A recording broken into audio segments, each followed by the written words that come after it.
Aloha, everyone, and welcome to today's event. I'm really excited you're here.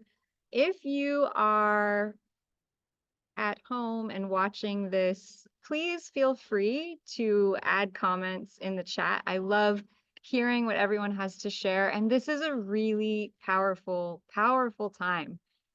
I just shared with everyone I want to just say before I start the call, before I invite all my friends in, biggest prayers out to everyone on the Eastern Seaboard going through, gosh, it's just like waterworks over the last couple days, and I'm just praying for everyone's safety and everyone's well-being. We're going to definitely say some prayers for everyone there, and here I know some people are joining us from the East Coast, and we can hear more from them. These are intense times, intense storm energy, intense things brewing as we head into this new moon solar eclipse that's happening on Wednesday, October 2nd. And so I'm really, really excited that you're all here. I'm really happy that you're joining me for this so that I can dial in and share with you some of the most intense energy activations that this new moon solar eclipse are bringing in for all of us. Okay. So I'm going to invite in all of my friends and we're going to get started here. I like to start all of my events with the playing of a crystal sound bowl. And the reason for that is we tend to get onto these live events and we've been living our lives, right? We've been out all day, we've been working. And so I'm really grateful that you're all here, that you've made time in your day to join me. And I want to offer to you the opportunity to clear some energy. So when I put the crystal bowls on, I'm also going to be doing energy work on the group and for all of you at home. So I invite you to get into a really relaxed, really peaceful place and tune into what's going on with you right now. Okay. Are these astrological aspects that I'm going to be sharing with you, are you feeling them? And good chance you are, because there are about 4 planets retrograde, which means we're dealing with a lot of past energies that are coming up for us to transmute and to transform, which can be a bit intense. Okay, so just notice where you're at, notice what you're feeling, what's coming up for you. I'm going to share screen and we're going to start to clear some energy here before we dive into the rest of the day. Maddie, thank you. So much love to you. These are big times. We are being asked to up level on ways that we've never been asked to up level before. And we are transforming, but the entire earth is transforming. Okay. So it's not even just our own individual transformation that we're feeling the entire energy of the whole planet. And not only the whole planet, but the whole governmental structures of our earth are shifting and changing too. And one of the ways I know that astrologically is that we currently have Pluto, which is the god of the underworld, the god of things that are hidden and buried, going to be in the exact sign that it was at the signing of the United States Constitution back in 1776. It's returning back to where it was when this country was formed. And Pluto is the great transformer. Okay, and that time was full of transformation. And so we are transforming at a structural level. Pluto will go into Capricorn next year. Capricorn is structure. Pluto is deep transformation. What happens if you transform a basement or you transform the foundation of a building? Can you live in that house very effectively when there's that deepest level work happening? And that's what we're going through on an energetic level in this country, is the complete transformation of the structures. Okay. Right now, Pluto is actually retrograde in the sign of Sagittarius before it moves into Capricorn next year. And so we are in the truth phase that will lead to the transformation of the structure phase. Sagittarius is truth. Sagittarius is freedom. So we are basically, as a collective, as individuals, as a community, deep levels, Pluto, of truth, Sagittarius, are being inexorably brought up to the surface for us to reveal and to see. Pluto has been in Sagittarius for 16 years. Pluto stays in a sign for 16 years. So one of the things I'm going to share with you tonight, for those of you joining me on this call, is where Pluto is in your astrological birth chart. because over the last 16 years, it's been affecting you in one very specific area of your chart. And by knowing that and knowing where it's going to shift into, you're going to get a better sense of what to expect with life and with the deepest levels of transformation. So if that wasn't triggering, I think that last part was. So allow whatever that brings up or lets down. I'm going to do some energy work on all of you watching, all of you on the call. Okay. And then we're going to go into what is, holy God, is up with this new moon eclipse energy, because honestly, it doesn't feel so much like a new moon as it feels like a full moon. Okay, so I want you to kind of throw out your notions of what this new moon energy should feel like, right? We usually expect a new moon to be quiet, calm, peaceful, not to bring too much stuff up. But this coming new moon eclipse is acting and has the energetic power of a full moon. And the reason for that is, one, because of the eclipse, and two, because the eclipse is activating the destiny points of the moon. And that means that this new moon not only is a powerful time to set intentions, and that's what new moons are for, but because this new moon is a solar eclipse, that means the intentions that we are going to set at this new moon time are actually going to have an effect for the next 6 months. So this is a beginning of a cycle, this new moon eclipse. It's a beginning of not only the new moon cycle to full moon, but the new moon cycle all the way out 6 months from now. And so this is a changing of the gear. This is a changing of the cycle. This is a changing of the focus for humanity. Okay. And so you may be finding that there's a lot of questions up. There's a lot of things coming up to the surface for you. And so I want you to know that it's okay to be in that state of questioning, because we are preparing to set intentions for the next 6 months, the next chapter of our lives. For some of us here in the Northern Hemisphere, we're going into autumn, we're going into winter, we're going into 2025. Those of you in the Southern Hemisphere, you're going into spring, you're going into summer. It's such a different vibration. And yet we're both going to be shifting gears in a big way. Okay, so get calm, get cozy, get connected to yourself, feel what you're feeling, notice what's coming up. We're going to play the bowls, and I'm going to do some energy work on y'all. So just sit back, relax, and allow yourself to get rooted.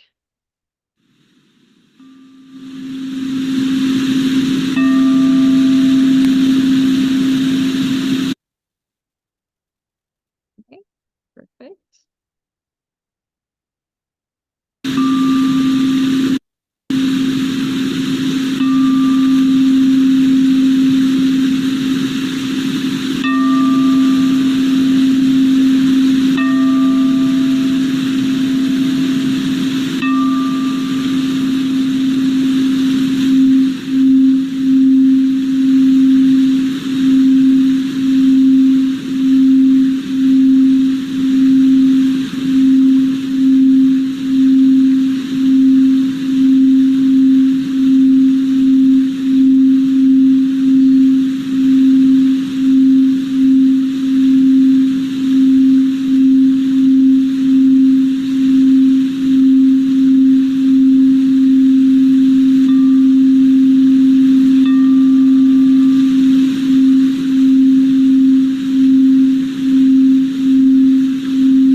take a deep breath in.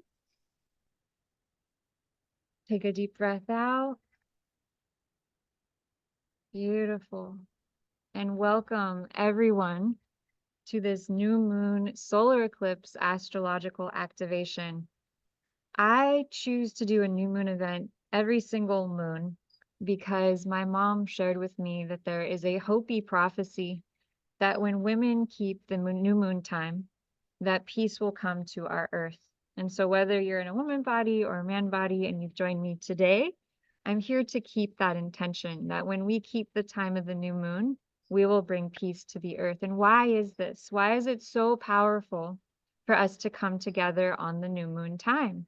Well, one is that we're about to head into this eclipse energy, so that's huge. And I'll go into why that is. But new moons are the most powerful times for setting intentions because the power of the moon is the least. Let me explain. So you've heard me share this before, that the moon affects everything with water. Just imagine for a moment a time that you've been at the ocean and you've gone down to the seashore, you've stood at the ocean's edge, you've put your feet in the sand, and you felt the lapping of the waves. You felt the pull. Like it wasn't just the lapping of the waves, but it literally pulls your body down into the sand. And it's like a pressure. It's like, whoa, what is that? That is the moon creating the power of the tides. And so just as the moon affects everything with water, the moon affects us because we're about 70 to 80% water. Okay. And so there's different cycles of the moon. There's new moon all the way up to full moon. And each of the cycles of the moon have a different effect on the waters of our body. Let me explain. So at the time of the new moon, because the moon exerts zero gravitational pull at that time, because it's, well, the least, okay, because it's black, you can't see it. It causes all of the water in our bodies, all of the water in the ground, all of the water in plants to go downward because it's not being pulled up by the moon. Whereas as the moon gets bigger and bigger and bigger, the gravitational pull gets stronger and stronger and begins to pull the water in our bodies up, the water in plants up, and the oceans get stronger as well. And so farmers have known this for thousands of years, and that is why they plant their crops at the new moon, especially the root vegetables, that which is below the surface, and they harvest at the full moon their fruits and their flowers because all the water at the full moon time goes out and up to the surface. It goes out into the fruit and into the flowers. Okay. So the new moon is the most powerful time for setting intentions because our focus is inward. In the dark of the moon is the most fertile time to set our intentions. And so imagine if we all set our intentions for world peace at the time of the new moon, how much more powerful those intentions are. So whatever your intentions are today, whatever it is you'd like to manifest, I want to invite you to start getting into that space and that place within yourself of what it is you wish to create. Because the new moon time is like taking a pause away from the great outer world. Imagine that the full moon time is like being at a big party, a big celebration where there's loud music and there's people and there's distractions everywhere, pulling you out of your center. But as the moon begins to wane and get smaller and smaller and less light, we get to the new moon time, which is Wednesday. It's like going into a private room, like a meditation spa, where there's candles lit, there's soft music playing, and you feel more peaceful, you feel more internal. All your energy is drawn within. And so all the waters of your body are drawn within. The focus of your energy is drawn within. You're the most deeply connected to your purpose and what it is that you want to create at this time. Okay, and so I'm really happy that you're all here. We're going to dive into this astrological information. How is everyone doing out there? Does anyone want to share? Yeah, go right ahead.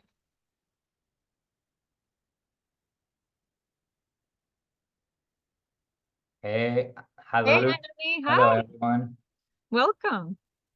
Yes, I'm doing pretty good. Overall, it's been amazing. This, I would say, this last month, month and a half, I would say. Mhm.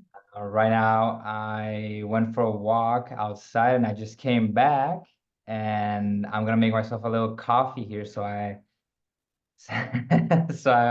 a little bit extra alert on this call. Awesome, Andoni. Thank you for sharing. So as we go into this solar eclipse, the question becomes, why is it so powerful, right? Why is the solar eclipse so much more powerful than just the new moon on its own? Does anyone know why? Does anyone know the astrological answer for this? If not, that's fine too. But does anyone know why the solar eclipse makes the new moon time so much more powerful than normal? Is it because they're at the same time? Well, well, that's one way to look at it. So let me explain. When you have the solar eclipse and the new moon, well, one, they're always together. They're never not together, okay? So the solar eclipses and the lunar eclipses always coincide. So lunar eclipses always coincide with the full moon, and solar eclipses always coincide with the new moon. Did y'all know that? Wow. Uh-huh. Thank you. I appreciate the sound effects. Because why is this? Because those eclipse points always line up with either the destiny point, north node of the moon, or the past life point, the south node point of the moon. Okay, so the new moon solar eclipses are always going to line up with the one of the nodes of the moon, and so are the lunar eclipses. And so these eclipses are related to destiny, fate of the collective of humanity. That is what they are. They are divine appointment checkup times. And I'm going to explain a little bit more about this and why that is. But essentially, why we all feel so affected by the new moon, the solar eclipses, and the lunar eclipses is because they are activating the destiny points of the moon. They are activating the north node and they are activating the south node. And that's a really big component about the importance of this time and why the effect of the solar eclipse is going to last not just for 2 weeks, which is what a typical new moon intention setting period astrologically is 2 weeks from new moon to full moon, okay? But when you line the solar eclipse up with the new moon, or when you have the lunar eclipse with the full moon, the effect of that specific alignment will be for 6 months. Yeah. So whatever intentions that you set at a new moon solar eclipse, that intention is good for 6 months. So it amplifies, it revs up the engine on the effect and power of whatever intentions that you're going to set for today. So very, very powerful stuff. So I just want to say to everyone out there on the East Coast, I know Christine, you're here joining us. How are you doing, by the way? I haven't talked to you since the last couple of days. How are you? I'm so glad that you're safe. Are you there on the call? Are you maybe out with the animals? Hey, Christine. Oh, nice background. Oh, that's weird. Doesn't show my face. Okay. Yeah, I'm with the animals because we had another 3 inches of rain this morning and Oh, this wow. afternoon. So property is flooded. Wow. Yeah, it's as I, put on Facebook, my heart's pretty heavy right now. Yeah. It's huge. I haven't seen a storm like this in years. It's just wow. I mean, I wasn't expecting it to be so big. Maybe you knew. I could tell you were No, sensing. yeah, there's all kinds of theories out there, and Whatever the case may be, right? The theories. right. It doesn't, I mean, it doesn't matter. It's just I'm blessed. We made it through with no significant damage. We kept our power right where I am. So it's just getting through, seeing all the devastation to others, and having just gone through something like this 2 years ago, literally 2 years ago today. Right. So it's still super duper fresh in everybody's mind. Right. Because you just don't know, you know, you just don't know. But anyways, as I've told others, the bamboo leaves and my nerves are tattered, but they'll recoup. Well, God bless you, Christine. We're so glad you're here on the call, and we'll see if we can do some energy work for you to assist you through these times and help you feel better. And, I just want to, it's mind blowing, Christine, to have looked back at the astrology during this time and that we've had this aspect between the sun, which is, full power, in polarity to Neptune, who is, the planetary storm god, essentially. There you are, kind of coming through a little bit there. I'm working on it. That's right. Starting to come back, coming back to life, coming back up out of the waters. Oh my goodness. And so really wild that we've been having this astrological aspect. And not only that, but Neptune has been in the constellation called Cetus, which is the sea monster. And I'll share that with you guys a little bit here. But the sea monster, or the whale, I've noticed that, where I live in the Santa Cruz Mountains up in the Redwood Forest, we get some storms here from time to time. Nothing quite like what you all went through. But I've noticed that we tend to have a lot of planets in that constellation of Cetus when there are these big storms. And so I really wanted to encourage everyone, get Star Walk 2, get Stellarium, so that you can notice, okay, do we have any planets in Cetus right now? And if there's a storm coming, then it gives you extra preparation to know, this might be a more whale of a storm than normal. Okay, so just wanted to give that heads up to everyone. And the reminder, as I like to give on every call, don't you know yet it is your light that lights the world. And so wherever you are, whatever you're going through, I just want to remind you as we go into this new moon, you all are powerful, divine creators. And whatever is happening astrologically, it is your intention. It is your seeds of positive energy. You are the lighthouses. We are the lighthouses. And we are all here to light up this earth with our love and with our positivity. And I know it can be so, so challenging when we're going through these intense moments. And I just want to say, when you are going through those intense moments, then others of us will be the light, and we will remind you how beautiful and powerful and resilient that you are. And so I'm so glad that you're all here. Welcome, everyone. So, so grateful to have you join us tonight. And we're getting ready for a new moon solar eclipse. It's happening October 2nd. And so many people are like, oh my gosh, I thought we got through all of the eclipses. Yes, yes. Thank you, Christine. I'm so glad you're here. We're just sending you so much love and just cradling you in light and prayers, and just so much love for you and everyone else. And, as we go into this new moon eclipse, October 2nd, we're really at a phase of new beginnings. We're really at a phase of things changing, things shifting. And so I want to dive into the energetics of what's happening so that we can all be really clear. And by the end of the call, I'm going to be able to go through and share with you all so if this new moon, since this new moon, whatever seeds or intentions we set are going to last for 6 months. I want to be able to show you where this new moon eclipse will be in your astrological chart. Which house, which arena of your life will this new moon energy be affecting? Because it's going to be affecting it for 6 months. That's a long time. And so I want to give you a really good idea of what area and arena of your life is going to be amplified for the next 6 months, so that you can know, okay, this is the zone for me to work out, work in, and uplift and heal or bring up.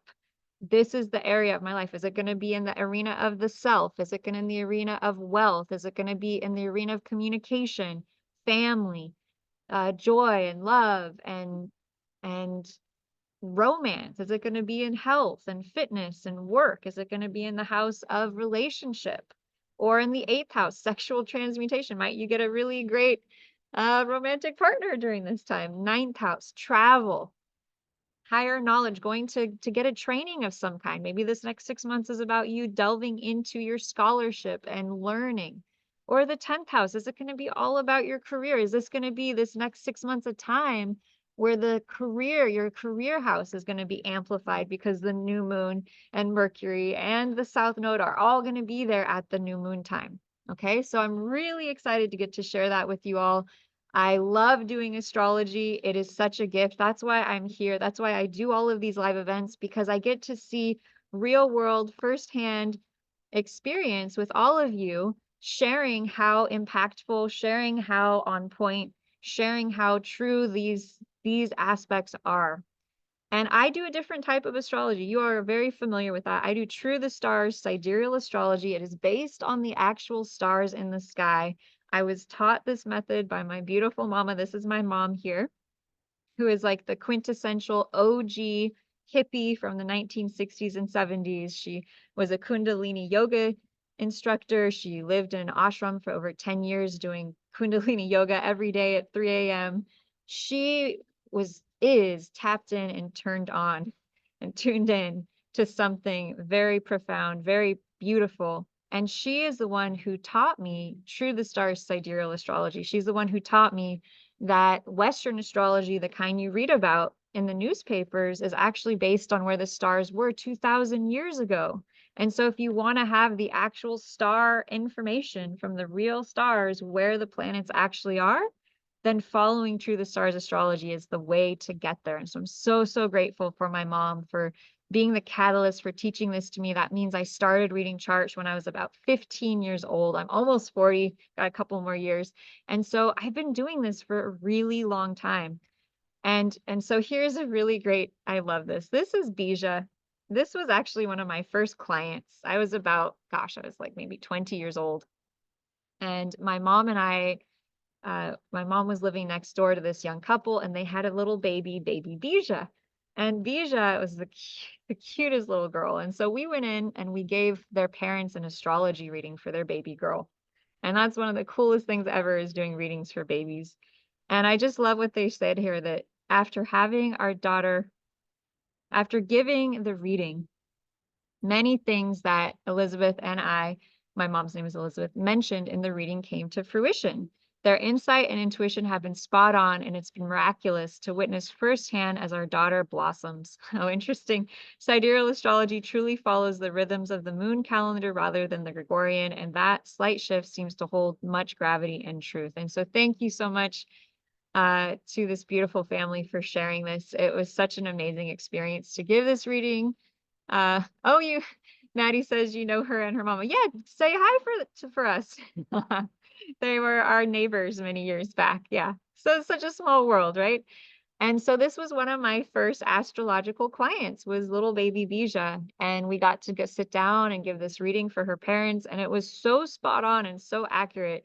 I was blown away. She's about 13 years old. I got to see her recently, and I just was like, wow, how cool that we got to give her parents this information. And so I just love sharing this True the Stars information. This is from the New York Post. If you haven't watched my videos before, then this will be new for you. So True the Stars sidereal astrology is based on the stars. That's how it's defined. Whereas tropical system is based on where the stars were around 0 AD. And so if you follow tropical astrology, you're basically following a map that's 2,000 years old and is no longer current to the actual sky or to the actual stars. And so what you're going to be getting today is actually based on the stars. It's actually based on what is happening in the sky right now. And so I wanted to share with you just a really short video of some of my former participants in a course that I did and their experience with this True the Stars astrology system. So sit back, relax, and just get to know what other people have experienced diving into their charts like we're going to do today. Well, I pulled my sidereal, just a free chart. I was just looking at it. It's completely different from my tropical. And I'm like, no wonder I didn't resonate with it. And it's like you're being forced into something that that, like, no, what? And I just been on this wheel of like, I gotta find out why why am I feeling like this with my birth chart? Like, what's happening? And why is there so many different systems, and which one, not saying which one is the correct one for me? Let's put it that way. And so sidereal just popped up. You came through to YouTube, and I said, oh, okay, let's do this. I was thinking, like, if the moon has a 28-day cycle, how can it fit into 12 signs? It's impossible. Mathematically, it doesn't work. So when you were speaking of this, I was saying, oh, hallelujah. It made a lot of sense when you start adding this, and that. It makes the whole. So we're just taking bits and pieces to make the whole. Yes. That's the trait in that particular house. Yes. Thank you. Yeah. I didn't mean to go so deep there, but that's what That was deep, and that's exactly where I want to go and where I had been. Unbelievable. I'm Something else. Thank you so much. Yes. Yes, Thank you're welcome. Yeah.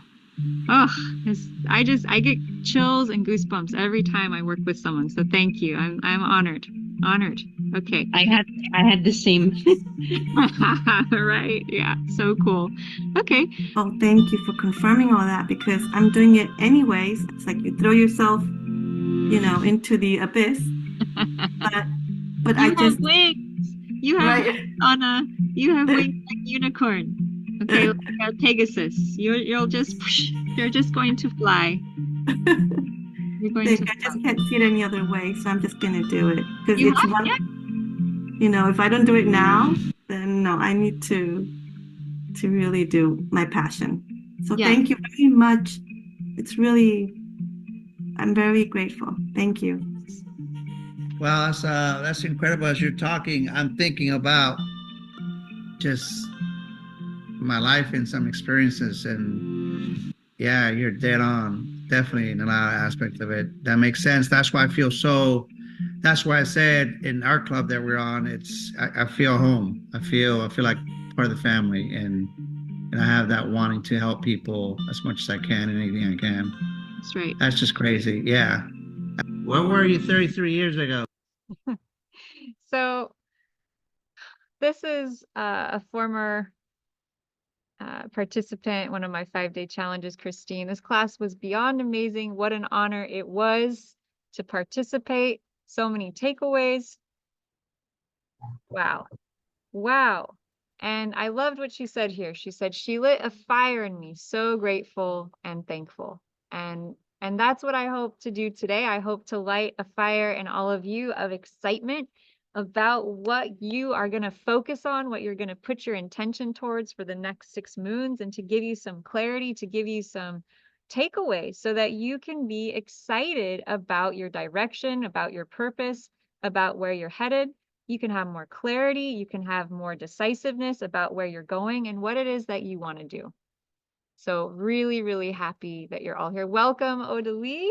Welcome everyone. If you feel like turning on your camera, you're welcome to. If not, that's fine too. It seems like people are pretty quiet today with this new moon energy, and that's fine. But if you do want to turn on your camera, you're also welcome.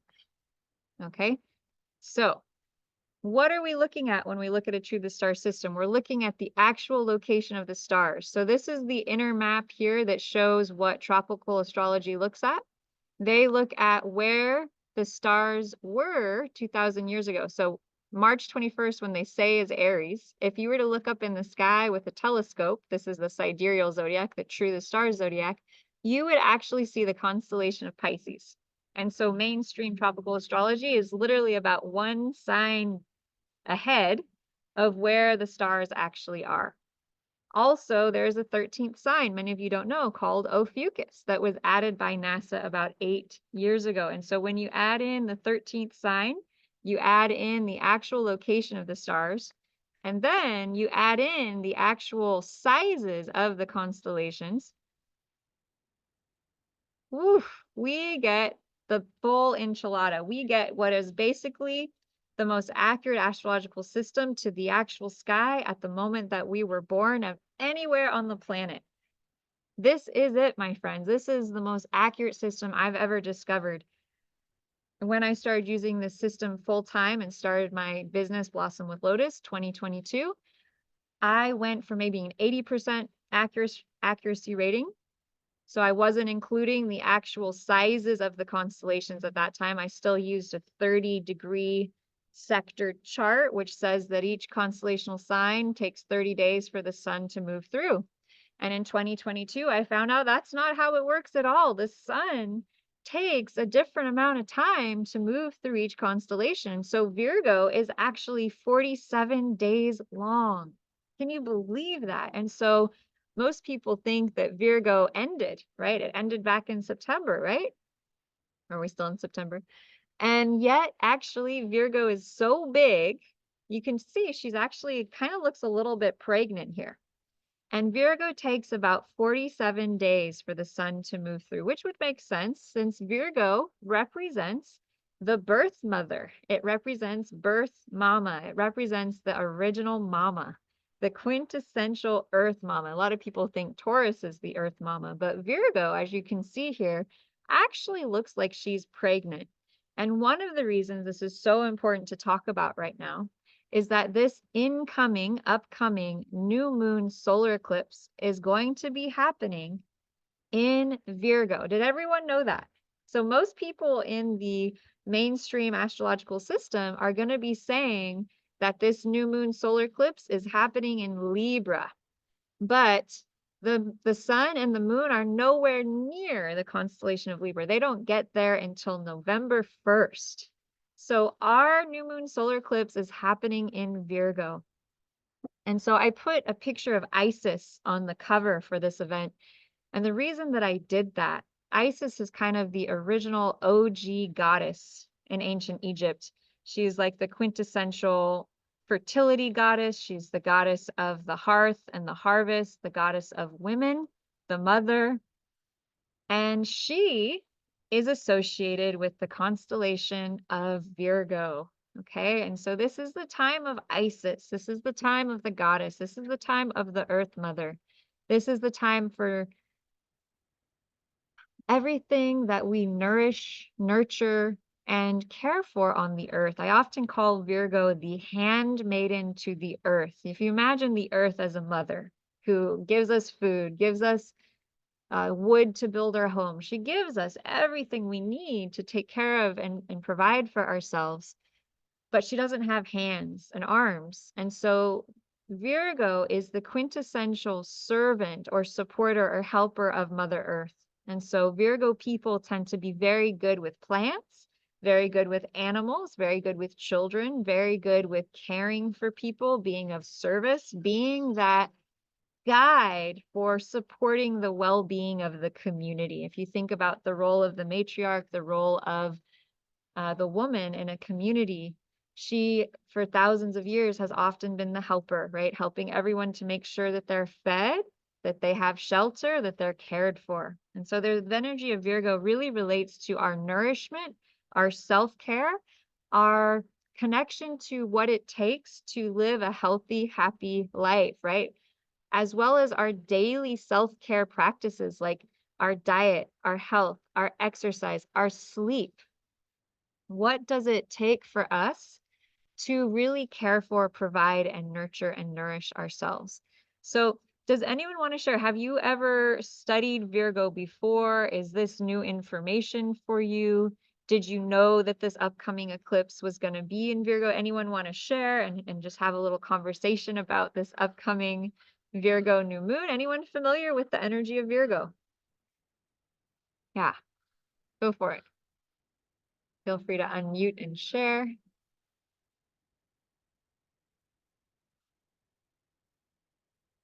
Okay, I get a heart. Maddie giving a heart. Hi, Anthony, welcome. Thank you, thank you. Well, I feel very close with the energy of Virgo.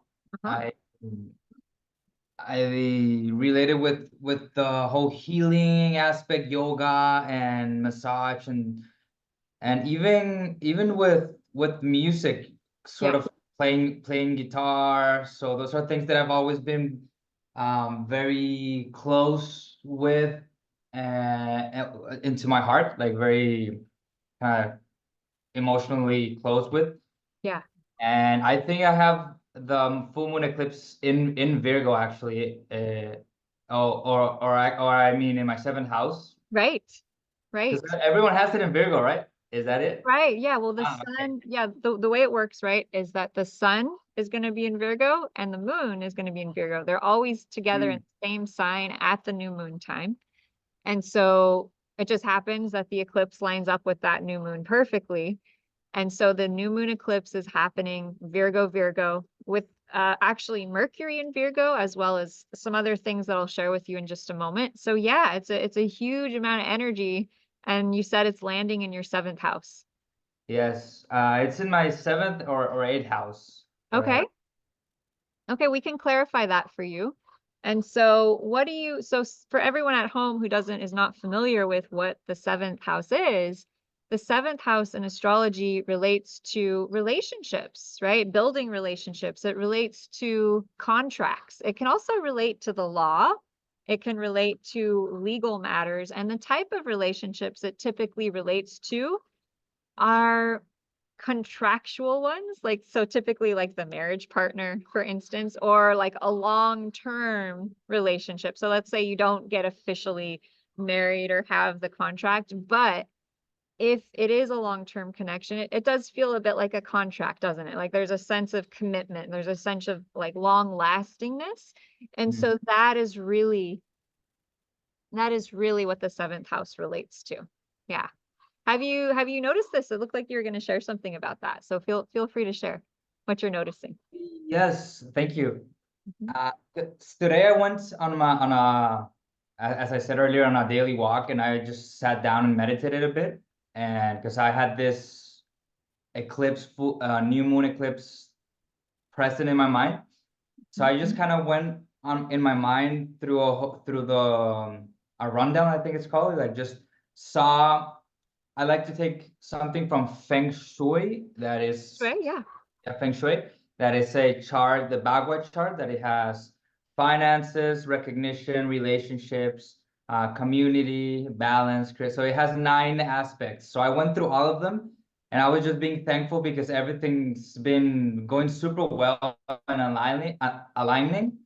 And then I noticed everything, like all of those 9 aspects, I kind of feel like I'm good, like figured out. And then 8 aspects, and then I realized the relationship part is something that I have. I don't know if you remember, about a month or something, we had a call, or 2 months, and I told you that everything, I always knew exactly what I wanted, and I write it down. And I was thinking, okay, finances, I'm gonna do this. Creativity or music, I'm gonna do this. And then I always was saying, my relationship aspect, I'm just gonna leave it to God, to the real. I know that the perfect person will come, and I was sort of not paying attention in a way, which is also where my North Node is. And a relationship did happen, because the sun came into my North Node, and all that part, like 7th, but it was my cousin. It was like a partnership, super good friend, male, like that we're just, it's like brothers, and it's like a super good relationship, and I'm super thankful. But it's nothing like romantic, you know. In the 8th house, maybe when it goes to the 8th house, it will be different. Yeah, right. Because the 8th house it is related to sex and death and all the initiation points, tantra, sexuality. That's the 8th house domain. So yeah, 7th house can be a lot more tame potentially. It can be marriage, romantic, but it can also just be relationships and partnerships where you want to look. If you're like, I want to find romance, you want to see about your 5th house, because the 5th house is always about romance. Now, if you want to know about sex, definitely go to the 8th house, but the 5th house is kind of more related to dating. It's more related to romance. It's kind of related to what your dating style is, like what you like to do and to have fun, and what you would probably most enjoy on a date, for instance. So I think what I'm going to do here, Anthony, since we're here chatting, is and I haven't been able to look at your chart on a call in a minute here. So I want to make sure I get to you today. So before I jump to your chart, look at this. So this is a shot I took from what I love to use now called stellarium. And stellarium it's a live shot of the sky, and it shows you where the planets are at. And so I just took a shot of where the sun is right now so people could see. And it's literally right near the breasts of Virgo, which I thought was I thought that was kind of awesome because breasts, of course, relate to nourishment. And so I thought, well, if the sun is lighting up the breasts area of the constellation of Virgo, if she was a full filled-in figure, then this new moon eclipse might have a lot to do with nourishment. Virgo tends to really relate to food, right? If Virgo relates to the Earth Mother and like all the things that grow on the earth, it can relate to really honing in our diet, our health, and our nutrition. Now, the fact that the sun, and you can't see it, but Mercury is also there, which is our communication, are near the breasts of Virgo, really makes me think that this new moon is going to have some kind of Cancerian elements to it. Cancerian being the mother, Cancerian being nourishment, Cancerian being, what does it take for us to feel held, to feel cared for, to feel nourished, right? So this might be a good time to really focus on how can we best nourish our bodies, right? With whatever it is, whether it's food, whether it's our diet, our routine, our habits, whether it's what we ingest through social media, the conversations that we have, the friendships that we make, the people that we're around. This new moon, it's time to set intentions, especially for the next months, of how to nourish ourselves physically, mentally, and emotionally, because the light is shining here. The light is shining on how we can nourish ourselves. And it might mean that themes related to gynecological health, related to women, related to the mother, related to childbirth. Virgo rules midwifery. And so Virgo also can be related to things related to childbirth, child rearing, and caring for children in general. So there could be issues coming up for women, especially around their gynecological health, around the idea of what it takes to be a woman, what it takes to nurture and nourish ourselves and others. A lot of big themes around that coming up with this new moon eclipse, which I'll dive into a bit more. But Anthony, I want to just go directly into your chart here because this is a good moment, a good example to kind of show people, how do we take what's happening in the stars, in the sky with the planets, and how do we bring it to Earth for ourselves so that we can kind of get in tune with what's being brought up for us? Because I think that's really what we use it for, right? When I look at my chart, I'm seeing, okay, well, how is this aspect going to affect me? Right? That's what we're all kind of asking. And so I want to get the exact degrees of the new moon eclipse for us. And I went through and I got the chart for it last night, and it was so interesting to tune into it. And so here is the chart. I put it 11:49 a.m., October 2nd, 2024. And so the sun, the moon, the sun moon midpoint, Mercury, look how close Mercury is going to be to the sun and the moon, literally 1 degree, 1 degree. And then it's also going to be conjunct the south node of the moon. And so this is important. What is the south node of the moon? Anthony, do you want to give a shot at explaining what the south node of the moon is? Or the Karmic point? The way I perceive it, based on the calls we've had, is that the south node is something that comes easily to you. It could be because you've either already done a lot of that in another life, or maybe genetics, I don't know, but something that you don't necessarily have to work too much to shine. But it's something that already comes naturally. Right.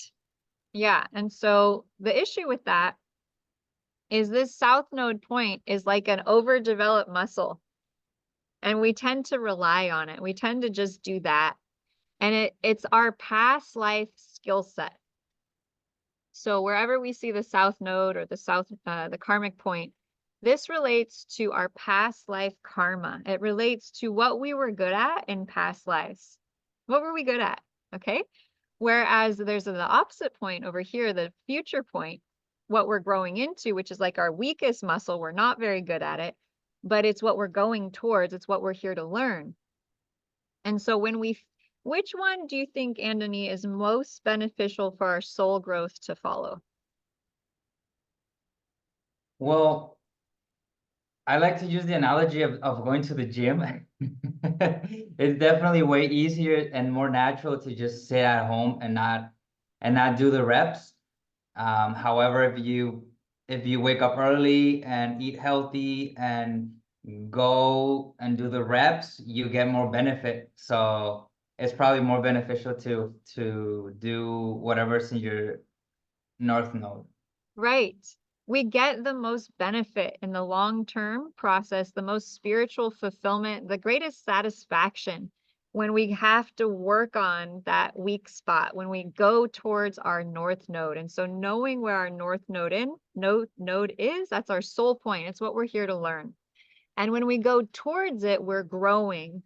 There's that feeling, you know, when you like are going to the gym and you are practicing your instrument and you are doing that growth zone, it feels so good. It might be harder. You might have to get up a little bit earlier. You might have to put more time and energy into it, but it's so exciting and it's so powerful and it's so fulfilling. And so it's very interesting to me. You can see that both the destiny point and the karmic point are circled here. It's very interesting to me that at the new moon, when the sun and moon, Mercury are all coming together, they're coming together with the south node of the moon and not the destiny point. This is huge. This is probably, if there was one biggest takeaway about this upcoming new moon, it would be this. And most of the time, a new moon eclipse will have the north node with the new moon. Oh. Typically, and you know, it's sometimes not, but a lot of the time, the north node is typically with the sun and moon at the new moon. And because it's not, we have something to talk about here, which is if the north node destiny point was with the sun and moon at the new moon, this would be all about new beginnings. This would be all about starting something new, going towards your future. Mm. But because the south node of the moon is there with the sun and the moon, there is a really large chance that the next 6 months, as well as being a new beginning, is also going to be a really big wrapping up of something from the past. Something from the past over the next 6 months is going to come to completion. Okay, so something that has happened before. It's kind of like this sense of like, we're not fully free yet from something. We're not fully like, there's something there for us to resolve on a collective level. And y'all, can you kind of feel that? Like we're not done yet. Like, it's not just like a free start yet. Like there's something there. And so astrologically, I've been tuning into this. Okay. And I want everyone to think back to 4 years ago when we had all of the health stuff, right? And we had to go on lockdown and we had to, you know, do all these things, and it affected people's relationships and it affected people's businesses and it affected society and it affected the entire world. Well, one of the key things that astrologers pointed out at that time was that there was some major planet, and it could have been one of the destiny points, in Virgo. Okay, it was in Virgo at that time. And so what my intuition has been telling me, has it felt resolved? Has what happened 4 years ago felt truly resolved? Oh, I see. Not really, huh? No, it's just kind of like we put it back there and we've been going forwards as best as we can. And so what my intuition, as well as what other astrologers have been getting from this upcoming new moon eclipse, and I tend to be very positive, and I tend to always want to say that's it. We're riding forwards. We're going ahead. You know, that's my message. Okay. But when I read this, I was like, I have to read it the way that astrologically it's going to be read. And so what has come through? Virgo is the sign of health and healing. Virgo is the sign of health. Okay. So what has happened in our society and in our culture that has affected us around health more than what happened 4 years ago? There isn't, right? Like that is kind of the big major health thing we've had to face as a collective 4 years ago. Okay. And so here's the good news. I want you to imagine 6 months from now, if this all gets cleaned up and cleared out, the truth comes out. The revelations are revealed. We get to finally have answers. We get to finally have resolution. And maybe some type of solution is created for people who have had to deal with health challenges based on what came from that. Maybe some kind of deep resolution happens for us on a health level as a society. Okay. And so what the astrology, you know, really like one of my highest up astrology teachers has said, and what I'm getting is, it was so interesting, Anthony, because I'd been meditating on this. I'd been like, okay, what does this mean? Like, how do I convey this to you all? And then I was like, okay, I'm going to listen to my teacher and see what she has to say so I can like tune into this. And I came up with that whole sense of it. My whole intuition was like, we have to heal and clear up what happened 4 years ago. We have to clean it. It's not clean yet. It's like a wound that's not clean. Okay. And anyone you want to share in the chat, if you felt the same way, that, you know, what happened 4 years ago is still kind of lingering in the collective field. And one of the things I want to do today is maybe do some clearing around that, just to clear out the past. Because once energetically we clear out the karma, right? This is the karmic point. Once we face and clear that karma, guess what? It's going to be gone. And even if this aspect is here, we will be free and we will get to move forwards. Okay. So we have an opportunity to really clean out some old energetics over the next 6 months. This could also mean in our own lives, anything related to health, related to healing, related to our moms, related to being born, related to the healthcare system, related to doctors, nurses, organizations, hospitals, medical. This lifetime or any other may be coming up, as well as anything related to work, service, being a mother, giving, perfectionism, and basically this whole energy of overwork. So Virgo can be the sign that just does way too much, right? So on one hand, Virgo is just this beautiful energy of the mother, right? She's just the goddess of the harvest, right? She's the goddess of plenty, always giving. Okay, she helps out with the animals, she helps out with the plants, she helps to take care of everything. This is Virgo energy. She's all into the healthiest diet, the healthiest nutrition, into yoga, balance, clarity, purity, everything being clean and organized, right? It feels amazing. It's beautiful energy, right? It feels really good, right? But what is the shadow of that? The shadow of that is perfectionism. The shadow of that is over giving, right? So just like we can pick apples from the tree, what if we pick more apples than is appropriate? We've taken too much, then how does the tree feel, right? So are we giving in the right amount? And so this coming new moon eclipse can speak to all of these types of themes. Okay, and I'll dive more into some of the complexity in just a moment here. But let's get into your chart, Anthony. Before I do that, I'd like to ask you what I shared about this upcoming new moon with the South Node. What do you think about that? What does that bring up for you? Well, I'm already coming up with some ideas of what are the things, and I do feel it. Yesterday I went for a walk again, and it was a longer walk, and I kind of just was speaking out loud what's gonna happen in the in this last quarter of the year, and as I said, a lot of things are aligning. And now listening to you saying this about this 2020 thing, and things are finally coming into a closure of whatever happened in that 2020 collectively. You talk about the health aspect, and I can already start imagining and sensing what personally could be, because in 2020 I just had another idea, but in 2020 a lot of changes happened, and one of them was that my mom gets sick. So that's the idea I had, like hopefully also that comes into a resolution. Right. And the other things was that I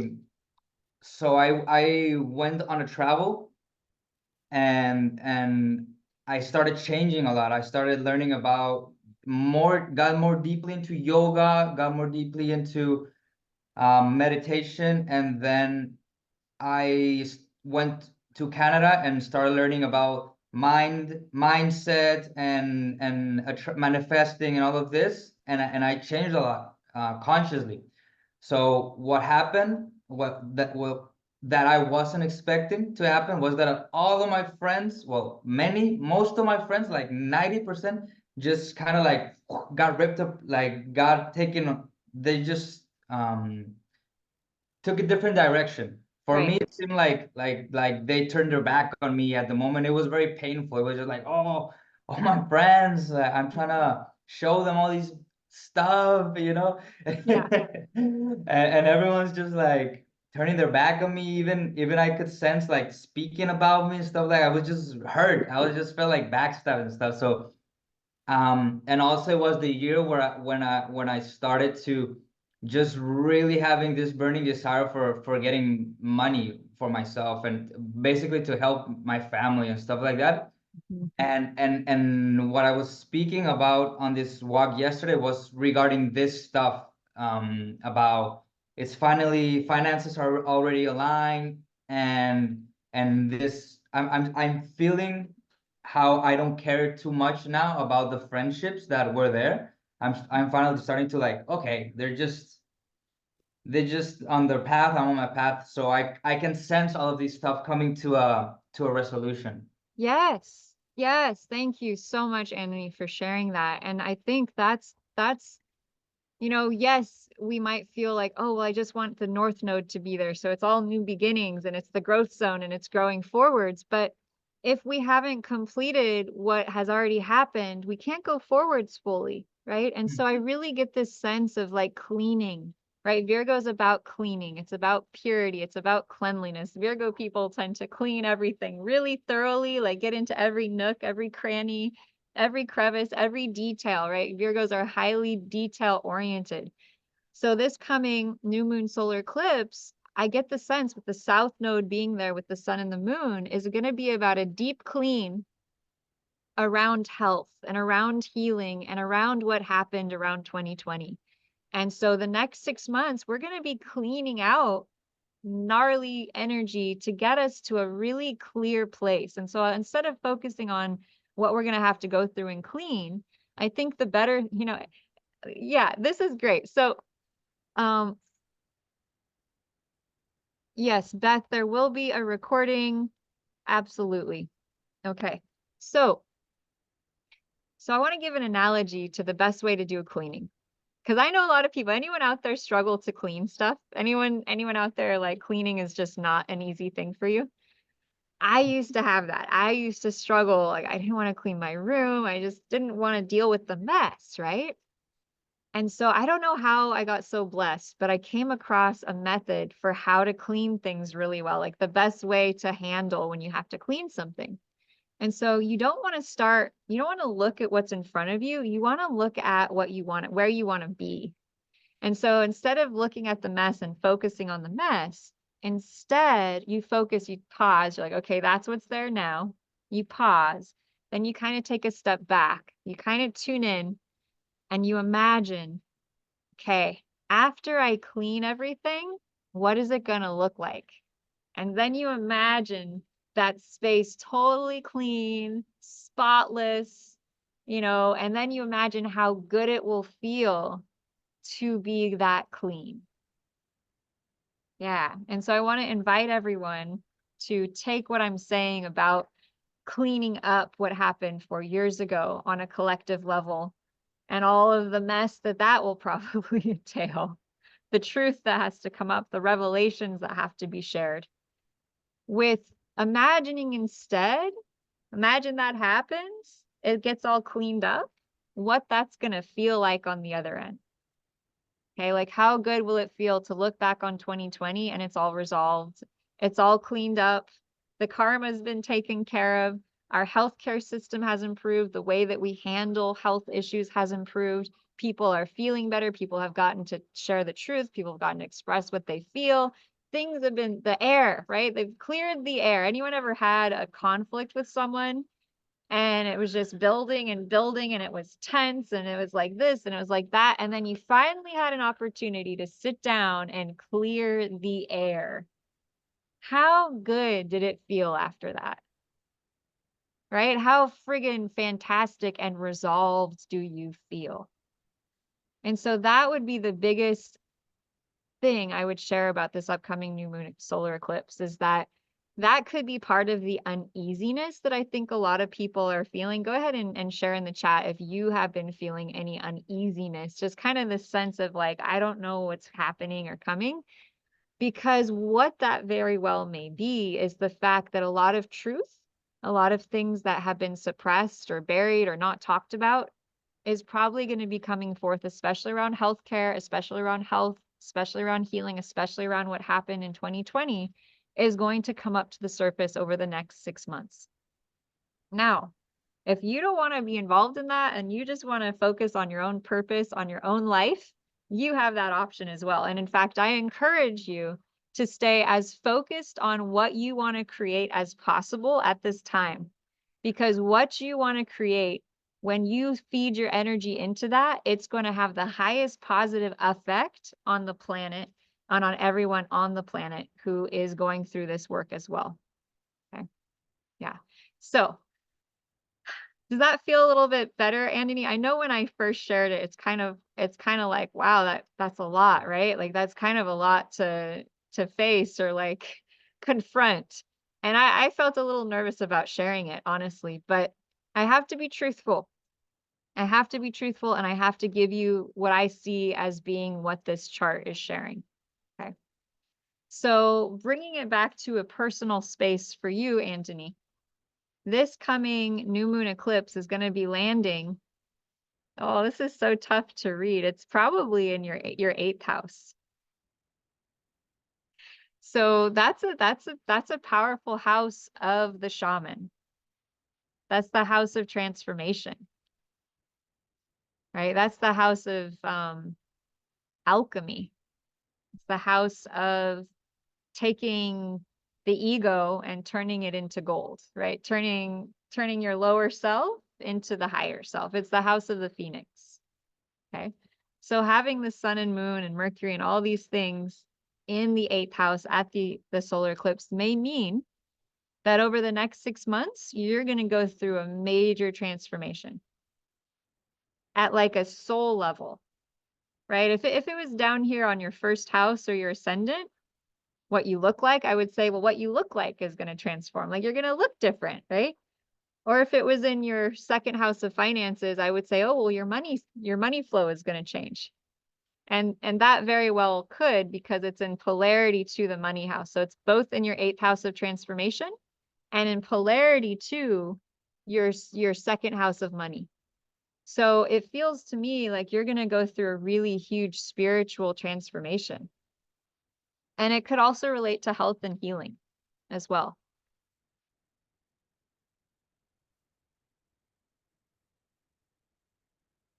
That's right. Beautiful. Hey, Lotus. Hey. What degree is it at in Virgo? 17 degrees. Oh, golly. Thank you. I can't wait to look at your chart with you, Maddie.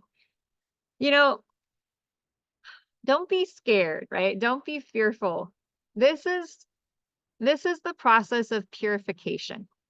This is the process of refinement. Virgo is the great refinement of the signs. It's what allows us to become as clear and perfected as possible. At the same time, it can be the challenge of being too perfectionistic, right? So that's something that you may need to watch out over the next 6 months when it comes to your transformational journey, is to not be too much of a perfectionist about it. Like, you know, you can have a hair out of place. Like you can miss a morning routine. Like you don't have to be hard on yourself. Okay. But I do get the sense that like Kundalini yoga or some type of daily yoga practice for you in the next 6 months is like mandatory. Like it is not optional, because the universe is going to be giving you transformation.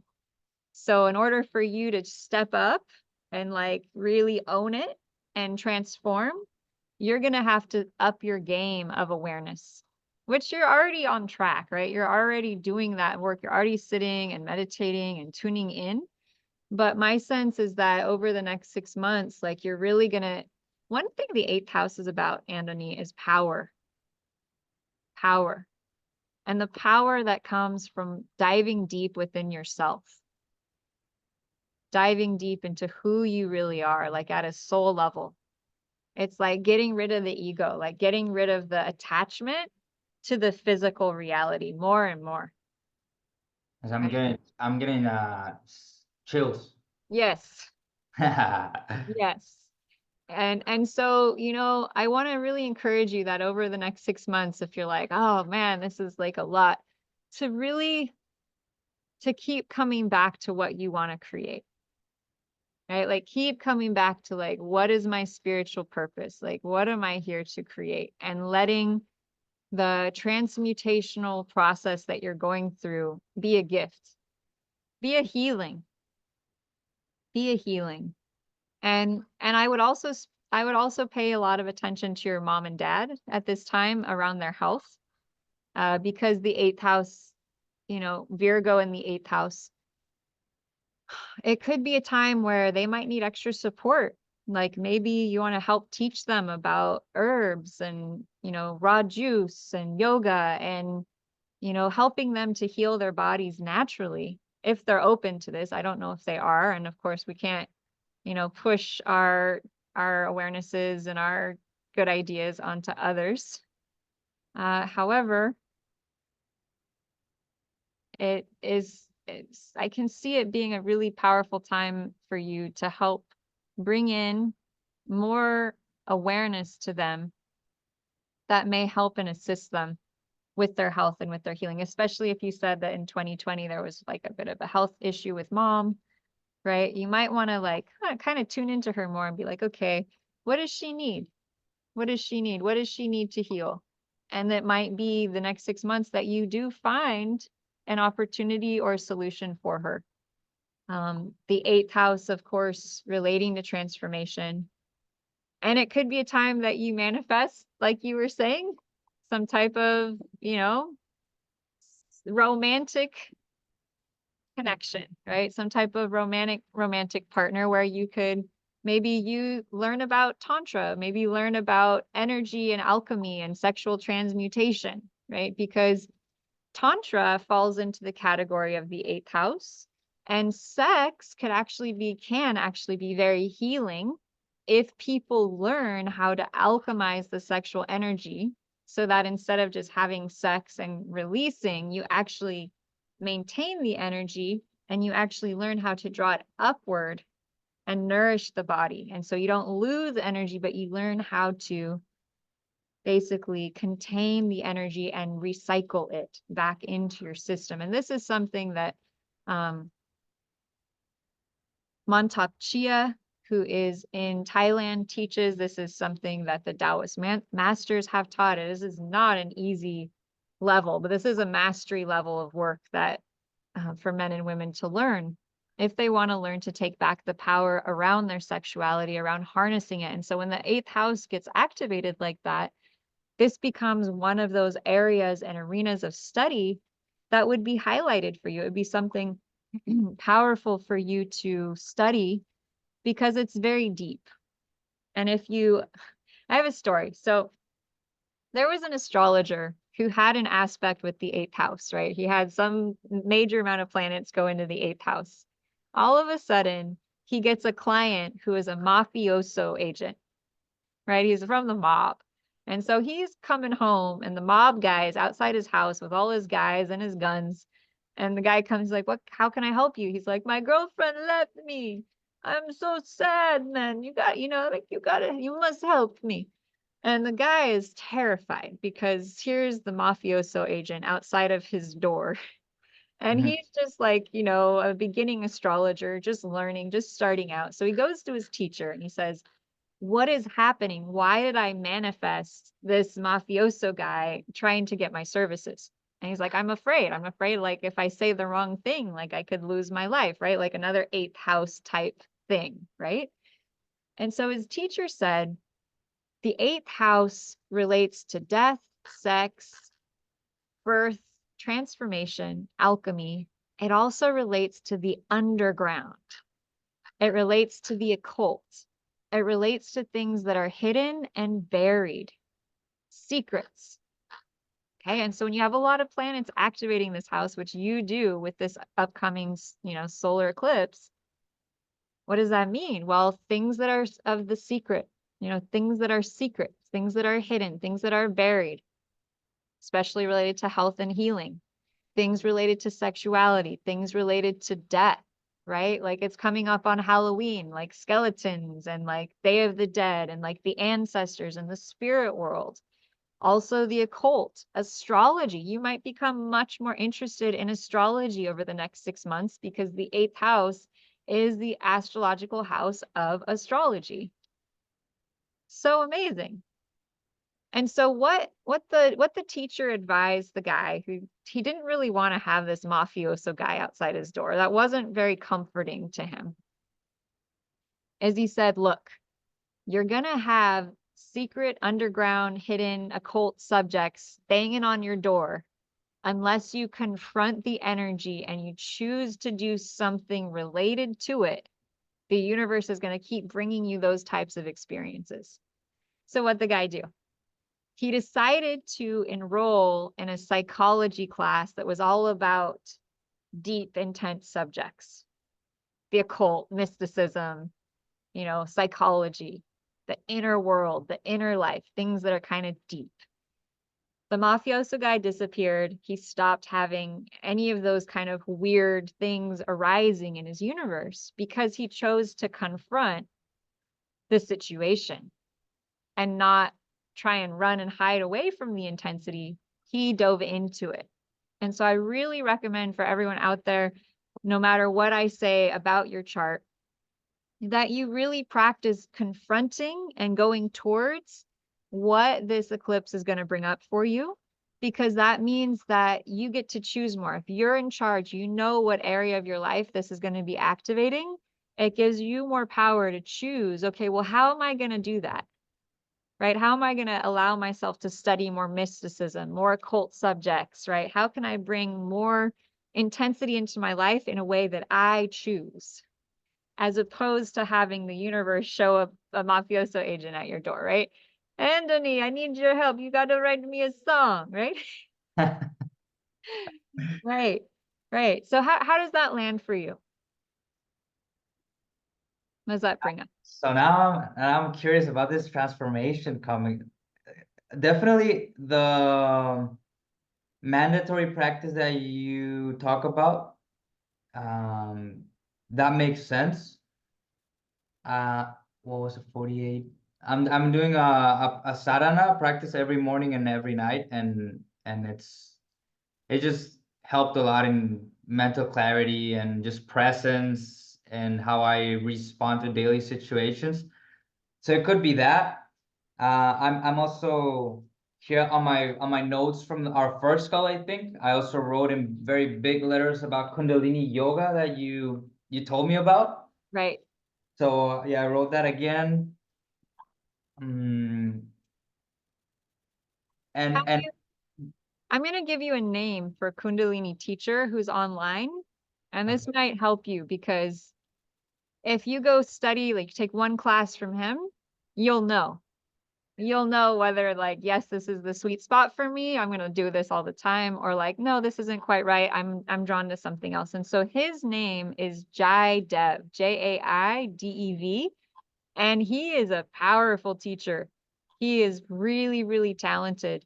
I've done several of his classes and I always feel like I got super spiritually activated. I got more clear. I got more centered. I got way more focused. And Odil's saying she loves him. So yeah, Jai Dev is awesome. And, you know, I really want to encourage everyone with this upcoming new moon eclipse to embrace the intensity, right? To find spiritual practices and activities that you can do.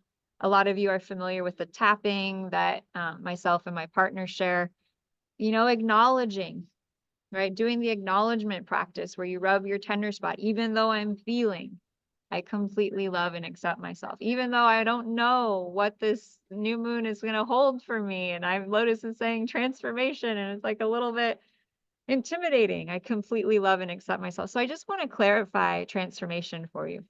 It can take a lot of forms, but essentially you're about to go on the ride of becoming a better version of yourself. The transformation is you facing the parts of you that are not you and allowing those parts of you to let go.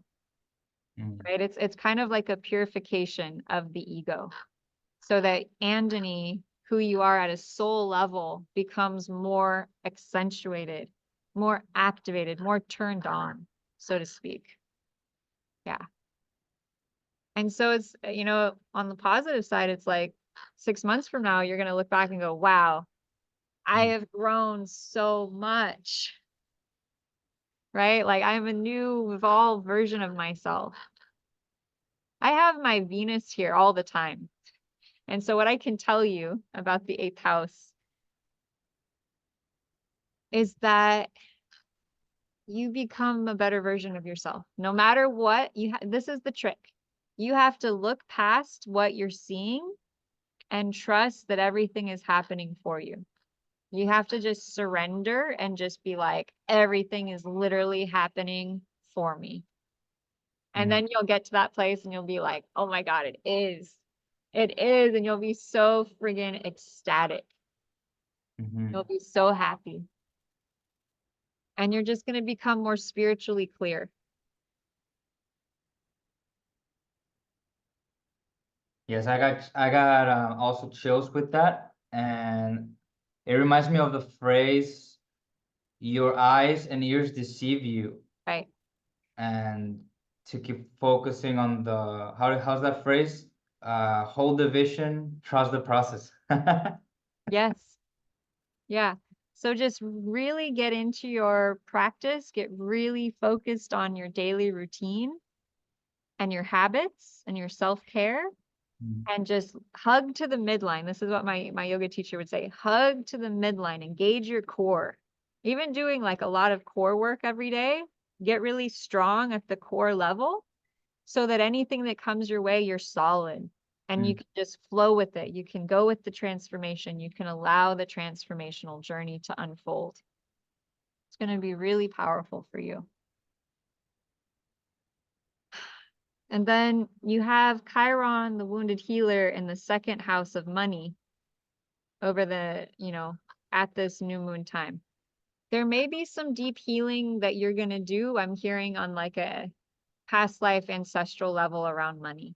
So I would recommend maybe booking a session with me one-on-one to go into the money side, because there could be some really deep old energetics around money that are going to surface for you over the next 6-month period.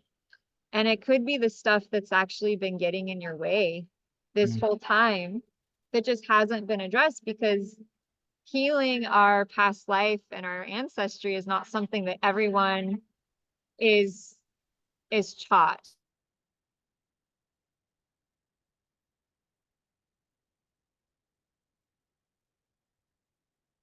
Wow. Okay.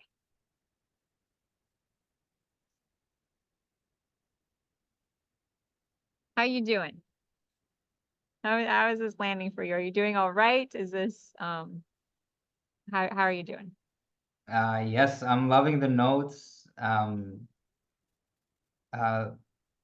think I'm just sort of absorbing what you're saying and just getting him down, getting him down. And yeah, I think I'm ready for this transformation, and I think I also went through it the ending of the last year and this whole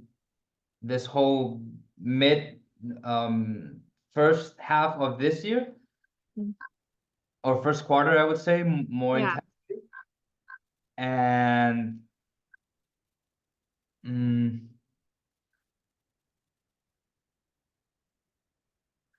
yeah, it's very interesting. I'm just enthusiastic about whatever is just open to receive, because I know it's gonna be great. Absolutely. I am going to be offering discounted healing session astrology readings for the new moon eclipse energies, because I know they're fairly intense this round, right? Like it's like there's kind of a lot to shoulder through. And so if anyone out there is like, wow, Lotus, like this is a lot, please reach out. I'm happy to do a one-on-one, and we'll see what kind of healing and clearing we can do on the call today as well. What I am noticing is that you have Chiron, the wounded healer, in Virgo, and it's opposite where Chiron, the wounded healer, is at this new moon. So Chiron, the wounded healer, is happening in Pisces, opposite the sun and moon and Mercury in Virgo. And so this is a really interesting time because there's so much polarity. We have the destiny point in your, actually conjunct your Saturn in your first or second house here. Let's see, where would it be? So that's 10, 12, 13, 14. So yeah, so your destiny point is literally in your first house, conjunct your Saturn. What that tells me, Anthony, is that your discipline is going to be what allows you to get through whatever comes up in the next 6 months. Like your discipline, your discipleship, your continuous practice of your sadhana and that is what is going to keep it for you going forwards. That is like your number one chief aim, is to keep that discipline, daily practice of the body, of nutrition, of good sleep patterns, and like make that your gold star chief aim, so that whatever arises in this interesting world of ours, you stay centered, you stay hugging to the midline. And with that Saturn conjunct your destiny point in the first house, I think that's how you're going to stay like a rock star through this all. And you're going to use all of the events and circumstances as fodder and as fertilizer for you to nurture your creativity, because your destiny point, the destiny point, is conjunct your Saturn. So all of that creativity, that musical ability you have, put it to work. Right? Structure it, organize it, make it into a business, make it into something you can share with the world. And I think it's going to be very, very successful. Yeah. I have a question regarding the upcoming new moon eclipse with the south node. Yes. And because the way I'm receiving everything that you're saying right now is, so I mentioned at the beginning that things are aligning financially, and then I already could see yesterday on the walk what's gonna be like from now till December or beginning of the year. And that is going to allow me to do stuff like taking care of my parents' health, like buying the whole groceries, that's everything's healthy, and keeping here at home with them and helping them with massage and yoga. If I learn Kundalini or other types, I can teach or show them. And I'm gonna keep the discipline for with my sadhana and all of this, and this is going to, because part of also the closure that we were talking about at the beginning of this 4 years is, it has to do with, I started being a disciple of yoga really more in depth, and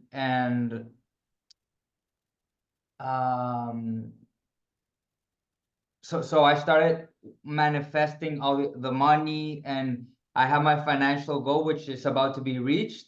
And I had a lot of things that are not in closure because I had as my chief aim this, okay, make this amount, and then I'll just be able to relax a little bit, do music. I'll go to more yoga trainings. It was like that set up in my mind. So I feel like after this end of the year, I reach my goal, and then I'll be doing things that this is where my question comes up.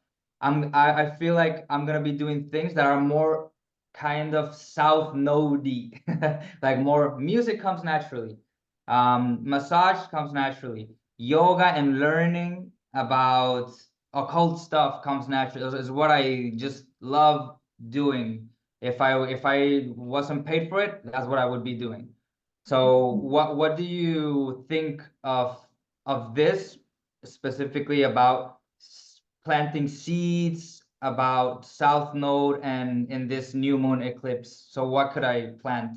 Well, you're kind of lucky in a way, Anthony, because your destiny point is in Virgo, which is where the South Node is. So the collective South Node in Virgo, that's kind of the past for everyone, right? Like overwork, perfectionism, too much focus on the diet, health, exercise, being too detail oriented. That's kind of like what as a society and a collective we're being told or guided to move away from.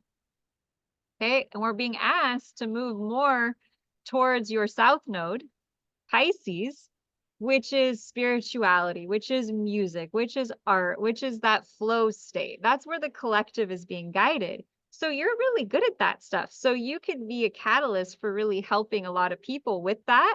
But at the same time, what's going to enable you to be really strong is your destiny point in Virgo. So what you need to focus on is so different than what other people need to focus on. Like for you, making sure you get really great food, staying very detail oriented, staying very health conscious, staying very health focused, making sure you do your sadhana practice, making sure you are clean, you're organized, you have a set schedule, you have a routine. And then because it's in the 7th house, seeing who you can partner up with, who is on the same page as you around diet, around health, around exercise. And massage is also very Virgo based. So learning massage, giving massage is a really good way for you to grow that North Node actually. So I think you're really on track. I think it's just been a bit confusing for you because your destiny point is conjunct the South Node point of the collective, and your South Node point is conjunct the North Node of the collective. And so what the collective is learning, you're really freaking good at. Like you could be a teacher right now.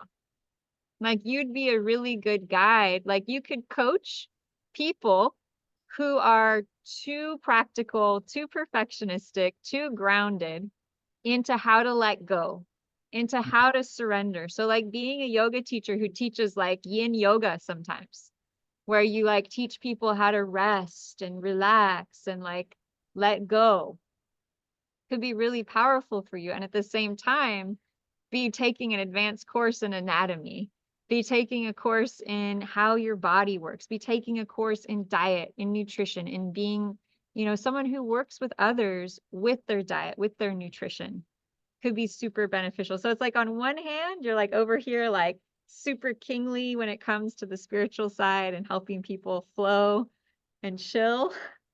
And then on your end, you're busily building up your practice of the details and the exactness and getting very clear and very grounded.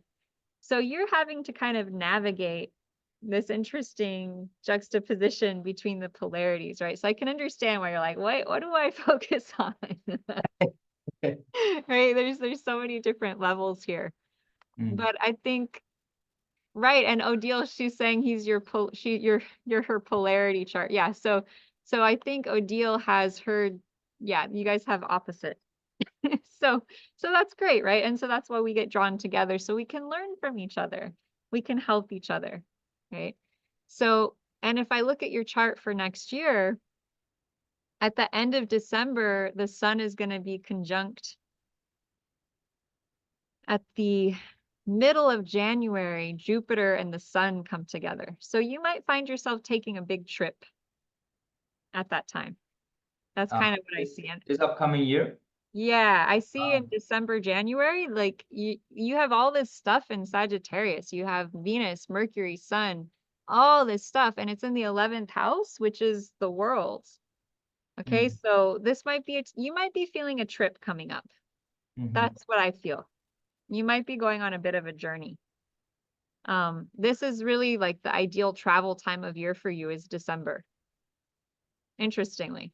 Maybe not for everyone, but for you, that's really good timing for you.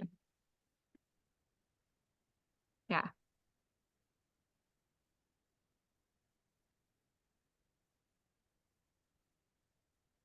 Way to go, Andony. Thanks for jumping in here and letting us discuss your chart. I think has this been helpful for everyone? Have you guys been learning some stuff? Yes. Good. Appreciate it. Yeah. Yes, Andony, thank you. yes, Very you're much for this. welcome. It's been a pleasure and a blessing. I love this. I know we could dive into this for hours, so I'm gonna book a call and allow the other people in the call to also benefit. Thank you, Andony. Yeah, and I've been really loving offering discounted rates for these events and then getting to work with a lot more people so that I can dive in and give you little insights for what's happening for each of you. It's been so powerful. So excited for that.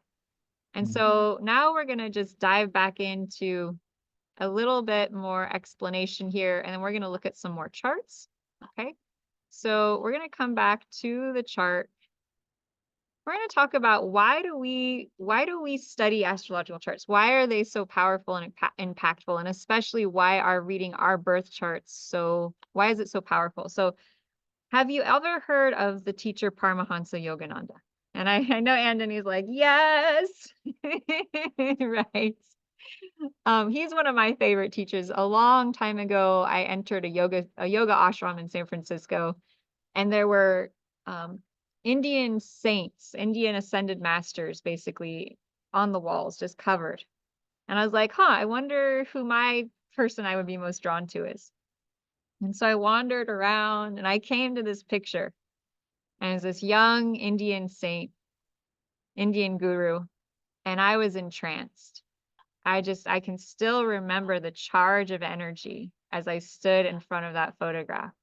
Like it was like I could feel photons, and I was just like still very young. I think I was in my mid-20s, and I just was like, what just happened? And it was Paramahansa Yogananda, his face, just his image. And I knew right then and there, like, there's something here. There's something very powerful here that is beyond my mind's ability to grasp it. And so as I got into the astrology, I came across this quote from his teacher, Sri Yukteswar. So if you read biography of a yogi, you'll learn about Sri Yukteswar. He was a very disciplined teacher. So if you're someone really learning about discipline, he's a great person to study. And he wrote, he always touches my heart for some reason. He like stares into my soul and I just feel a lot of love. So he taught that a child is born on that day and at that hour when the celestial rays are in mathematical harmony with his or her individual karma, right? And I know a lot of you have heard this before, but I love to keep repeating it because how powerful is that? When we're looking at your birth chart, we're literally looking at your karma. We're looking at where you came from. What is your map? Like, where are you at now? How can we help you move forwards? And it's just so powerful. And I feel so grateful to get to share this work with you all. So getting back to the chart for the new moon solar eclipse, and I circled two main areas. I circled the sun, the moon, Mercury, the past life point, the midheaven. And so that is a huge amount of energy. Plus there's Venus, there's Juno, and there's something called Vulcan, which is a storm god, incidentally. Okay. I have a storm god up there with all of this. So interesting that we have all of this weather stuff. And the storm god is actually opposite the wounded healer. So Vulcan, which is a hypothetical planet, is actually in polarity directly opposite Chiron, the wounded healer. Right. So that could be part of why we've had such a big storm, right? Because Pisces is located in the whale in the realm of Cetus. Let's see if we can get Cetus. Do I have Cetus in this presentation? Let me see if I can find Cetus. Cetus is the sea monster. So here's Cetus down here, right? Remember how I was sharing with you that at this time of the storm, we have Neptune, the god of the sea, in Pisces. So here's the constellation of Pisces, right? Well, directly below Pisces is the constellation called Cetus, which means the monster of the ocean, the god, like the monster of the ocean, or the whale, depending on which translation you look at. And so I've noticed that when we have planets occurring right near Cetus, we tend to have stormy weather. We tend to have high winds. We tend to have a lot of water. And so currently we have Neptune, the god of the sea, who's actually in charge of Cetus. In the story that I've shared many times, Neptune is actually in charge of Cetus. So to have Neptune right near Cetus, that means there's a lot of activation. And right now, Cetus, Neptune in Pisces is exactly opposite what? It's exactly opposite the sun in Virgo. So when you have two planets that are in polarity, you get basically a magnet that creates tension, right? It creates electricity, it creates power. Just think of two magnets, positive, negative, when they come together, there's a buzz there, right? So when two planets are in polarity, opposite, they create a charge. And so we've had Sun and Mercury in Virgo in polarity to Neptune and Pisces, the god of the sea. And that is when we've had this big storm on the eastern seaboard. And I just thought, wow, that is really unusual and very interesting how that is lining up astrologically. And that's also why I'm saying so many prayers for them, because it's like, oh my gosh, like they're having to deal with this interesting star alignment out there. And so I want to share with you the story of Cetus to help everyone, maybe on the East Coast, maybe whoever's going through a challenging time. So there's a tale of a princess named Andromeda. And she claimed to be more beautiful than all of the sea nymphs in King Neptune's kingdom. So sea nymphs would be like a mermaid type being, right? And so King Neptune, or the planet Neptune, became angry and commanded his monster, his ocean monster, Cetus, to go to Andromeda's village and to destroy her village. Now, there are a lot of pictures of what happened. Let's see if I have any pictures here. It was a very intense experience. So he commanded that Andromeda be taken to a rock and chained naked so that Cetus could come and gobble her up. Pretty scary, right? And terrifying. Absolutely terrifying. And so there she was sitting at the rock, and lo and behold, in comes a great hero on Pegasus, the winged horse, Perseus. And he has Medusa's head.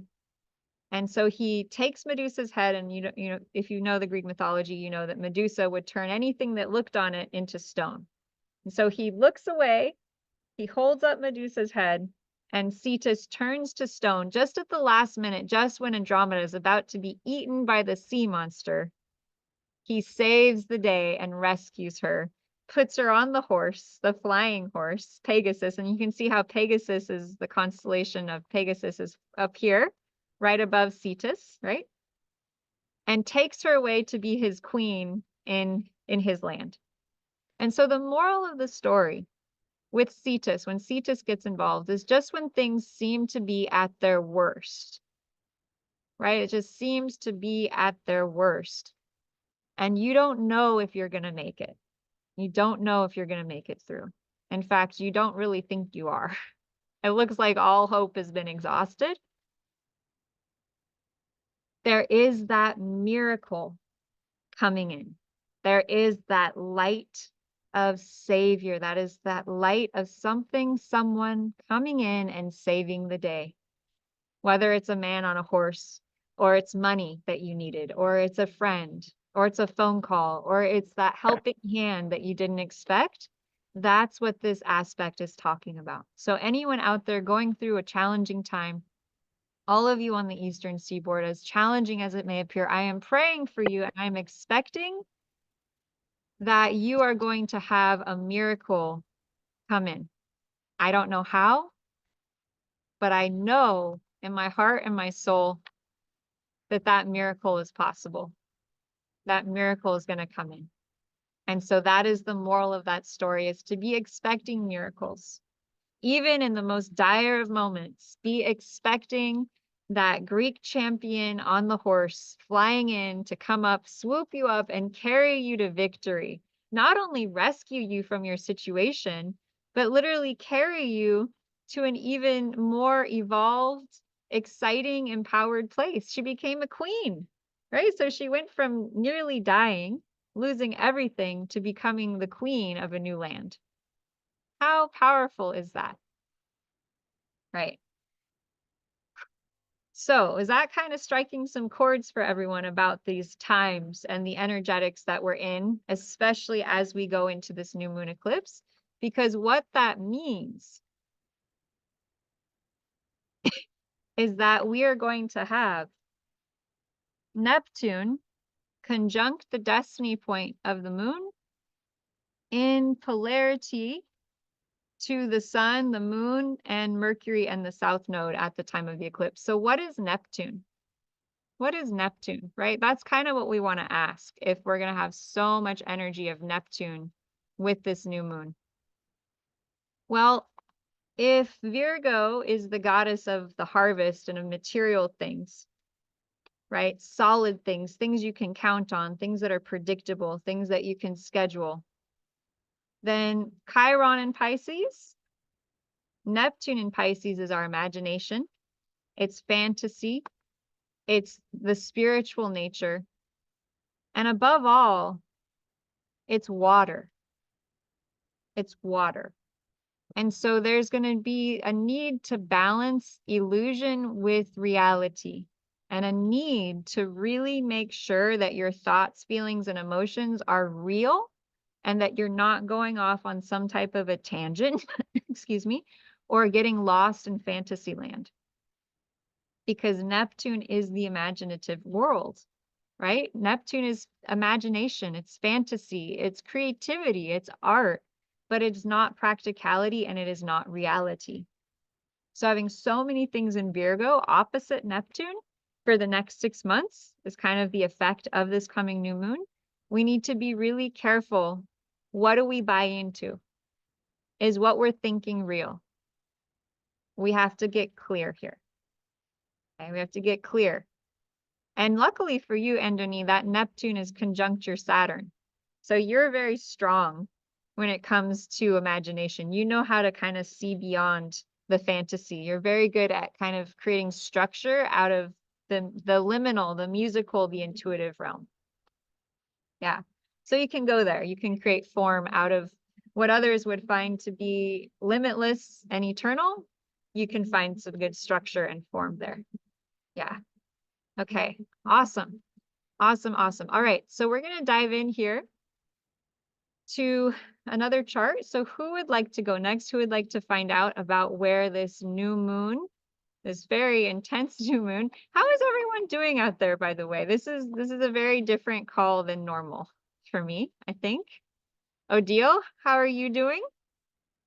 How's your tongue? Oh, it's back to normal. Okay. What an adventure that was. Right. I saw on your post that you got stung by a wasp on your tongue. It was in my glass, which I didn't see, bobbing under the ice cube. And as soon as I took that first sip, why is there a crunchy feeling? Crunch, no. crunch. I took it out. It was in my mouth, and I was saying, "Oh my God!" I bit on the wasp, which is scary because my son is actually allergic. Right. So I don't know if it's in my genes. I never was tested, but anyhow, long story short, I spit it out throughout the drink and right away went into my herbs and figured out what to use, and I was fine. Wow.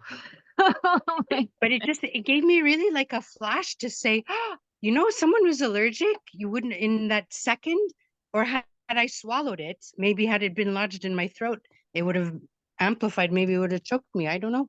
I would say, whoa, Right. what an exit. Right. Well, the question is, well, how do you feel now? And what did it bring up for you, right? Because everything is happening for us on some level or another, even these challenging things. And, Exactly. and Maddie says, so glad you're okay. I echo that Thank as well. you. Yes, thank you. Well, for me, obviously, the first thing I always bring it to what do I have to understand or learn here?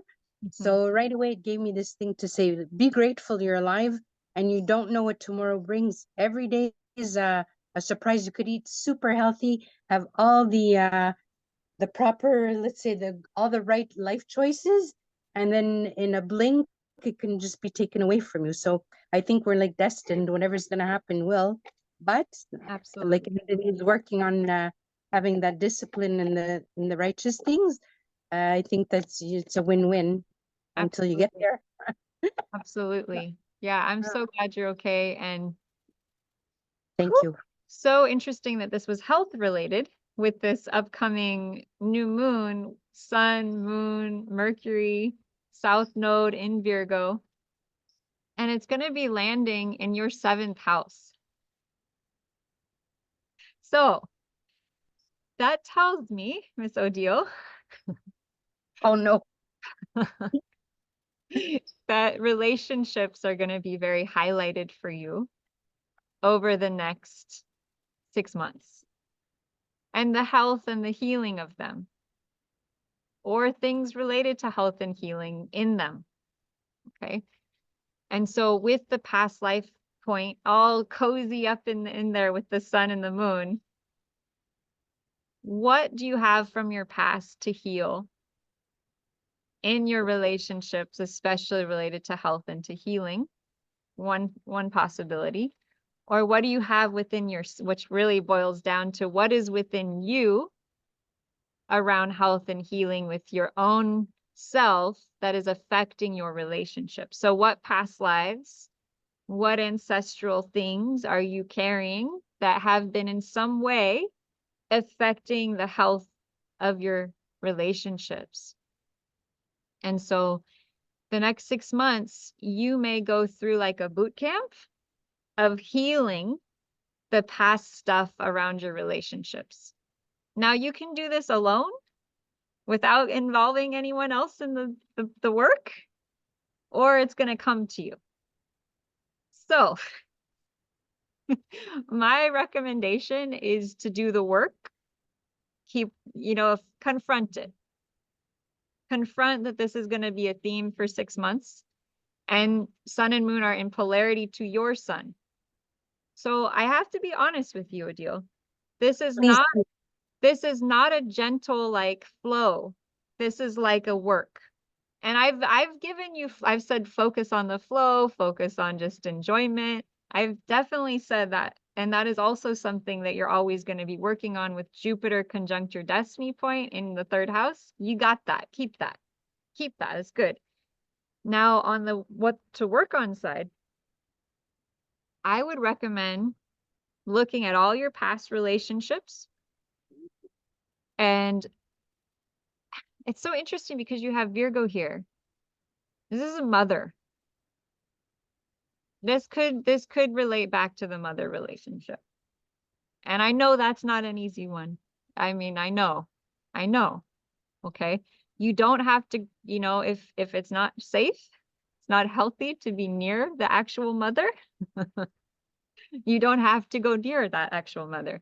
However, what about looking at ancestry, looking at your past life stuff with her and kind of making it a project, and not just her, but all your relationships, like making it a project for the next 6 months, because the past life point is there. That means things from the past.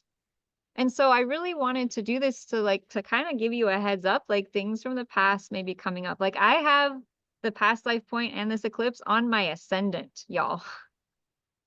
I'm like, I've been like, what does this mean? I've been like, But what has come to me is that I'm remaking who I am. I'm addressing who I was in the past to become who I am. And so for you, Odalie, that would be addressing your relationships from the past. And you know why? So that you can manifest the most amazingly awesome relationships. Because Virgo is perfection. So if you face that which is in the way of that perfection in the next 6 months, and you just face it, confront it, this is a theme I have to work on. When you're done, when you're graduating, and we meet back up in April, May, of course, we'll see each other before then, but we meet back up in April, May, you're going to be like, oh my God, I have the best relationships. I have the best partnerships. I cleaned it out. Imagine it's like there's a studio that has all of the old stuff from all of your old relationships. And it's like, there's maybe a dust pile here. Maybe there's a broken frame here. Maybe there's like a pile of junk here. It's like, it's got some work that needs to be done. And we all have that in some area of our life, right? And so, Anthony, this would hold true for you for your 8th house. Like, what is in your 8th house related to mysticism, related to death, sex, birth, intensity, that needs to be cleaned, it needs to be organized, it needs to be redesigned, right? So really fun thing, I think, Odile, you'll really relate to this, is I was sitting down and I was imagining what my ideal office would look like. And I was just playing with it. I was like, oh, what kind of architecture would I have? And like, what kind of colors and what kind of cushion would I sit on? And what kind of like food would I have for snacks? Would I have a little teapot so I could make some hot tea while I was working with you all? And I was just imagining. And so I think this analogy might be really helpful for everyone with this South Node new moon energy of redesigning whatever house this new moon eclipse is going to be landing in. So imagine, Odile, that your 7th house is like an office or a room or a space. And it relates to all of your previous relationships. It relates to relationships in general. And if you close your eyes and you just tune in right now to the space in which all of your past relationships live, okay, just kind of look around. Just notice, okay, is it perfectly organized? Is it clean? Does it feel the way that you want it to feel? Does it feel what you want it to be? Okay. On a scale of 0 to 10, how much does it, 10 is it feels like 100% of how you want it to be, and 0, not at all. What's your number? For the relationship or the home? Relationship. The relationship? Well, because I'm in this Pisces inner me, myself, and I don't have very much conflict. I'm so at peace and connecting, like, of having solitude. It's very nurturing. I don't know how to explain it, but I guess it doesn't trigger anything. So on that sense, my relationship to myself is, I would say, one word: bliss. I'm not in any agony. When I feel like being sociable, I go. But I have been avoiding relationships, or maybe it's on my natal chart, since the pandemic, actually. Right. That was probably the time that I said, okay, I am done from, actually, I think now I can self-diagnose as, in French, we say dépendance affective. So it means that you're dependent on another to feel loved. And I had, since 16, a boyfriend, one after the other. Never, I had a little break, like to say, oh, I'm single for 6 months. And it was constant. Now that I did take this break, it's connecting to myself. Yes. Which I'm very at peace. And I don't know why they call it menopause. Pause. I'm pausing those men. Because it's a lot harder to be in a relationship, right? I never thought of that. Right. The timing was perfect. Right. So it's a lot easier to be single than being in a relationship for me. Right. It's a very difficult relationship.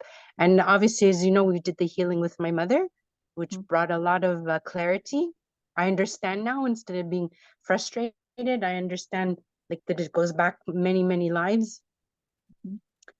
So we heal that. So I'm very at peace with it, but I think I have to probably go deeper with that mother wound. So what I want you to do is what I want you to imagine that there's a room in your consciousness that holds all of your past relationships. And it's like, it's held in the form of furniture and objects. It's not people. There's no people in there, but it's like the state of when you tune into relationships. What do you like? If you go into that room, is it clean? Is it organized? Is everything put away neatly? What does it look like? A lot of broken things. There you go. Okay. So that is probably one reason where you're like, I'm just going to exit stage left and I'm not even going to deal with relationships because it was so traumatizing. It was so painful. I don't want anything to do with it. And so I was like nervous, like going into this conversation with you. I was like, oh boy, because I love how self-fulfilled you are, so happy and blissful on your own. And I didn't want to bring this up, right? But the sun and the moon and the south node point being in this house, I mean, it's got to have some effect, right? And so I have to tell you so that you know. And I know that this is like, there's not any planets here. So you're like, I'm just going to stay away from it. We're just going to stay on the other side of the fence. But here's the deal. Imagine 6 months from now, you do the work and that you close your eyes and you tune into when you think about relationships inside and it's totally fixed. All of the broken things are repaired. The room looks beautiful. It's immaculate. It's elegant. It's clean. You look into it and you just go, I love this room. I love this room now. I'm so happy and thankful and grateful that this room is now beautiful and I love to be in it. Imagine how much value. It's like a whole sector, it's like a whole wing of your house has been shut down and you don't get to use it, right? And you don't get to have value from it. And so I feel like what the universe is offering you is an opportunity to open your house back up, all of it. Right? Every sector, so that you can have all of the blessings and all the gifts and all the love that you really deserve because you're beautiful and you deserve love and you deserve everything to be operating at its highest and best, not just parts of it, right? Not just I'm happy here, so I'll stay here and I won't go address that scary room down there that I don't want to go into because it's so scary, right? And so I have to give you this heads up as an astrologer so that you know that this is being activated. I don't want to, I want to just stay in bliss land and just stay in the rainbows and butterflies and unicorns with you. I want to stay there and please stay there. But I also have to share with you that yes, some of these energies that you see in that room with relationships may come up to be healed in the next 6 months. And so because you have that foreknowledge, maybe you can start to do some work on them on your own, right? So I can offer, some discounted sessions with this eclipse energy since I'm sharing it with you. Okay. And so if you have this work to do, I highly recommend doing that work as opposed to waiting for that family member or that ex or that person to show up and you have to actually have a conversation or avoid a phone call or who knows what. But I recommend being proactive and just starting to face the work now because in 6 months' time, it's just going to be like night and day if you choose to face it. Okay. If you don't choose to face it, that's up to you. Okay. And the universe will bring whatever you're attracting, whatever is right for your soul growth and the highest and best for you and your soul, right? That whatever that is, I don't know what that is. I can't predict the future. I'm just here reading the map. Okay. How is that landing for you? What is that bringing up? How are you doing? No. That's a very honest response. Lotus, you're popping my happy bubble. Well, this has happened actually. I don't know, things come cyclical. There was one part I was in a seminar, and it was they were withdrawing a book, and they picked my number, and they said your book number whatever. So I picked the book, and I was happily single for that little break, and I was like, the book was called Life is Better. Life is Better When You're Two. And I did that growl. Why? Every time I'm in a good place, someone has to come and bust my butt. But anyways, but I think the mother wound, I'm learning a lot about, let's say, the narcissistic families and how you become the black sheep. And so it's comforting to know, like, it's a pattern. It's not like, oh, I'm a victim in this. It's like a pattern. My soul chose to be here, probably to stand solid on my 2 feet, to say, I'm independent. I don't need to look for a recognition or praise from the outside, that it comes all within. So that, I think, was what my soul came to learn. But I mean, when it's others, it's just that Neptunian is very strong in me, also with the Venus in Pisces. So I have a very idealistic and a bit of a Walt Disney image, I guess. So obviously I get disappointed. It's like, oh man, this sucks. Right. The reality check of, and it shows up in your house of relationships, right? So it's like over here, you stay independent, you stay on your own. It's like you stay in your beautiful kingdom. So what if, maybe you work to call in people who you can have relationships with who support you in your beingness, right? People who get you, people who love you, people who care for you, that you can have relationships with without losing your space and your bliss and your spirituality and all of that. Well, you're my official adopted sister. Oh, there we go. Hey, Odile, maybe on my next trip, December or January, I'll come visit you. Yes, please do, Anthony. And actually, I'm going to write you. I know we're Facebook friends. I'm going to send you some links about spiritual things that I did maybe 20 years ago that resonate a lot. Like, oh my God, like the J-Dev. Yes, there's a lot of free Kundalini yogas that he does on the new and full moon. But there's other work too with the breath work. That's been phenomenal. And I just thought maybe you would love that, we'll call it that Indian philosophy. I see you as a teacher because they teach breath work and how the breath controls your emotions, and that you don't, nothing on the external is going to shake you, you know? So we'll chat about it. But because we're opposition, it's like what you master and where I'm coming, it's like, whoop, we can certainly help each other. It's like the mirror. That's why I always remembered from the last session. I go, oh wow, there's no coincidence. Yes, absolutely. Okay. Yeah. So to explain, well. to explain the two of you a little bit better here is that Andony has his south node in his first house. So he is really strong on all the Piscean things. He's very strong. So when the two of you hang out, it's familiar to him. Okay. What Andony is working on doing is growing into the Virgo side, which, as you've just shared with us, Odile, is not necessarily your comfort zone. Okay. And so the practical, the daily action, the reality. Structure. Okay. Yeah. Structure. And so the structure, right? The structure, and how can you also learn to not have a grr response, but to feel excited about the possibility of having both sides of yourself available, right? Both and so that's where the healing is. That's where the healing is, because if there's resistance and anger or frustration, that tells us that there's something unhealed, right? That just tells us that there's a pain or there's a wound or there's something that, needs some care, needs some tender, loving care, right? So maybe hanging out with Andony will be helpful because he comes from being very similar to you, like strong background in the spiritual path and like very sensitive and connected.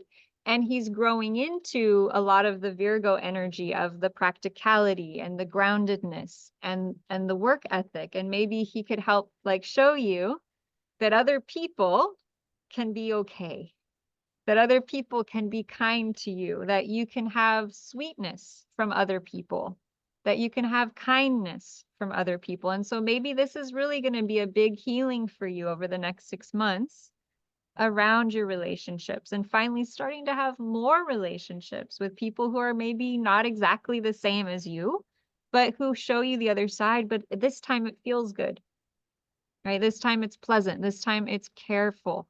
It's kind. And so I see a really big healing and a big opening up of your relationship sphere as you allow all that old stuff to come up and out. All the old stories, right? All the ways in which you had to shut down 4 years ago, healing that to finally open up to a bigger family, right? A bigger community, a bigger realm of connections. And it's a healing. And it's a healing on a very deep level, right? Very deep level. Yeah. This house, sorry, I had a question, Lotus. This Sure. house of relationships is all types of relationships, right? Community, neighbors, or is it a couple?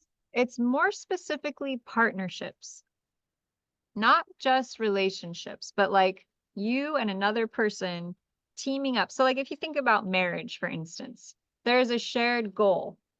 You and this person bounded in holy matrimony. There's a contract and there's a goal. So it's not just all relationships. It's like you and another coming together with some kind of shared purpose that binds you together, so to speak. You don't have to stay bound forever, but that purpose or that desire that you're in together is what's keeping you sort of together. Yeah. So like friends and neighbors, that would be more the 11th house, which is actually the type of relationship you would most like to have because that's where your marriage asteroid is. Yeah, I think last session you said there was something activating the 11th house. I forget at what point. I should Pluto. be thinking, yeah. Pluto. Yeah, so my circle of friends, I think, right? Yes. So it's like a cleanup of the Yes. superficial relationships, even they're long term. It just they change category. Instead Right. of being close friend, they become maybe more an acquaintance because there's no real soul connection. But it's just like a shift of people that I surround myself with. Yeah, you're going to have a lot of depth and insight about that over the next 16 years because Wow. Pluto goes into one sign for 16 years, right? And I shared with you last time that it's been in your 10th house of career for 16 years. Yeah, ask me if I loved my job. I don't dare. I don't dare. Right. Oh, So, goodness. so you're going to That's have a crazy. lot of transformation around friendships and even, okay. So what is marriage asteroid and how does it impact our charts? Well, this is the marriage asteroid right here. Odile has it in her 11th house. It looks like a little asteroid on a plus sign. And so wherever you have that in your chart, it's going to relate to the type of marriage partner that you attract in. Okay, what are they like? Well, for Odile, they might be a little bit older because it's in Capricorn. They might be fairly stern. They might be fairly success-oriented. And it's in the 11th house, but they could be really quirky. They could be really eccentric. They could be friends with a lot of different people, or an ideal partner for her would be someone who is successful, secure, disciplined, serious, and also very friendly with a lot of people. Right. So that's what the asteroid tells us is kind of like the ideal mate partner for us to not just date, but like to marry. Like, who would that be for you? Right. So you can look at your chart and see based on wherever you have that. Yeah. That's so cool. It is. Yeah. It's very, very helpful. And then let's see here. Okay. I have to do this. So Chiron is sitting on your Mercury right now. How has communication been for you lately? You know what? I had a couple of social engagement and I canceled all of them. Just because, and I said, nah, you know what? Can we get together in whatever, 2 weeks? 3 of them back to back to back. And I said, I looked, geez, how come I'm feeling so antisocial? Is this aspect affecting it? That's part of it. And it's also that the sun is opposite your sun. Right? So remember how you're going to have sun and moon and south node in your 7th house of relationships? It's opposite your sun right now. So like, this is challenging time, Odile, because who you are It's so beautiful, right? When I see Odile, I always smile, right? It's this like joyful energy, and it's Pisces. It's very lighthearted. There's this very like fairy, elfin, queen type energy, and also a watery energy. And so you're beautiful, and you know that. You know you're beautiful. And Thank so, you. but right now, because the sun is in polarity to your sun, there's a tension that you're experiencing because of the sun's location affecting your sun. Wow. It's so true. I'll cancel. Once I give my word, I go and I went over and just one after the other. I said, no, you know what? I need to step away. No, for no reason. There was nothing particular. I just felt that I needed to cocoon and being within myself. Right. And you also have the destiny point conjunct your sun, like Anthony. This is probably the most challenging time of the year for both of you, because the destiny point is in polarity to the south node right now, and the sun is opposite it. So the destiny point we're all here to learn is Pisces. We're all here to kind of learn from you, Odile, and to learn from you, Anthony. But the sun in Virgo is the opposite it. So what we're all here to learn is going through this tug of war with Virgo. And Virgo is the work and the service and the always doing, and it's active, and it's the body, and it's details. And so for you, Odile, not so much for you, Anthony, because your north node is in Virgo, so this is good for you. It's strengthening what you're growing into. But for you, Odile, it's like, it could feel just stressful. It could just feel like people are moving too fast, and they're more concerned with reality than they are with spirituality right now. Sun and Virgo, they're more concerned with the harvest. How many squashes, how many apples, how many pears, how many grapes did they receive this year? They're kind of busy counting the crops, and that could be not just their gardens, but their money or their friendships. Like, people are busy kind of counting their harvest right now. For you, you don't care about that.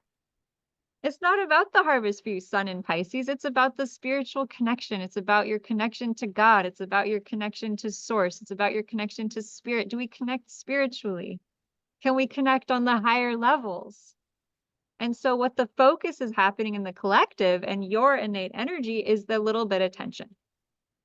Little bit of tension. And so the good news is it's not going to last very long, right? The sun moves very fast.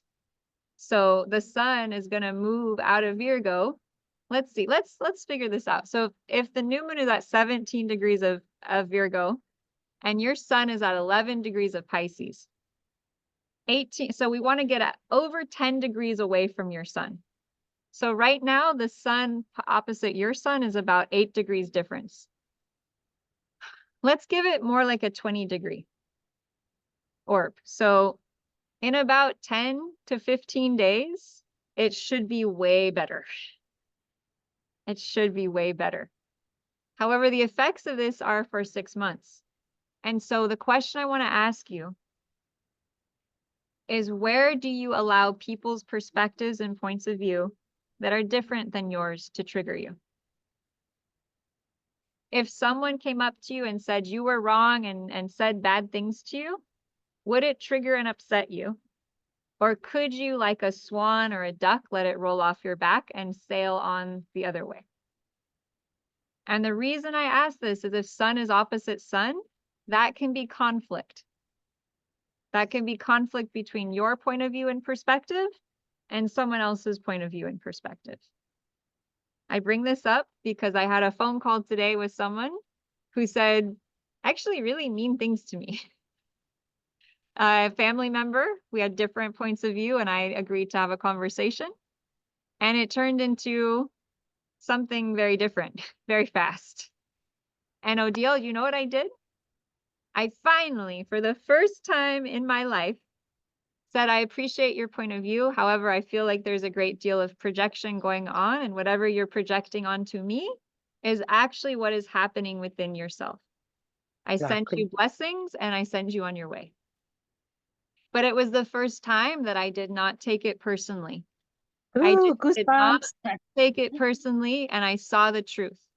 They are simply in delusion and projecting that I'm in delusion, and that's okay. Of course, There's a lot. Yeah, there's a lot of politically that. based. Yeah. So with this said, I want to really encourage you to work on that practice, because there may be a tension coming up for you to heal and resolve around this over the next 6 months.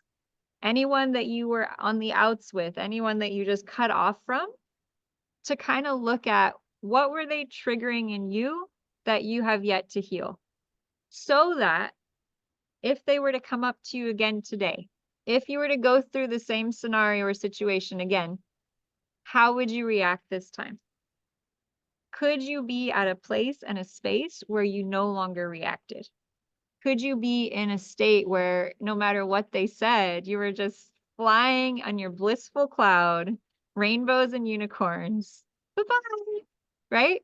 And so that is, I think, a lot of what the work of this South Node plus Sun and Moon in Virgo, trailing back to 2020, when all this crazy health stuff happened, where we're still dealing with, are we still reactive? Are we still triggered by all of those situations and scenarios? We have 6 months to clean it out. Clean it out. Clean it out. And imagine how you will feel once that's completely clear. Okay, let's do it. Let's do a clearing. Are you guys ready? Let's do it.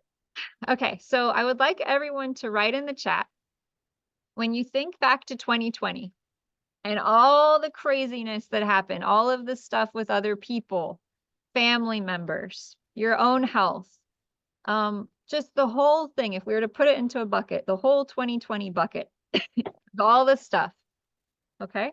When you think about it, 0 to 10, 10 being the most highly triggering, 0 not triggering at all, put in the chat, what is your number? And the reason we're going to clear this is so that as we go forwards with the next 6-month period, we're going to feel better and it's going to be easier. Okay, let's check it out. We got a 10 plus plus plus. Yep. I love it. Trigger or 1? What was that, Anthony? 10 is the most triggering? Yes. Okay, and then I've got a 7.5, I've got a 5, I've got a 10. Yeah, we got some good triggers on the call. That's good. We got another 7.2. I love the 7.2. That's great. I was getting real specific. That's showing that good Virgo North Node. Okay, great. All right, so this is going to be really interesting. I'm really grateful that you're here so that we can tune into this. Okay, so I'm going to call on all of our highest guides, and I'm getting chills all over that we're doing this. This is going to be so powerful. Holy cow. You know what this is going to do? It's going to speed up our movement forward so we don't have to backtrack as much. Does that make sense? Like, clearing this stuff will mean that we have way less work to finish up as we go forwards, and we can just finally get on the road and accomplish what we're here to accomplish. All right, let's do this. Okay. So calling in all of my spiritual entourage, inviting all of you to call in all of your spiritual entourage, calling in all of the highest beings of love and light that are here to assist us. And holy cow, it just got really light and bright in all of your squares there. Wow. To assist us with this healing today, connecting to Mother Earth, connecting to all of humanity, their highest selves, to help assist this clearing. This is going to help a lot of people, I'm hearing. This is going to actually change timelines. This is friggin' awesome. You guys are champions. Okay. So everyone take a deep breath in. Okay. And a deep breath out. Okay. And now I'm going to just tune in and test. Okay. So the highest priority way to clear all of this stuff as quickly as possible to get to the root of it, we got to go to the past life level. So they've said nothing is new under the sun. This is true. So everything that 2020 brought up, my friends, was just a repeat of other things from the past. So let's see how far back in our collective fields, and this will apply to all of you, as well as to absolutely anyone, everyone who watches this call in the future. Okay. So what we have here, past life, 1, 2, 3, 4. 5, 6, 7, 8, 9, 10, 11, 12, 13, 14, 15, 16, 17, 18, 19, 20, 21, 22, 23, 24, 25, 26, 27, 28. So 29 lifetimes back. Holy cow. That's only a little ways back, right? Not too far. All right, 29 lifetimes back. Okay, and what is the emotion? The emotion is anger. The emotion is like absolute rage. Absolute rage. Like, how dare you do this thing to us? That's what I'm hearing. How dare you do this thing to us? 29 lifetimes back. Woo, feeling it. Feeling it. So, my friends, could you let go of this deep, deep rage from 29 lifetimes back? Would you let go of this deep rage 29 lifetimes back? And when? Deep breath in. Whew, deep breath out. Okay, now, so go ahead and rub your hands together. And go ahead and imagine, where do you feel the rage in your body? Where is the rage? Where do you feel it in the body? Is it in your chest? Is it in your throat? Is it in your head? Is it in your brain? Is it all over? Is it in every cell? Where is the rage? Just feel it. Rub your hands together. Tune into it. And where in the body is it? And what color is it? Good, deep breath in and out. Good. Okay. And now by the power of God, by the power of source, and it really helps if you rub your hands together. It is commanded, and feel where the rage is. Where is it? I know it's been shut down. I know it's been hidden. I know it's been repressed, but can you let it come out of its cave? Can you lure the dragon of your rage out of the cave and actually confront it right now? Are you ready to let it go? Could you let it go? Would you let it go? And everywhere and anywhere there's resistance to letting it go, everything that brings up or lets down, we ask for a complete change history. And everything is needed, levels 1, 2, and 3. And by the power of God, and by the power of source, and by the power of the creator of all that is, it is commanded all of this anger and rage, all this justified anger and rage be allowed to release and clear. We command it to release and clear on the core, on the genetic, on the soul level. We command it to be pulled and resolved on the historical level. Anywhere and everywhere we felt like to keep this rage kept us safe, or to keep this rage, we're actually helping, right? There's this sense like if we keep this rage, we're helping stop it from happening again, but actually we're more likely to have it happen again. So anywhere and everywhere we've been keeping the rage, feeling justified and keeping the rage that it will somehow help our situation, help what we want to have happen. We ask for a complete change history and everything as needed, levels 1, 2, and 3. Deep breath in and out. Good. And by the power of God, and by the power of source,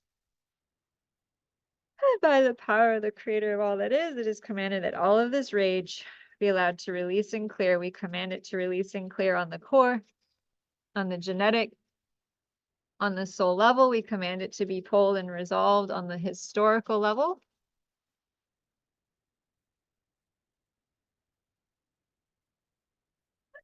And replaced on all levels the creator's truth and definition of pure unconditional love, compassion, forgiveness, peace, calm, happiness, love, and joy. Taking a deep breath in and a deep breath out. Shake out your hands.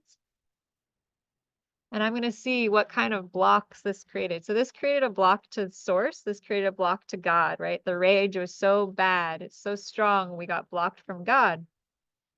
Okay, and this goes up 100, 200, 300, 400, 500, 600, 700. So 800 levels up. So invite everyone to focus 800 levels up to where this rage has blocked your connection to God, to source. And we just ask for a complete change history and everything as needed. Levels 1, 2, and 3. And take a real deep breath in and a real deep breath out. You're going to feel a lot of shifts through your neck, through your spine. A lot of energy coming in. You might feel warmth. You might feel some heat. Okay. Beautiful. We need to clear a lower level block now, 100, 200, 5,000, 10,000. 25,000 levels down. Focus 25,000 levels down where the rage and anger is towards what happened 29 lifetimes back. Could you let this go? Would you let this go? When? Good. We asked for a complete change history and everything as needed. Levels 1, 2, and 3, and take a really deep breath in and a really deep breath out. Good. Deep breath in and deep breath out. That's great. Okay. Good. Continue breathing in, continue breathing out. Notice the shifts in your body. You might feel quite a lot more space or energy.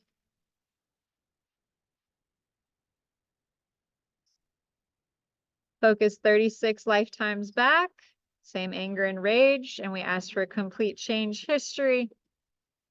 And everything is needed. Levels 1, 2, and 3. Deep breath in and out.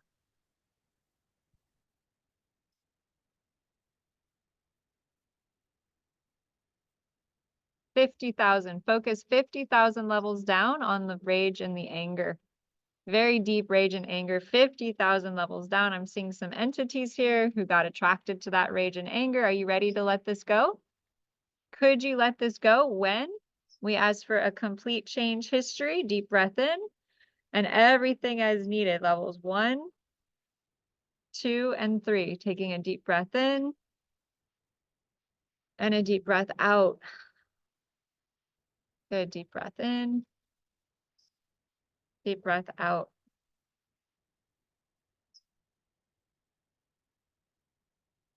Just feeling forgiveness and compassion from God's source flowing in, asking for complete unconditional love, past life healing for all of you, for all of your soul fragments and all of your soul fragments that got lost in that lifetime. We command that all of those soul fragments be completely lifted up into the light, completely cleansed, completely healed, completely on all levels, and returned back to you in the highest and best way. Now, please, deep breath in and out.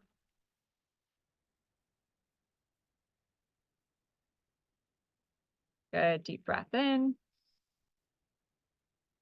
Deep breath out. You're all doing really great work here. Okay. I'd like you all to share in the chat, please. What is coming up for you? What's your number now? When you think about 2020 on a scale of 0 to 10, 10 being extremely triggered, 0, not at all. Where are you at now? And just feel, just sense, wherever you're at is fine. Just want to kind of check in and see where everyone's at now. Okay, we've got a 2. Okay, fantastic. That's much better. That's quite a good jump. That's awesome. Okay, anyone else? Okay, 6.1, that's better. Okay, 0.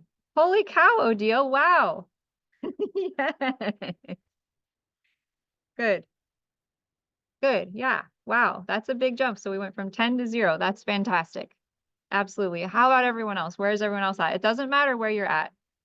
And if it's still a 10, that's totally fine because we can do some more work here. And I plan to, okay? So please just share your number. Let us know where you're at. Deep breaths in and out. 5, that's better. Okay, we're starting to make some improvement here. Fantastic. We're not done yet.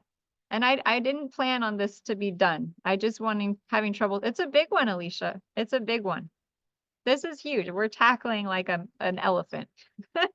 So whatever we can do to start to clear out the field and the tank, right? The better. Hi. Welcome. Yay. Okay, anyone else want to share their number before we go forwards here? Okay. Alrighty, invite everyone to take a deep breath in and out. Okay, so in order to clear this issue with 2020 more fully, it's not a past life level now. And I knew it. I could tell. We've moved past the past lifelong. Now we're in the DNA. 6. Yay, yay, yay, yay. That's better. That's so much better. And think about how much better the world's going to feel to us as we clear. And yeah, if you're sitting waiting, you can always be tapping the side of your hand or rubbing your tender spot as I test here. That's fine. That keeps the energy moving. That's fantastic. Really good work, everyone. I should rename my events World Healing Service events. That's really what they're all about. I should rebrand myself. Okay. So this is ancestral. Oh, I like your hearts. Okay, ancestral, and this goes back on the mother's side. Think about how the mother feels about all this kind of stuff, right? The mother who wants to serve and support and help her children. Think of Mother Earth, how she feels about any of her children being upset or unhappy. It's nerve-wracking. Like think about our animals. We want them to be loved and cared for and happy. So if humanity is suffering, the mother is suffering, right? That's kind of how it works. Okay, so it goes back on the mother's line, which means our mother's side energy was super triggered by seeing people unhappy, right? That's really, really hard. Okay, so this goes back on the mother's side one.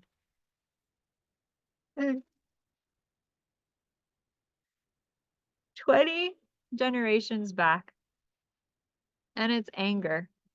And it's more anger. Yeah. Angry about the situation. Angry about how people are being treated. Rage. Anger and rage. Like, this isn't right. Right? This isn't right. That's what I'm hearing. Okay. So are you ready? Could you let this go? Would you let this go? When? Okay. Take a deep breath in and out. Rub your hands together. Tune in. Take a deep breath in and out. Calling on the spiritual entourage to be here with us.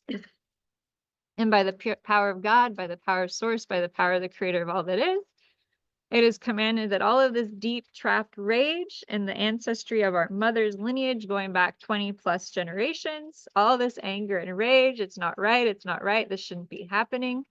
People should not be being treated this way. It's wrong. That's what I'm hearing. By the power of God, by the power of Source, by the power of the Creator of all that is, it is commanded that all of this rage and anger buried in the mitochondria DNA of the mother's side and going back in our ancestry, all this anger and rage be allowed to release and clear.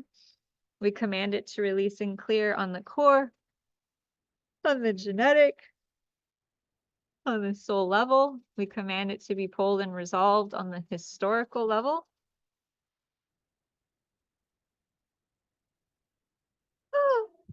And replaced on all levels with the Creator's truth and definition of pure unconditional love, compassion, forgiveness, peace, calm,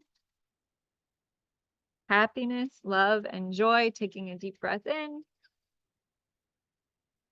taking a deep breath out. By the power of God, by the power of Source, by the power of the Creator of all that is, it is commanded all of this anger and rage buried deep in your mitochondria DNA on your mother's side be allowed to release and clear. We command it to release and clear on the core, on the genetic, on the soul level. We command it to be pulled and resolved on the historical level and replaced on all levels with the Creator's truth and definition of pure unconditional love, compassion, forgiveness, peace, calm, happiness, love, and joy. Deep breath in and out. And there's an upper level block to God here, 100. 500 levels up, blocks to God from this anger and rage and the DNA from the mother's side. And we ask for a complete change history and everything as needed. Levels 1, 2, and 3. Deep breaths in and out. Good. Big clearing with that one. We need to go to the lower level now, 100. 800 levels down. This anger and rage on your mother's side. It's not right. It's not just. We ask for a complete change history. and everything as needed.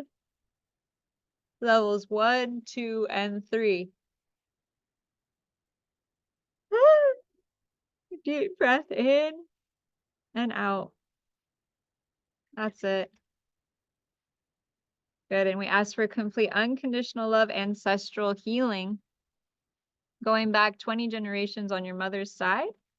Whatever happened to your ancestors to cause that anger and rage, we ask for complete unconditional love healing, and we ask for complete unconditional love land healing and clearing, to clear the land, of all of the negativity that got stored in the land at that time. I'm just seeing a lot of conflict. I'm seeing a lot of pain. And so we're just doing a complete unconditional love healing for your ancestry, going back 20 generations, whatever the land is that your ancestor came from.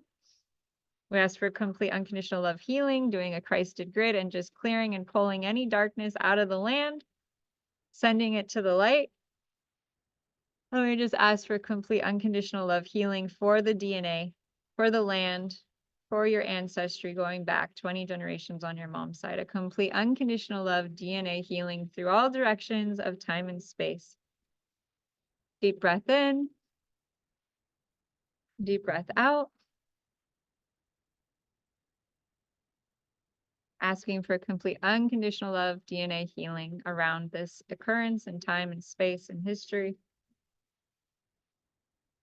Thank you, thank you, thank you. And a complete unconditional love DNA healing and optimizing the DNA that was affected by that anger. Doing a complete unconditional love healing on it. Thank you, thank you, thank you. It is done. It is done. Show us. Good. Deep breath in. Deep breath out. Wonderful.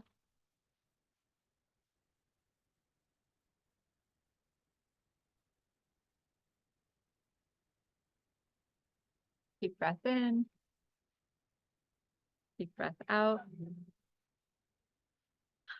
Good. And just asking for that pure unconditional love healing to just shower you in golden light, just flowing in from heaven, showering you with that pure unconditional love and light.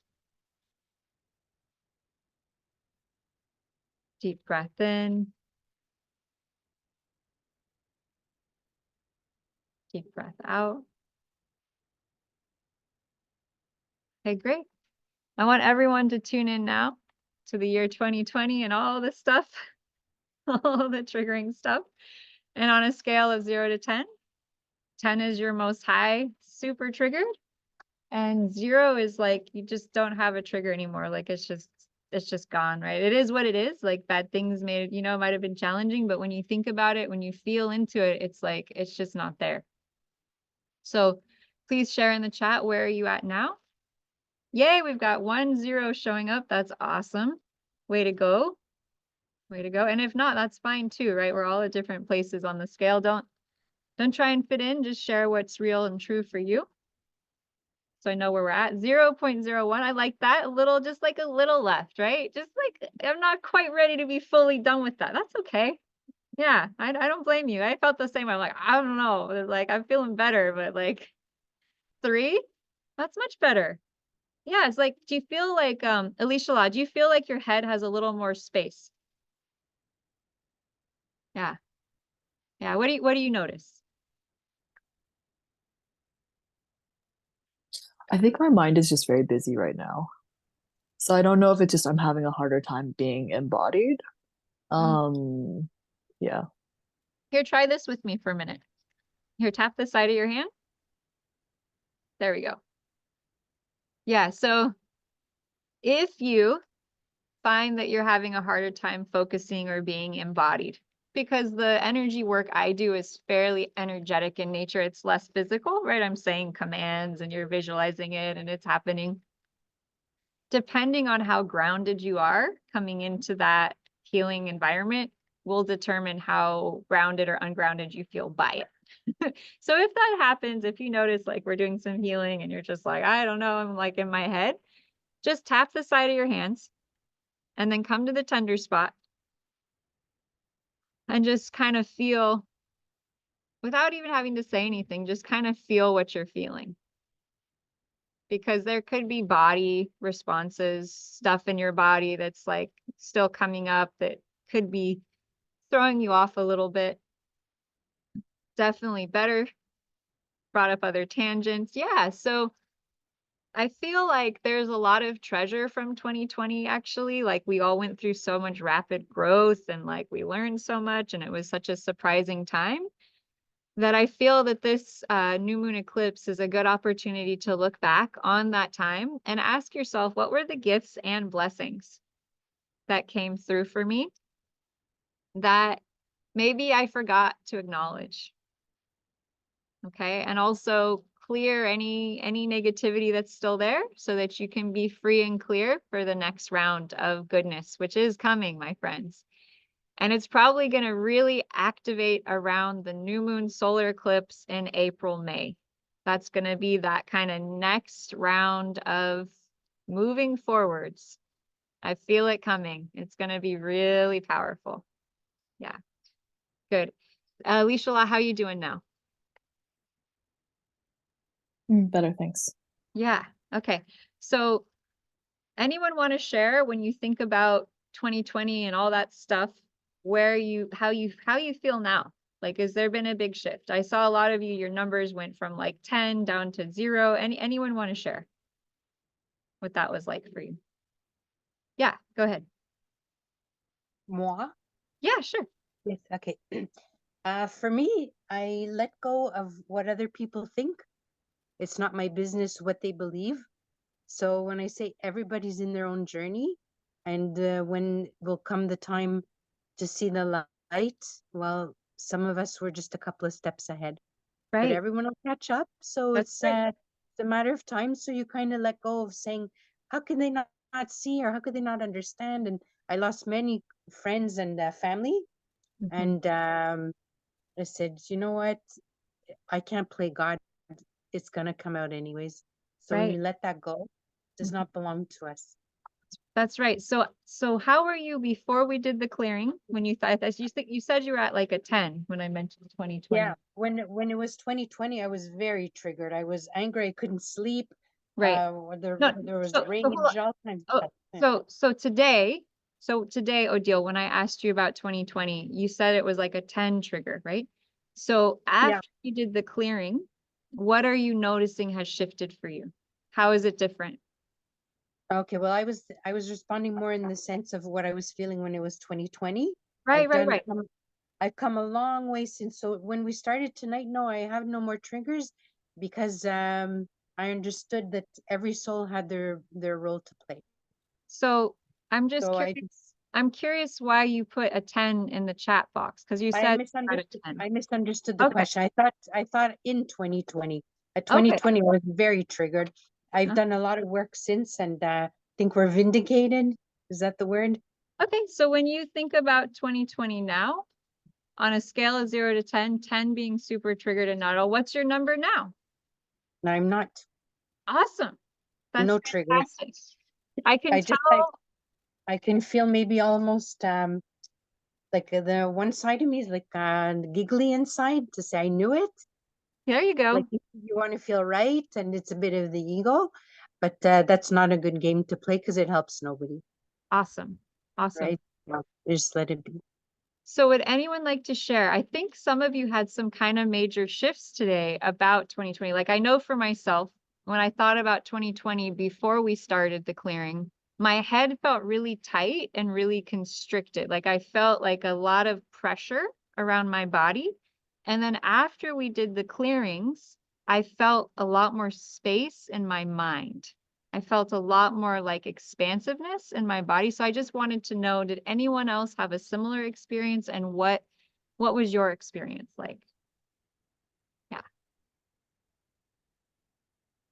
Go ahead, Anthony. Yeah. Yes, so I want to say thank you to Adil first because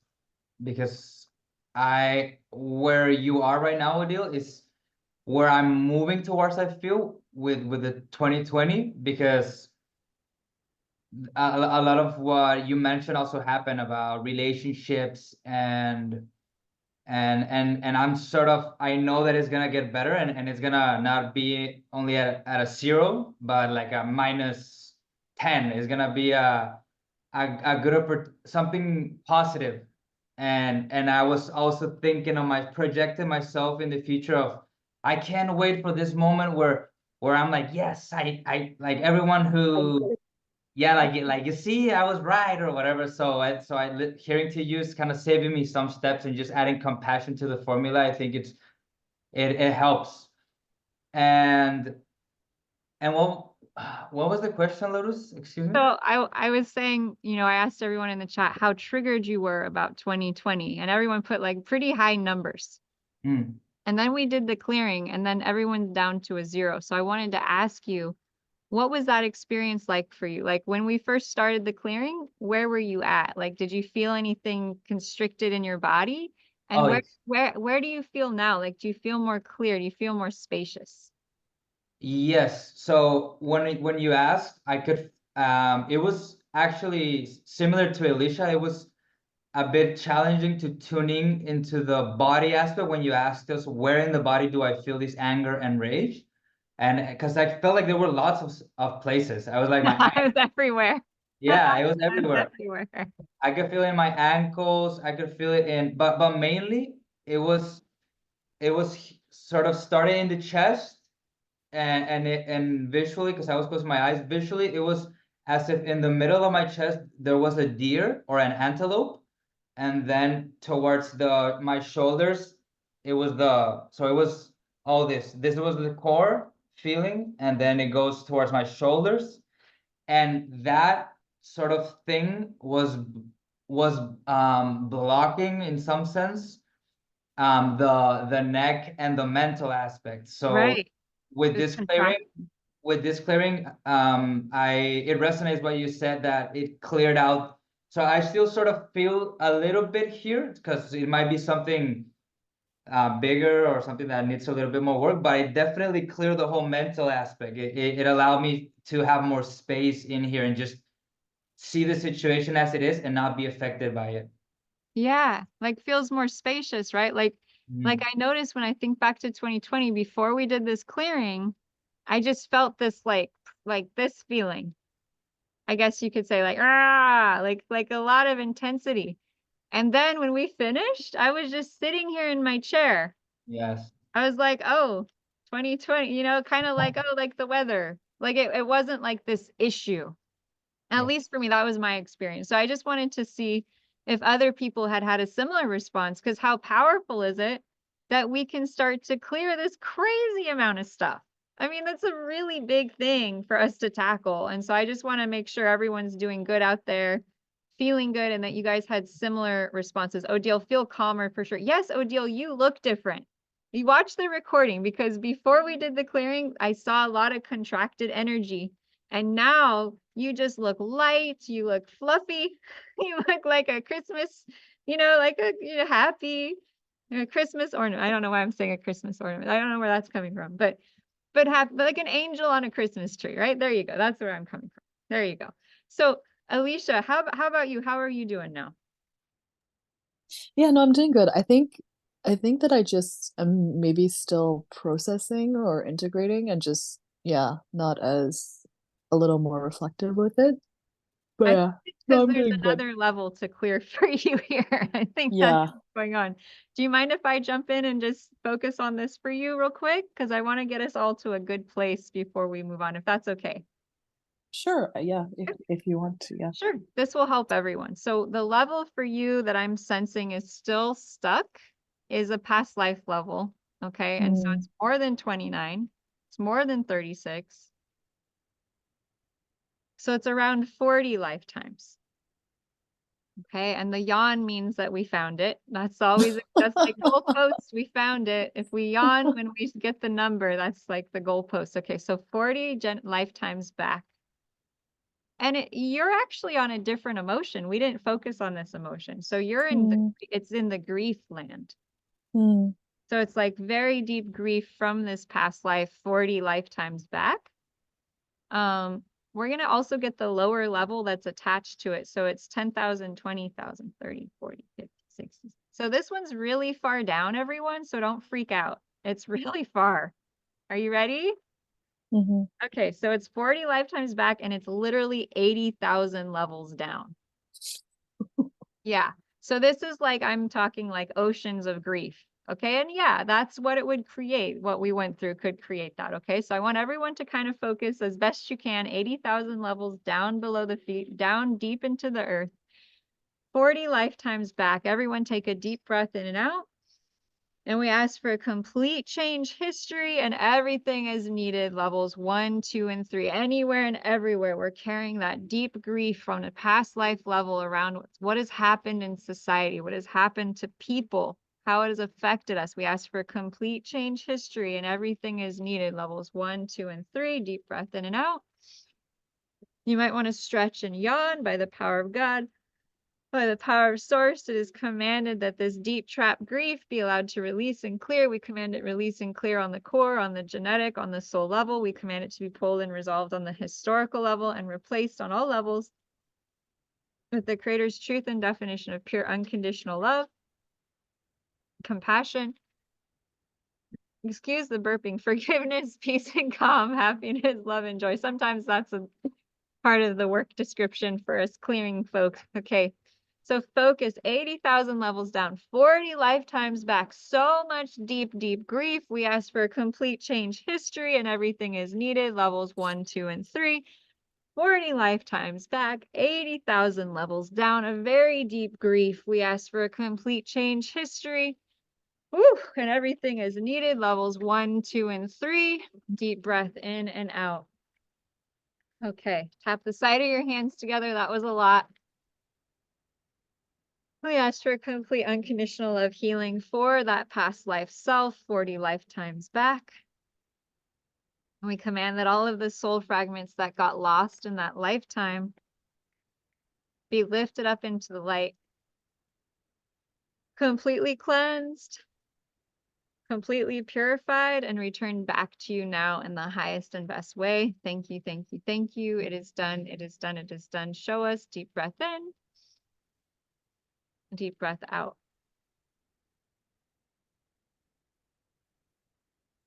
Good. Good. Just calling in that deep unconditional love healing for that aspect of you on the soul level. And just commanding that any lingering grief from 80,000 levels down, we just ask for complete change history and everything as needed. Levels 1, 2, and 3. Deep breath in and out.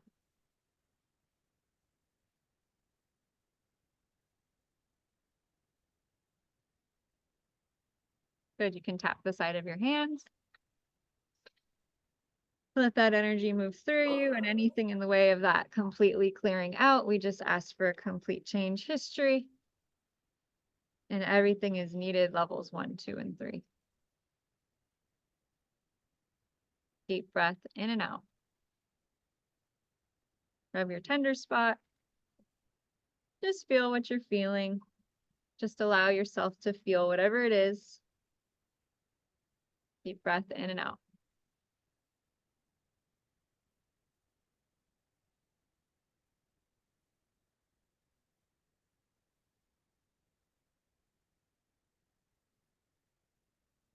That's it. A lot of awareness, like, whoa, Lotus. I did not expect to go that deep. Holy. Let me ask you this. What are you noticing now? Yeah, I'm feeling much more grounded. So thanks for that, Lotus. My hands were like very much like more tingling in the palms, which was interesting because we did a one-on-one yesterday. And it was interesting because it was only like the tips of my fingers that were tingling, and now it's kind of more of the palms. Oh, interesting. And not the fingertips, Interesting. which is interesting. Yeah, I think we kind of helped finish up last night too, which is good. Which is Yay! good. And it was actually somehow connected. So how amazing that. You seem better. She feels better to you, right? Like you can kind of feel like there's just like in the timbre of your voice sounds lighter and more free. That's wonderful. I'm so happy. Thanks for Okay, that, Lotus. Christine says, I feel like it shifted the heaviness I have from the past few days. Awesome. Yay. Yay. Neil says, feel calmer for sure. Yes. Awesome, awesome, awesome. This is why I do this. So thank you for sharing how you're doing now. You feeling better, because this helps inspire me to keep going, to do it, right? Why would I do this otherwise, right? There's no reason. But if it works and you feel better, then I win and you win and we all win, and it's a part. Oh, We get to yeah, feel no, better. no, that's awesome. Thanks so much, Lotus. Of course, of course. Okay. Would it at all be possible to do a chart or to quickly just look at my chart? Yeah, sure. Of I have to course. jump And off soon, no so problem. And Odile, if you have more questions, we can come back here too. So, and thank you, Odile, for letting us piggyback on your chart to help clear kind of some major group collective things together. That's super powerful. I really appreciate that. Okay, so let me find your chart, Miss Alicia Law. I'm going to stop sharing for a moment. Hi, everyone. Oh my God, it's always surprising. Right? Share screen and then we jump on.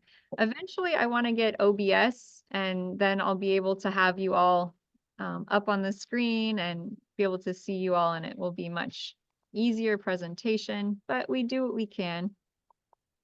it's still pretty amazing, the technology that we have. So I know, I yeah. mean, we're all over the place, so I think it's still Yeah. pretty amazing. So Right. Yeah, we have 2 Canadians. I don't know if you knew this, Alicia Law, but Odile lives in Canada. oh yeah, oh Toronto, right? Yeah. I'm in Montreal. Oh, in Montreal. Quebec.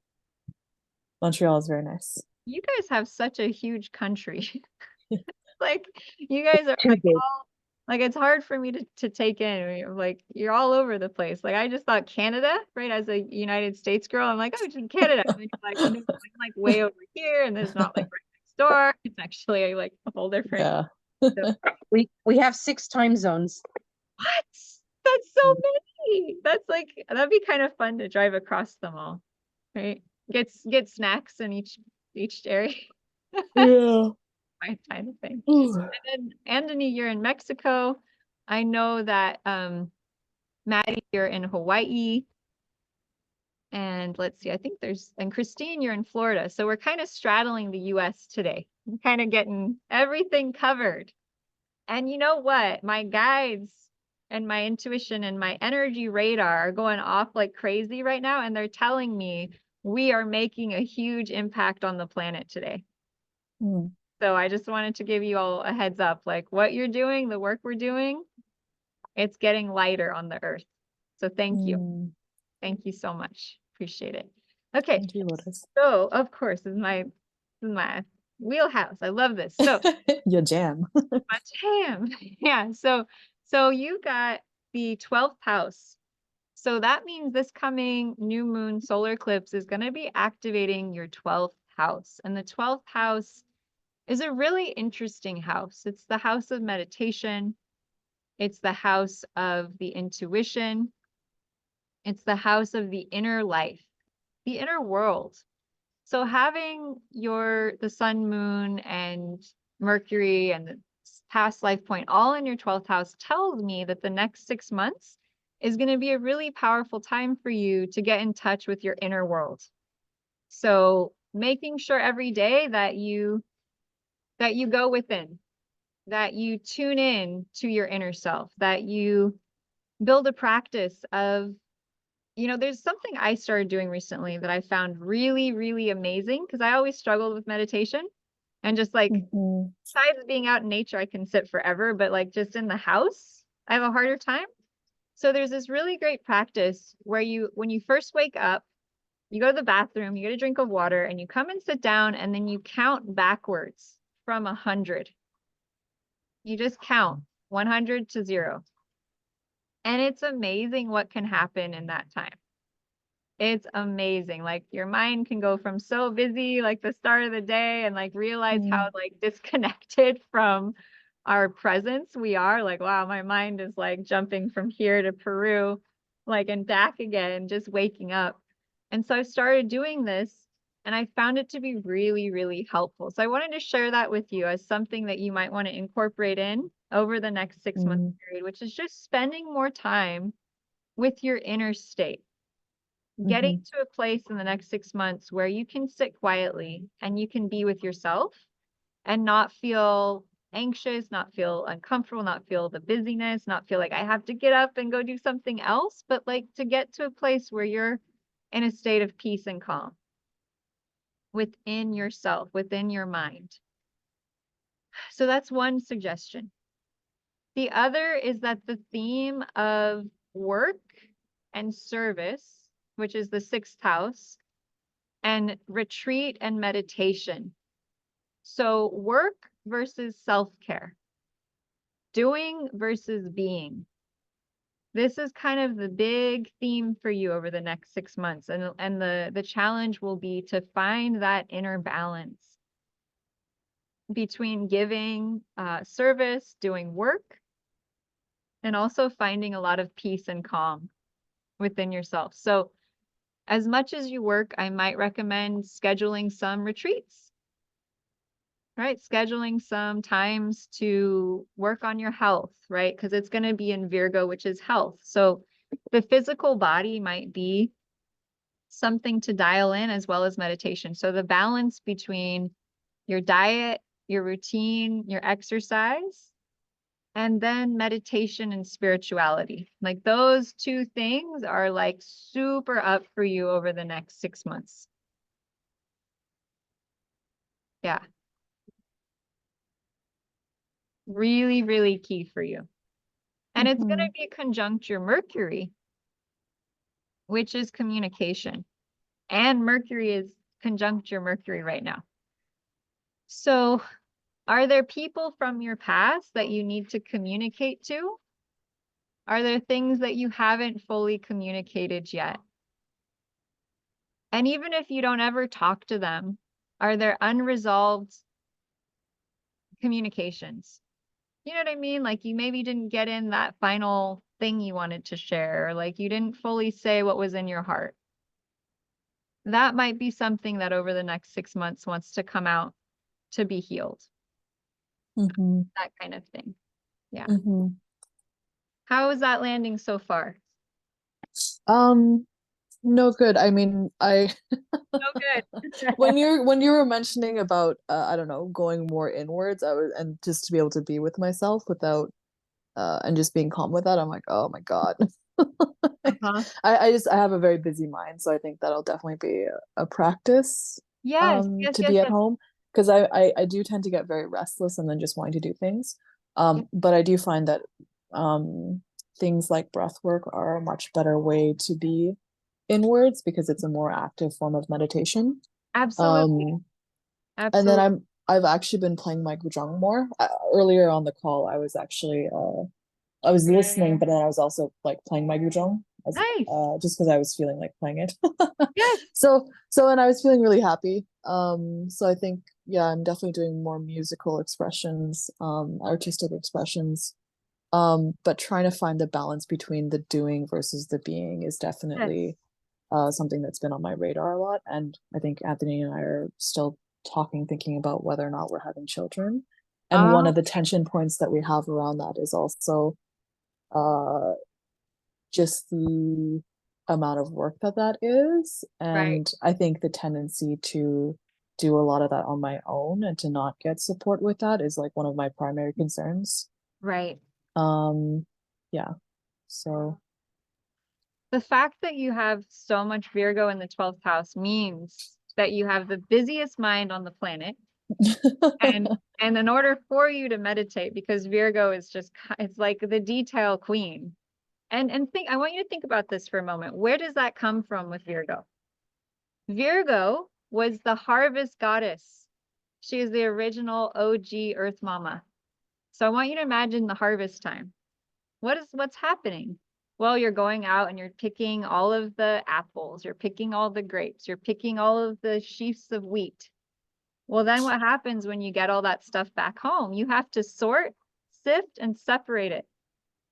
How much mind power does that take to, like, okay, apples here, we have 20, pears here, we have 50. And then you have to send them to the right people. You have to send them to the leader's hut, gets X amount. The leader's wife gets this amount.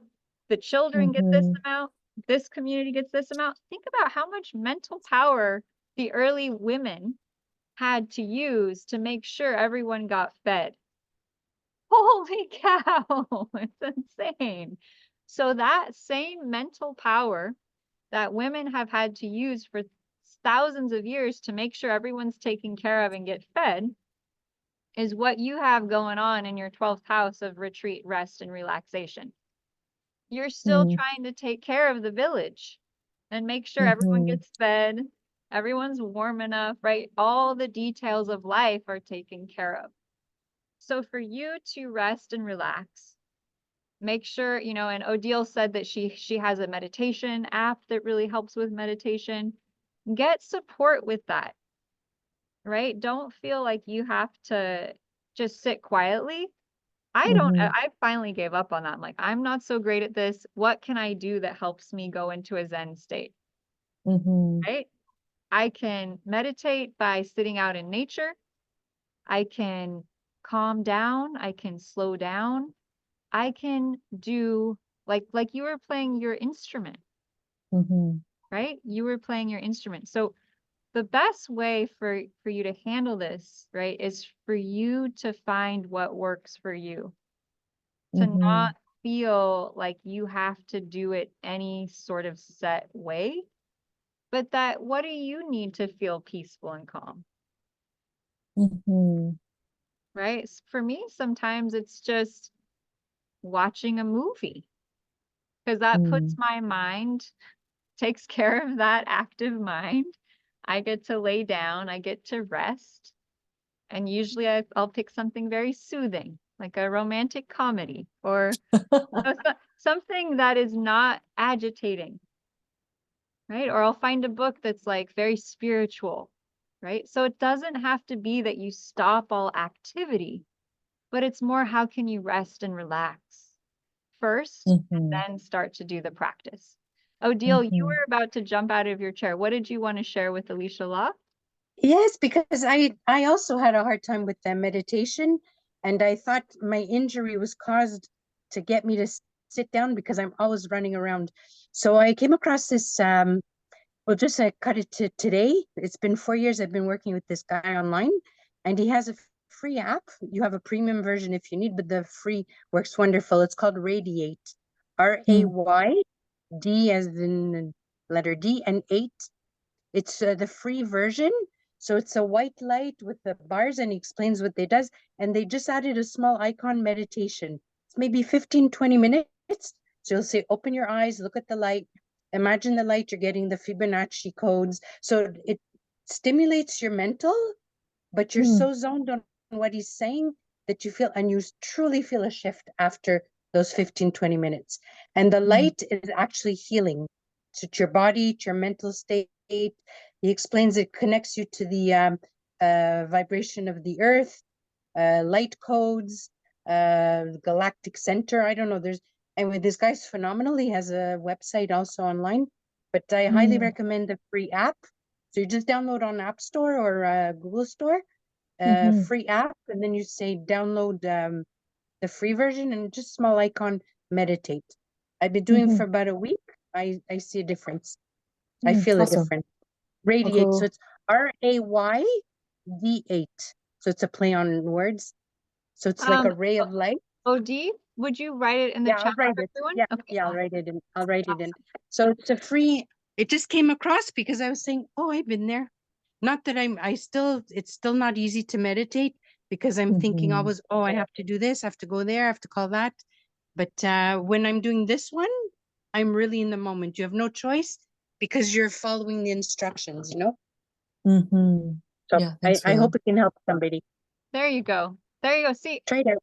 and notice that when you set an intention and we're all holding space for something, how the right Mhm. people, situations, opportunities, and events get magnetized in. That's why it's so Mhm. powerful to even begin addressing something that we're challenged by.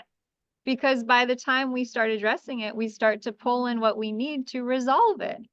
And so how Mhm. beautiful then also the power of community and how not just trying to do everything on our own, how much more support we can get together. There we go. Mhm. Solution. Done. Yeah, no, and there was also like I think another thing that came to mind too was one of my friends actually surprised me before my birthday. And she took me to like a Korean bathhouse and it was amazing. Yes. And I was thinking I should actually go on a more regular basis, like at Yes. least once a month, if not more frequently. Because I think that like the water is very helpful in like helping me ground more. And then they have a mix of like they have a salt room, which was really powerful. And like a charcoal room and kind of different things where you can just yeah, Maddie says daily. Yes, Yeah, and that would look, be amazing. It's pretty look, it's a bit far though. look over here, Alicia Law, at your What? destiny point. It's in Yeah, water. yeah. It's in water. Your south node point is in earth. Mm-hmm. So what do you think a bathhouse might do for you? So I should be more in water. Yes. Yes. Spend Do more like time in water. water. That will assist you greatly. Okay. You're learning about the way of water in this lifetime. Hmm. It's also a study for you, even more than just um more than just something fun, more than just Mhm. something to relax. This is a way for you to gain back your spiritual path. Hmm. Okay? Because if you go amongst the water, what do you get to study? You get to observe what the water does. What does Mhm. it do? Is it solid? Is it stuck? Is it unmovable? No, it Mhm. flows. It flows. And so, depending on where our destiny point is, we want to study the element that it's in, right? So, for Mhm. Andini, you want to study earth, right? For Odile, you want to study earth. You also have your destiny point in earth. Solidity, you're learning about stability. You're learning about security. You're learning about things staying the same. But Alicia Law, you have it over here in Pisces. You're learning about the flow state. You're learning about it's like being in the You're gonna have to tell me more about this, Maddie. Hi there. No. So that said, okay, Alicia Law, any other questions here while we wrap up? Um, I don't know. So with the work piece, it's more just trying to figure out the balance of working versus looking after myself, basically. So there's what I'm getting is there's more of an emphasis on internal, being with self, being at home with self, strengthening that bond, and then kind of the being versus doing. I think one of the things that's going to be key for you in the next 6 months, because you have Pisces in the 6th house, is Mm. your work environment. Because you're going to be working, right? You Mhm. are going to take time for self-care and you are going to practice Mhm. your beingness, but work is going to be happening. Mhm. Right? And what I keep hearing is the importance of your environment at work. Mm. Does it? So you ever been to like a spiritual place and it's like there's like a temple, for instance, and there's incense Mhm. and there's music and there's a feeling, Mhm. isn't there? There's Yeah. a sensation of spiritual energy. So you have the sign of Pisces on your house of work and service. That Mm. means that your ideal environment for your work is like a temple.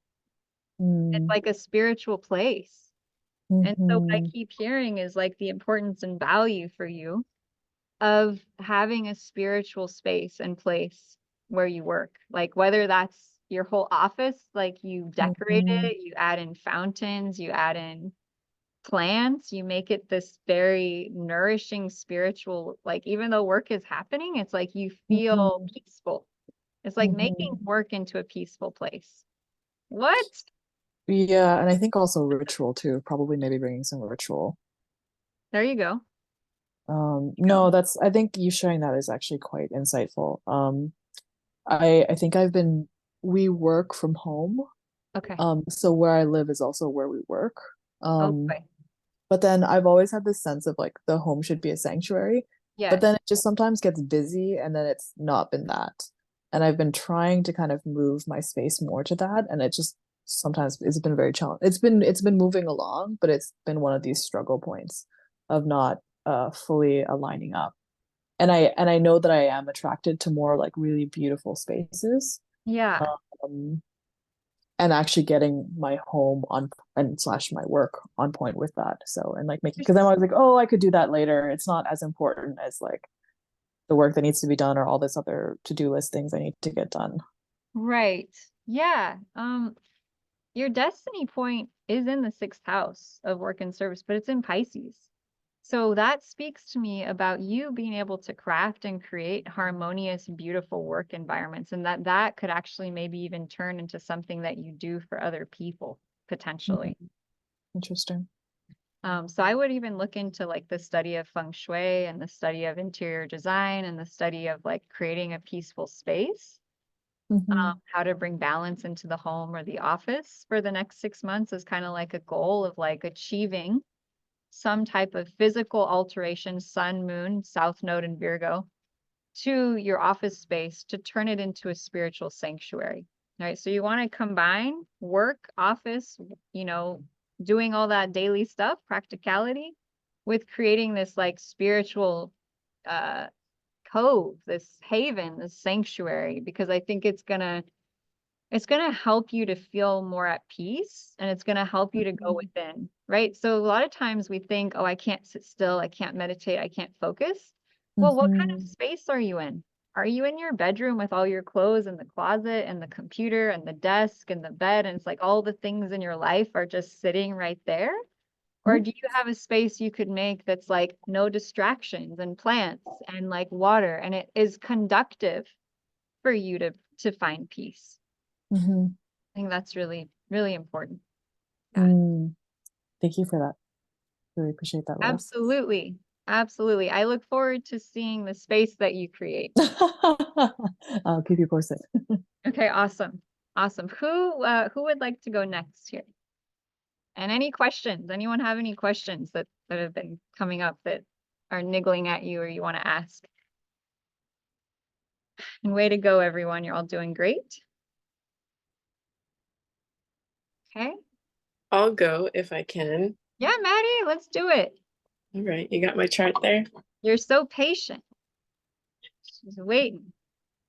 Yes, I Temperance. went and I got your chart. I was like, you know what? Let's just get the chart. Okay. Laban PT is an app that you can put your birthday into. Oops. Hi. Hi. You can put your birthday into, and it will tell you which direction you should sit and sleep. And yeah, it's really helpful. It's pretty basic, but as a way of like organizing and orienting which directions you're amplifying, yeah, it changed my life. That's awesome. Highly recommend. Yeah, I've actually looked it up, Maddie, and actually some directions to sleep in are known to be very bad. Like actually cause sickness or like disease or things like that. Especially I think the West is considered to be in feng shui like the direction of death. So like sleeping with your head in the east or in the north, or like using the app Maddie suggests with your birthday can be really helpful. Yeah. That's awesome. That's awesome. All right, Maddie, are you ready to see where this new moon eclipse will be landing in your chart? Let's do it. Okay, so this is very clear, very straightforward. And you already know it's landing in your 4th house of the home and the mama. So, and the south node is there. So that means there's unfinished business. There's unfinished business with home, with mama, with DNA. And that could be one of the really cool things to work on. Ignore mom, ignore family, ignore that, but work on the DNA. Because that's where a lot of our issues with the family are. Especially if it's the house of the mom, then it's the mitochondrial DNA. Hold on one second.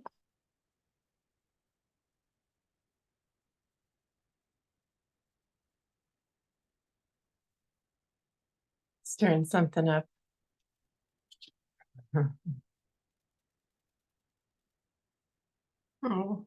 Okay. All right. Thank you. I had to help someone with something. Okay. Okay. So ancestry DNA, mitochondria DNA. So the mitochondria DNA is where the ATP is stored. ATP is what creates energy. So there could be something in the DNA and the ancestry affecting your energy level that's been affecting your energy level for your whole life that over the next 6 months, you're going to be able to clear. Great. Which is exciting. Yes. So why don't we get started? So you ready? I'm ready. Okay.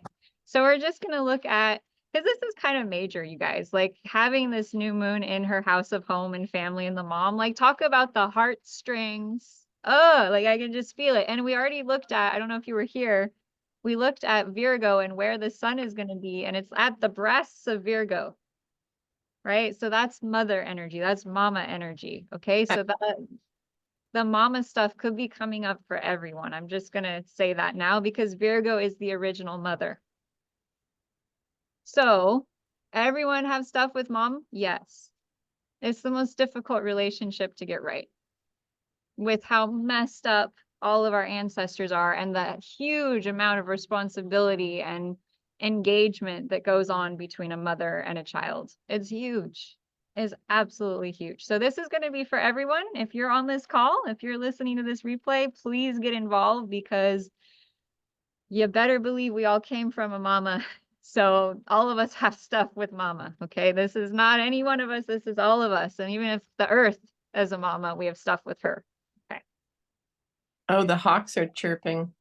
Yes, that's right. Because this is going to be very powerful. So I need to ask you this before we begin. So we just have a set point. When I bring up mom, home, and family, 0 to 10, how big of a trigger is that for you? Right now, like an 8. But in its worst moments, like a 10. Like a 20. All right. Oh, we got the good stuff. Raise the roof. Okay. But lately it's been a lot less. Good. You've been getting some good space, I think. You stay way over there and I'll be over here. Okay? Good. Okay. All right. So in order to assist you with this, whew, a lot of energy is already starting to move, everyone. We need to check on, and I have permission to muscle test on your behalf. You do. Okay, past life level. Number You one, do. past life level. Okay. 1, 2, 3, 4, 5, 6, 7, 8. 20. We're going to 20 lives. I feel like an auctioneer. 20 lives back. Sorry. I'm horrible. I start making jokes at the totally inappropriate time. Please forgive me. Please forgive me. Okay, 20 generations back. Okay. And the emotion is just grief. It's just like, sometimes I hear cuss words, and there was definitely a cuss word in that one. Like so much effing grief, right? Yeah, and I feel like I want to start crying. Okay. All right. Okay. And so in order to clear this, we need to clear an upper level block. So we're gonna check your vertical channel here. 1, 2, 3, 4, 100, 200, 300, 400, 600 levels up. You can tap the side of your hand. Are you ready to let this go, Maddie? Yes. Could you let this go? Excuse me. Yes. When? Right now. Okay, so focus on 20 lifetimes back and 600 levels up. Focus on that grief and sadness. And we ask for a complete change history. Deep breath in and a deep breath out. And everything is needed. Levels 1, 2, and 3. And you're going to feel a lot of energy move through you like sap in a tree. Just sap in a tree, just movement, shifts, energy. You might need to move a little bit. Oh. That's it. Deep breaths in. You might yawn. Deep breaths out.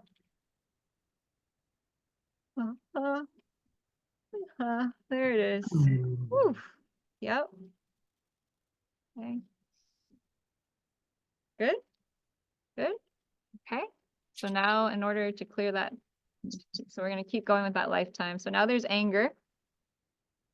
This is like kind of an action-packed lifetime. First the grief, now we got the anger. And this is a lower level block. And it's actually not just anger, it's rage. Oh, crap. Okay, and this is the big rage. And it goes down 100, 200, 300, 400, 800 levels down. Oh. Feel that rage, 800 levels down. Could you let this go? Yes. Would you let this go? Yes. When now, deep breath in. And we ask for a complete change, history, and everything as needed. Levels 1, 2, and 3. Deep breath in. Deep breath out. Tap the sides of your hands together.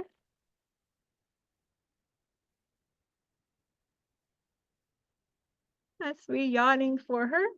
Yep, sometimes, yep, Alicia Law is helping out too. She's clearing something. Sometimes it's hard to know, am I clearing myself or am I clearing you, or it doesn't even matter? Are we just all one?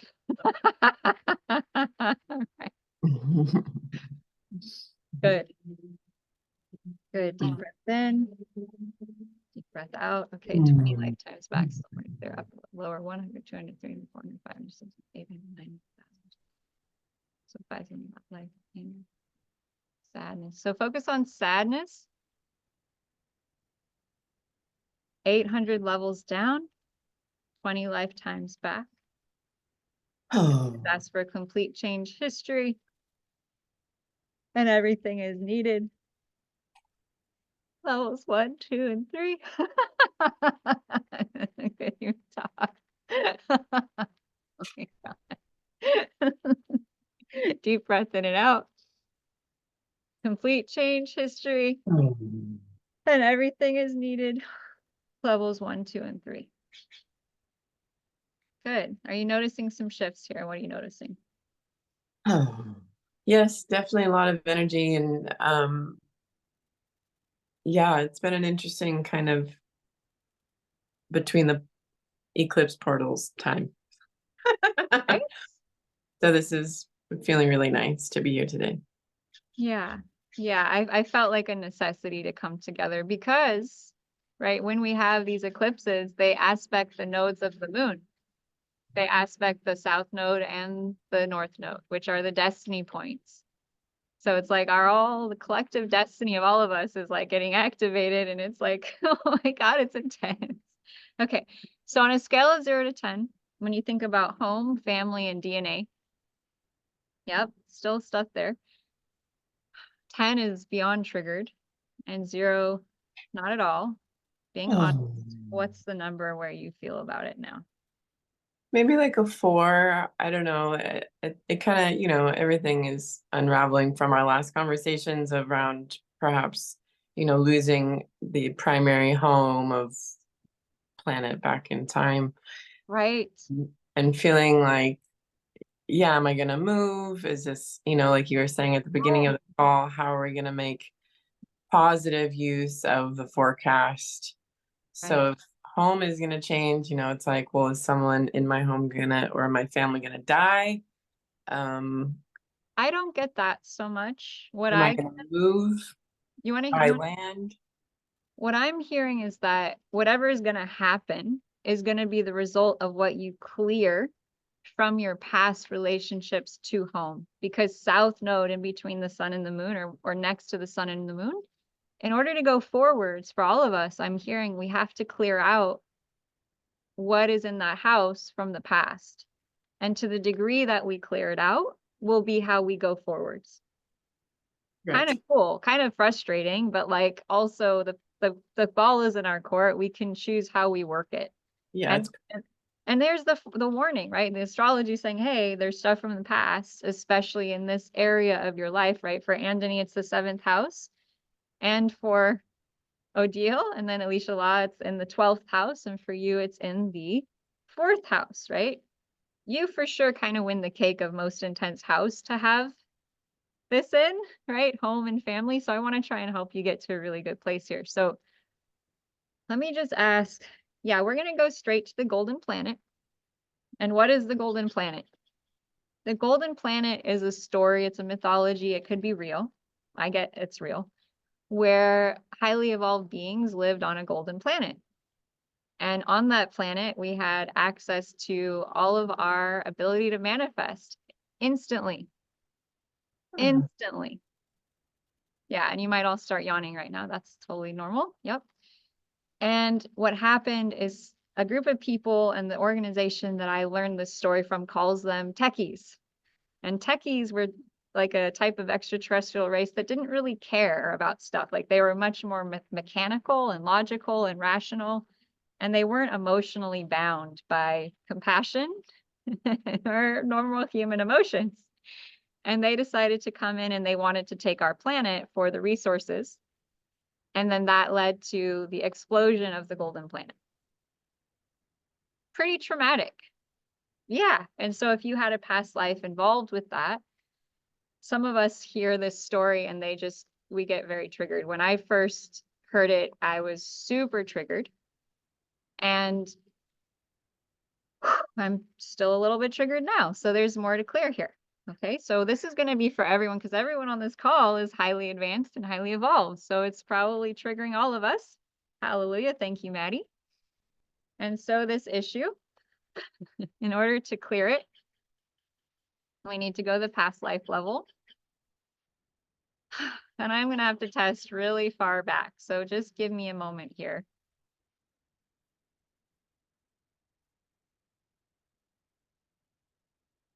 Okay, that's just crazy. I'm going to take it or leave it. At least 800 lifetimes. So this is ancient. This is ancient. In case you wondered how many lifetimes you may have maybe lived. This is a low ball. They're telling me it's probably much higher than that, but my brain is just not ready to go that far back. So just, we're going to use that gauge, okay? So 800 lifetimes. Oh my God. 825, thanks, Andony. Perfect. We're getting pretty close here. Okay, awesome. All right, and what's the emotion? Oh, I just ask and it just can't, it's just the grief and the loss. And I see the breasts, right, of Virgo and how it's happening at Virgo, and the breasts is where we hold grief and loss sometimes, right? As a woman, you know, it's like we feel. Okay. Now, Maddie, I'm going to wait till you're done chewing for this one. I know that you can handle chewing and energy clearing more than the average person. You're like me. I'm like eating a carrot. I'm like doing an energy clearing. I'm like walking outside. I'm like doing, like, what do I think I am? I'm like an octopus or like, what is that? Like multiple, it's Durga. We're Durga. We have the multiple arms, right? Okay. Very pragmatic. Very pragmatic. Let's get it done.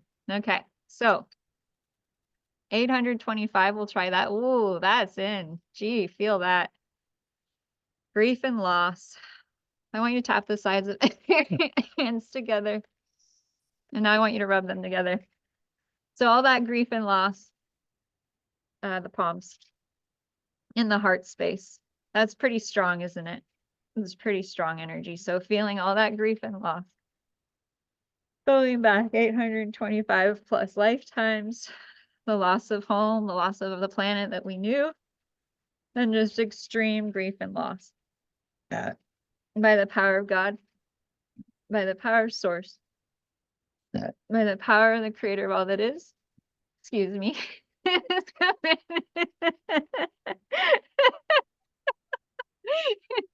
Commanded that all of this grief and loss.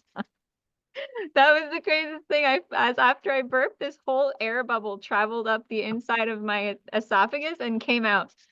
I saw it. It was like, pew. So by the power of God, by the power source, thank you, by the power of the creator of all that is, it is commanded that all of this grief, very deep grief and loss, feel it in your body. You've been carrying it for so long, all that grief and loss, by the power of God, by the power source, by the power of the creator of all that is, it is commanded that all of that grief and loss be allowed to release and clear. We command it to release and clear on the core, on the genetic, on the soul level. We command it to be pulled and resolved on the historical level. And we go back to the original root of that grief, sadness, and loss. And we ask for a complete and total complete change history. Deep breath in and out. And everything is needed. Levels 1, 2, and 3. Oh my goodness. This is full on. By the power of God. By the power of Source. By the power of the creator of all that is, it is commanded that all of this grief, sadness, and loss around the golden planet, deep in our cells and our bones and our DNA, be allowed to release and clear out of the core, out of the genetic, out of the soul level. We command it to be pulled and resolved on the historical level. And replaced on all levels with the Creator's truth and definition of pure unconditional love, compassion, forgiveness, peace, and calm. And anywhere and everywhere we have blamed ourselves, we have taken on the pain and grief of what happened and punished ourselves for lifetime upon lifetime. We ask for a complete change history. And everything is needed. Levels 1, 2, and 3. Anywhere and everywhere we forced ourselves to suffer for all of eternity for what happened with the golden planet. We ask for a complete change history. And everything is needed. Levels 1, 2, and 3. Anywhere and everywhere we blamed ourselves for getting hoodwinked, for getting misled, for listening to the wrong people and allowing them to create the calamity that got created. We ask for a complete change history. And everything as needed, levels 1, 2, and 3. Anywhere and everywhere we've doubted our leadership ability, our ability to lead, our ability to be in charge, to be in power because of what happened on the golden planet, and we've blamed ourselves. We ask for a complete change history. Excuse me, and everything is needed. Levels 1, 2, and 3. Deep breath in, deep breath out, and we're going to tune into the quantum level, the DNA level, the past life level, and anywhere and everywhere there's any grief, sadness, sorrow, or loss stuck into those particles and places and points and spaces within our bodies and beings. And we ask for a complete change history. And everything is needed.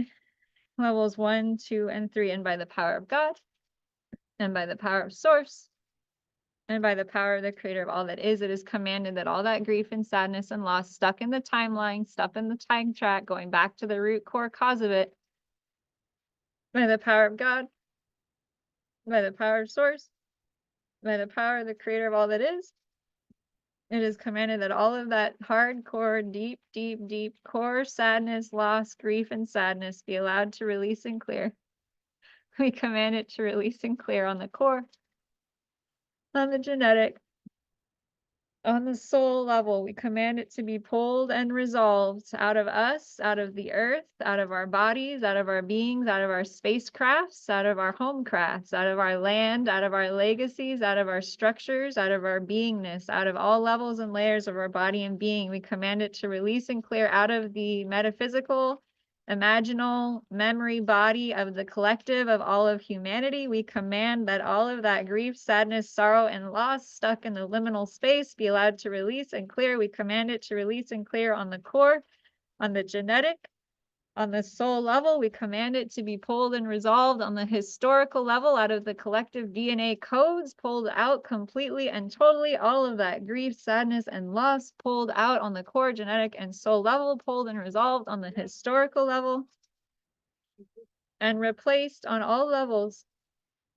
with the Creator's truth and definition of pure, unconditional love, compassion, forgiveness, peace and calm, happiness, love, joy, forgiveness, anything and everything from this lifetime, from any other lifetime, from every point of view or perspective or judgment we have made against ourselves that is in any way blocking this replacement of these positive emotions with those negative emotions. We ask for a complete change history and everything as needed. Levels 1, 2, and 3. Taking a deep breath in and a deep breath out. And we ask for complete unconditional love healing on the level of the soul. The level of the soul. We have to do a soul rescue. And all the places and spaces where your soul got lost at that moment of such intense, crazy intensity, and all the places and spaces that your soul fragments are stuck in those time frames and those dimensions and those circumstances, we ask for a complete healing on all levels and layers of the molecular level and reality of your soul, a complete and total healing of it to be lifted up into the light, completely cleansed, completely healed, completely clearing all shackles, chains, curses, spells, or anything holding that part of your soul back from being returned, reunited, and gifted back to you. We ask for complete change history, and everything is needed, levels 1, 2, and 3. And we command that your soul now be lifted up into the light, completely cleansed, completely purified, and returned back unto you with all of its gifts, talents, and abilities fully intact. Anything in the way of that, we ask for a complete change history and everything as needed, levels 1, 2, and 3. And we just see your soul now lifting up into the light, being completely cleansed, completely purified by the light, completely restored upon its divine essence. And anything in the way of you receiving that, we just ask for a complete change history and everything as needed, levels 1, 2, and 3. Deep breath in. Deep breath out. You guys can stop rubbing your hands together if you want, but I am in this for you all. So I got to keep going. So wherever you're at is fine. Woo! And we command a complete unconditional love healing for all of your souls. All of your souls on the soul level. The soul level. I'm seeing a lot of trauma to the soul. So we ask for complete unconditional love healing for the soul through all directions of time and space. And now I'm seeing the God light of heaven showering in. And there's been a blockage and a disconnection to the heavenly light. And we ask for a complete change history. And everything is needed, levels 1, 2, and 3. And we command that wherever that blockage is, however high up, it's extremely high up that blockage to God has been. We ask for a complete change history. And everything as needed, levels 1, 2, and 3. Anything and everything in the way for you to finally and completely receive that God light into your being. We ask for a complete change history for that blockage, and everything is needed, levels 1, 2, and 3. And take a really deep breath in and stretch your arms up like you're on the roller coaster ride of life, just having the best time ever. Yay! And feel that energy freaking shifting through you, powerfully shifting so much and making room for so much light to come in. Ooh, so much more light. Yes. Deep breath in. Deep breath out. And all those deep, deep, deep levels, they're so freaking deep. I'm not even going to count how far down they are, keeping you, blocking you from this experience. We ask for a complete change history and everything as needed. Levels 1, 2, and 3. Deep breath in. Deep breath out. Tuning into the deepest block, keeping you back from these positive feelings. And we ask for a complete change history and everything is needed. Levels 1, 2, and 3. Deep breath in, breath out. Going to that lowest level block, keeping you from having this lovely feeling that wants to come in for you. We ask for a complete change history. That's it. And everything is needed. Levels 1, 2, and 3. Any holdbacks, any blocks, anything in the way of you receiving your pure divine soul energy that wants to come in for you now. Any traumas and dramas, we just ask for complete change history. And everything as needed, levels 1, 2, and 3. Deep breath in and deep breath out. And anything in the way of you effortlessly and easily integrating in all of this huge energy shifting We ask for a complete change history and everything is needed. Levels 1, 2, and 3. Deep breath in and out. Sit. Stretch your arms up. And think about something you're grateful for. What are you happy about?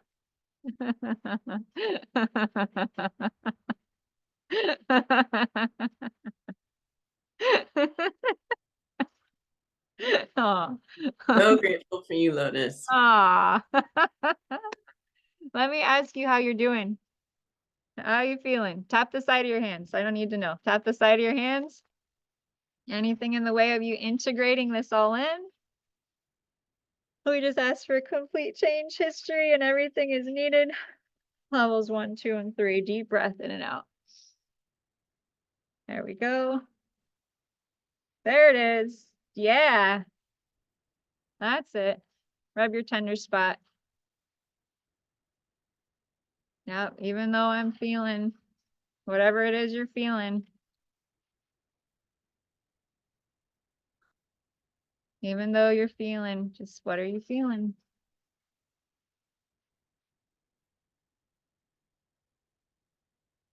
Do you want me to participate? Yeah, bring it on. Even though I'm feeling what? Even though I feel, yeah, fear of change in the home, it's okay. I love and accept myself. Even though I don't know why I would fear an upgrade to my home, it's okay. I love and accept myself. Even though it feels, would this be in that, I don't know if it's relevant, but I feel like a shift in friendship, not necessarily contractual, but friend. And I don't know if this is related to that. Interesting. You do have Venus in your 11th house right now. Conjunct Destiny Point. Sisterhood and yeah. It's in between your moon and your destiny point. So there could be a lot of energy around the feminine changing and shifting in your life, but I would see it being very beneficial.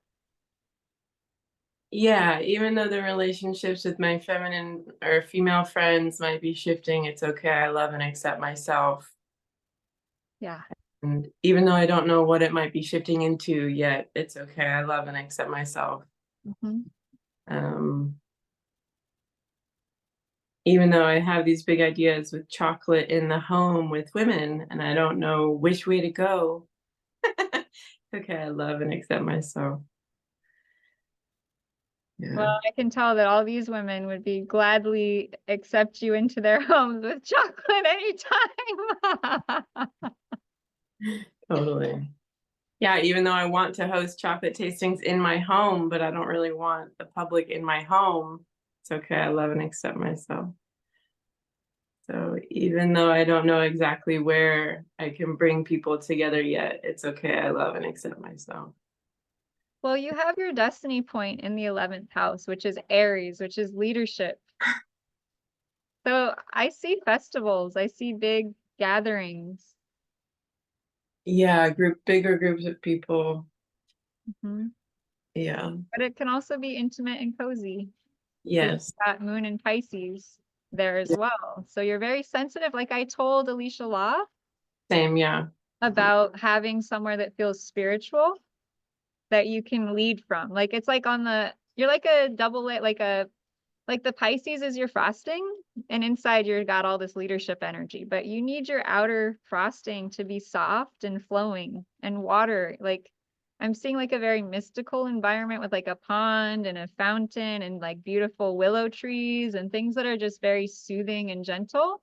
Keep rubbing that tender spot. There's some emotion there. Let's face it. What is it? Yeah, like the frustration that I'm not there yet, or that it's like, I don't know what it is. It's like right on the precipice. Even though I don't know where I'm meant to be or what I'm meant to really specifically be doing. It's okay. I love and accept myself. Hi, puppy.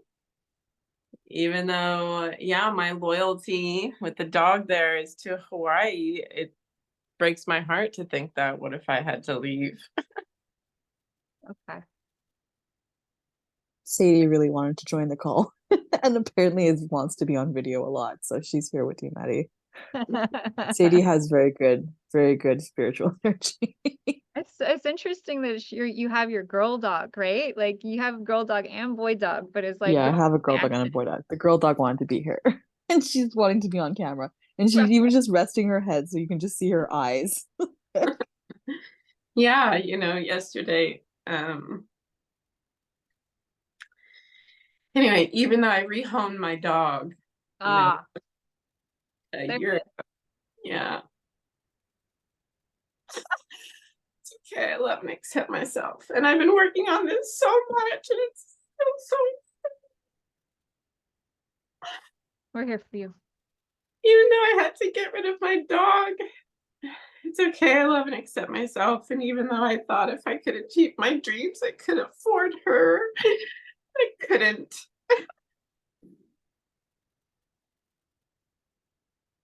Keep going. So it's okay, I love and accept myself.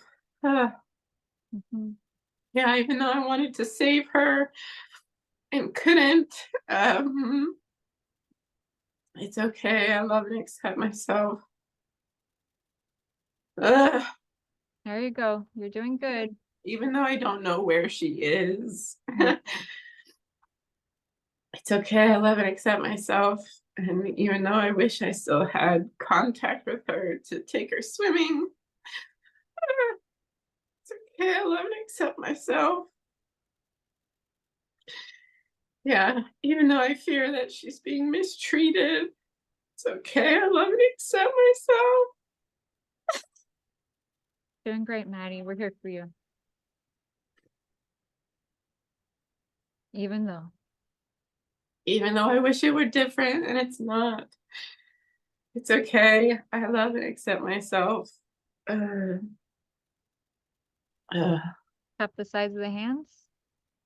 Think about all this stuff that you're having to deal with your dog, not knowing where she is, wanting to contact her, wanting things to be different, wanting to be there for her. Hey, just so human. So feel where you're coming from. Yeah, and I feel like it's just, as we've already talked about, like, it's just this ancestral pattern on repeat. You want to face this? Shall we get to the root? Of course. Okay. So I'm getting that this issue that's coming up for you with the dog and with your home is again another past life level, and it goes back 1, 2, 3, 4, 5, 6, 7, 8, 9, 10. About 18 lifetimes. And it's actually one of the big emotions is actually anger and like frustration about the situation. Okay. Yeah. So are you ready to let this go? Yes. Okay, rub your hands together. Where do you feel the anger in your body? And do you feel any? In my throat. Yeah. Deep in there. Yeah, it's like, yeah. Okay. Like being strangled. Yeah. Yeah. So anywhere and everywhere that there's past life trauma from being strangled, everything that brings up or lets down, we ask for a complete change history, and everything is needed, levels 1, 2, and 3. All of the past life trauma held in the body around that feeling of being strangled, we ask for a complete change history, and everything is needed, levels 1, 2, and 3. Deep breath in and out. Maddie, could you let this rage go? Yes. Would you? Yes. Now? Yes. By the power of God? By the power of Source? By the power of the creator of all that is, it's commanded all this deep trapped rage going way, way back, and is totally deserved, and it's totally fine that you had it, and by the power of God and by the power of sources commanded all that deep rage be allowed to release and clear. We command it to release and clear on the core, on the genetic, on the soul level. We command it to be pulled and resolved on the historical level. Anywhere and everywhere that anger and rage, that frustration at what was going on is being brought up now. We ask for a complete change history. And everything is needed. Levels 1, 2, and 3. All that pain held in the body We ask for a complete change history and everything is needed. Levels 1, 2, and 3. All the layers of grief and sadness and rage held in the body, trauma in the body. We ask for a complete change history and everything is needed. Levels 1, 2, and 3. All that pain and frustration and rage trapped in the body for lifetimes upon lifetimes. We ask for a complete change history and everything as needed. Levels 1, 2, and 3. Take a deep breath in and a deep breath out. Good. Tap the sides of your hands. Come back to your tender spot.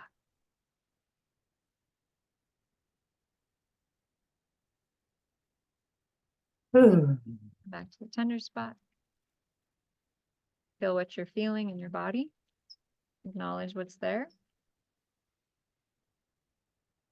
Even though I felt like if I just had the money, I could keep her, and I couldn't. It's okay. I love and accept myself.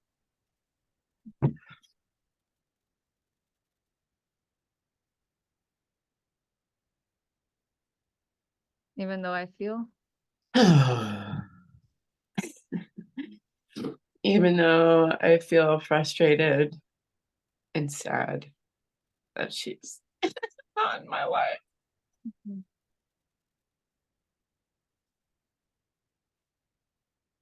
We're here for you. It's okay. I love and accept myself. Even though I just miss her.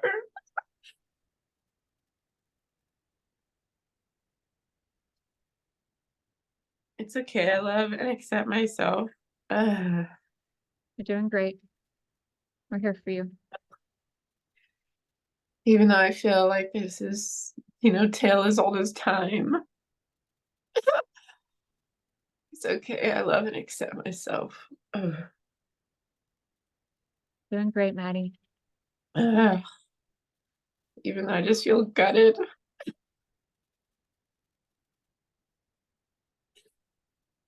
Acknowledge it. I love and accept myself. I love and accept myself. Even though I'm still in shock that it happened. Mm-hmm. Okay, I love and accept myself. That's right.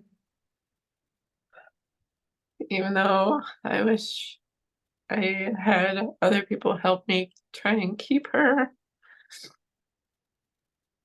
And they were incapable. It's okay. I love and accept myself. And even though she deserved a better life than I could provide, it's okay. I love and accept myself. Doing great, Maddie. Keep going. Even though I knew deep down I had to let her go so I could focus on my mission, because it's hard to do both.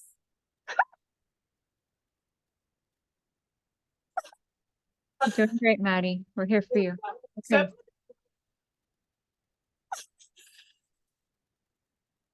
Even though I often feel so misunderstood in my mission.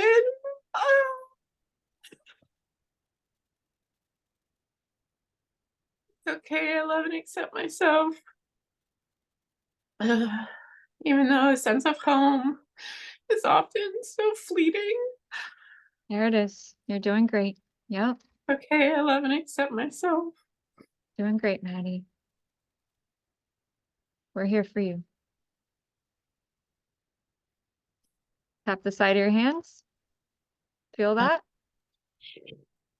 It's okay to feel what you're feeling. It's okay to have all these feelings in there. I want you to stay with the grief and the sadness. And we're going to do 7-second treatment 9 times, focused on all the grief and sadness around home, around doggy. There's a lot in there. So come to 7-second treatment, hand on the front of your head, hand on the back of your head. Squeeze on the exhale 9 times. Focus, feel the sadness. Think about your doggy. Think about all of the emotions with the doggy. All the stuff coming up through exhale, squeeze. Inhale, release. Exhale, squeeze. Inhale, release. Exhale, squeeze. Inhale, release. Exhale, squeeze. Inhale, release. Exhale, squeeze. Inhale, release. Exhale, squeeze. Inhale, release. Exhale, squeeze. Inhale, release. Exhale, squeeze. Inhale, release. Tap the side of your hands. Keep breathing. Deep breath in the nose. Deep breath out. Deep breath in the nose. Deep breath out. Good deep breath in the nose. Deep breath out.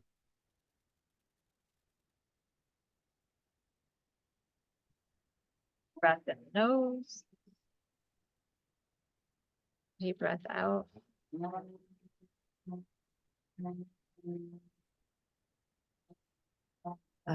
Come back to your tender spot. Even though I feel. Even though I feel like this is connected to so much that happened in 2020. There it is. There it is. It's okay. I love and accept myself. There it is. Okay, Maddie, when you think about 2020, 10 is super triggering. 0, no trigger at all. What's your number? Like a 10? Yeah. Yeah. So even though I feel about 2020.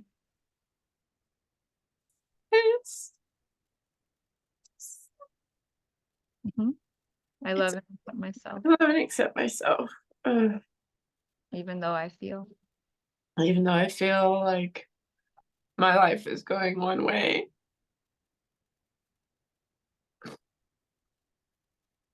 And then it took a complete change direction.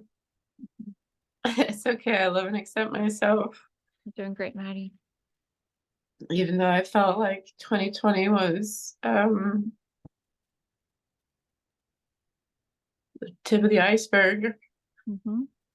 Okay, I love and accept myself. Even though I had a lot of betrayal in 2020, it's okay. I love and accept myself.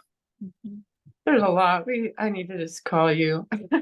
Yes, We'll get through what we can though. We're gonna help you out. It's okay. We'll do a session too, but this is relatable to a lot of people. And this upcoming new moon eclipse may be bringing a lot of this kind of up and out over the next 6 months. So you're doing a service for all of us by embodying and by feeling what so many of us went through. You're being really real and authentic, and that's what it was like. How you're expressing, that is what it was like. Yeah. So even though I feel what? Even though I felt heartbroken for humanity, it's okay. I love and accept myself. And even though I felt very scared for myself for the first time ever, really, out of a myriad of other things, it's okay. I love and accept myself. Yeah, even though I didn't know how I would afford to eat all the time. Like, what a reality to live. It's okay. I love and accept myself. Even though that's people's realities every freaking day. It's okay. I love and accept myself.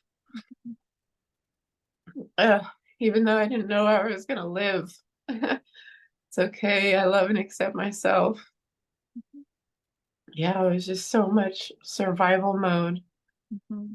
Okay, I love and accept myself. This is so good we're clearing this, because what I'm hearing is that like you've been in this state since then and it hasn't cleared yet. And so this is so important. So for so many people. Even before 2020 really hit, it was, it's the started living in a very primitive state is very limiting, and it's okay. I love and accept myself. Up the side of the hand. Deep breath in and out. So what I want to do, if it's okay, Maddie, is I kind of want to get to the root of the trigger with the 2020 stuff, because we went, and now we're kind of getting to it. So let's see what we can clear for you on a deeper level. So in order to clear this 2020 issue, stuck energy that you've got from all the trauma, then we need to go to a past life. Yes. 29, 39, 49, 59, 69, 79. So about 89 lives back. No big deal or anything. Okay.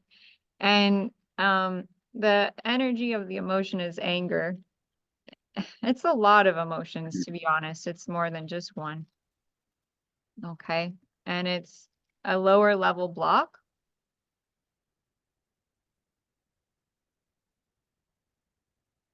So focus 9,000 levels down. And it's like grief and anger and sadness and rage, and it's a big bundle of emotions. Could you let this go, Maddie? Yes. Would you let this go? Yes. Okay, we asked for complete change history, and everything is needed. Levels 1, 2, and 3. 89 lifetimes back, 9,000 levels down. This big bundle of trapped energy stuck in those lower levels. We asked for a complete change history and everything as needed. Levels 1, 2, and 3. Deep breath in and out.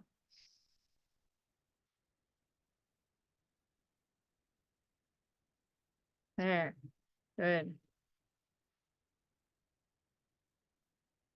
Focus 8,000 levels up on all the blocks to God that got created in that lifetime. And we just ask for a complete change history and everything is needed. Levels 1, 2, and 3. And take a deep breath in and out.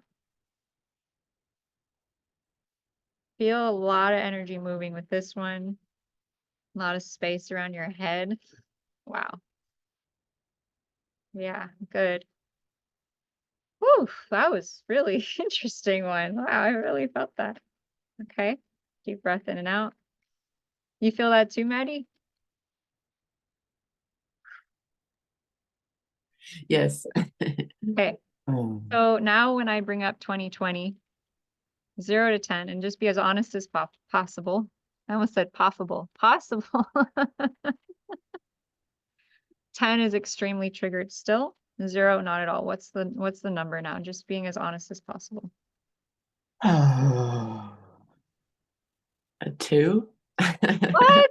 I don't know. You guys, that's out of the ballpark. Okay, let me just see if I can get this a little bit lower for you. Past life, same I mean, life. try trigger me. I don't know. That's okay. We'll stick to the 2. But what I'm going to do is it's the same past life. There's another block to clear. So there's an upper level, another upper level, 100.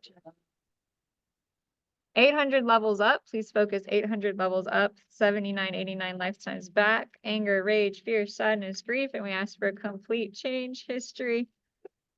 And everything is needed. Levels 1, 2, and 3. Oh, deep breath in and out. Wow, that's amazing. What in the world? We're raising the ceiling here. What's possible? Good, deep breath in and out. Hey, Maddie. When you tune into 2020 now, and you think back, all the stuff that went down, and I want honesty here, not 10, it's super triggering. 0, it's not triggering at all. What's the number that comes up? 1. What? Oh my God. I mean, Okay. if I were to break down like some of the events, maybe I could find some heightened. No, we're good. We're good. But no, I don't need to do it now. I'm just saying, yeah, exactly. I think Okay. overall. For now, this is much better. Okay, so tap the side of your hands. Anthony's going into like a super experience right now. He's gonna have to share with us when we're done what he was seeing. I think I saw the whites of your eyes, Anthony. It's like it was like a moment there. Wow. Okay, rub your tender spot, even though I feel. Even though I feel, I don't know, annoyed about 2020. It's okay, I love and accept myself. Even though I feel kind of indifferent about Freya, my dog, it's okay, I love and accept myself. All right, so all that trauma, all that pain, all that stuff's still in there, everything that brings up or lets down. Ready to More just taking inventory, like it all just kind of feels pretty neutral. Okay, we're going to just ask for a complete change history on all that layers left, and everything is needed, levels 1, 2, and 3. All that old trauma and stuck annoyedness and trauma, we're just going to ask for a complete change history, and everything is needed, levels 1, 2, and 3. Now, I want everyone to know that I don't feel like you need to not feel bad. I'm not trying to get Maddie to not feel bad. All I'm working with her on is to clear the roots of the triggers. And you notice as I go back, and we went way back, 79, 89 lives back, to get to the root of why she was crying so hard, right? Why would she, it's normal to feel sad about your dog, right? It's normal to lose someone who dies, right? It's normal to have sadness or grief. And everything that brings up or lets down, we ask for a complete change history, and everything is needed, levels 1, 2, and 3. Anything and everything that death or sadness or loss brings up or lets down, we ask for a complete change history, and everything is needed, levels 1, 2, and 3. Deep in and out. Okay, so now come to your tender spot. We want to just get to a place where we can hold our feelings and we can feel what we're feeling. We can even cry. But it's like we're a little bit more present with them, right? We're just a little bit more in the moment as opposed to something way back being really what's being brought up. Right? Deep breath in and out. Even though I feel wet. And that's kind of it for now. Myself. I love and accept myself. Okay, we ask for a complete unconditional love healing for Maddie.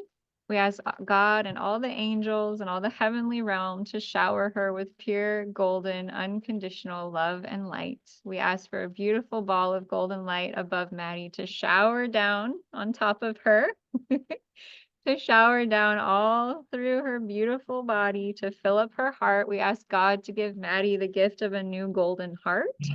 We ask God to give Maddie the gift of a new golden brain. We ask God to give Maddie the gift of a new anything and everything she needs right now for her healing through whatever level and layer she needs it, through all directions of time and space, filling up her dantians, filling up her chakras, filling up her glands, her organs, her hormones, anywhere and everywhere she needs it. Asking for complete unconditional love healing for her. And Maddie, I have to ask you now, what do you want to create? And I have to ask everyone on the call, now that we've started to get through some of the blocks, we've kind of confronted the heavier stuff, and maybe you're feeling a little bit lighter, everyone on the call. Would you agree? I want you to start thinking about what it is you want to create for the next 6-month cycle. So now we've confronted the things that could have been scary or overwhelming, or we've confronted that. And now it's about what it is you want to create. No matter what the astrology says, no matter what is it that you want to create? If you could tune into 6 months from now, where do you want to be?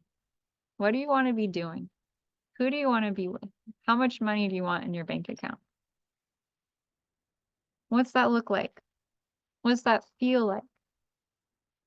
How delicious does it taste? Yeah.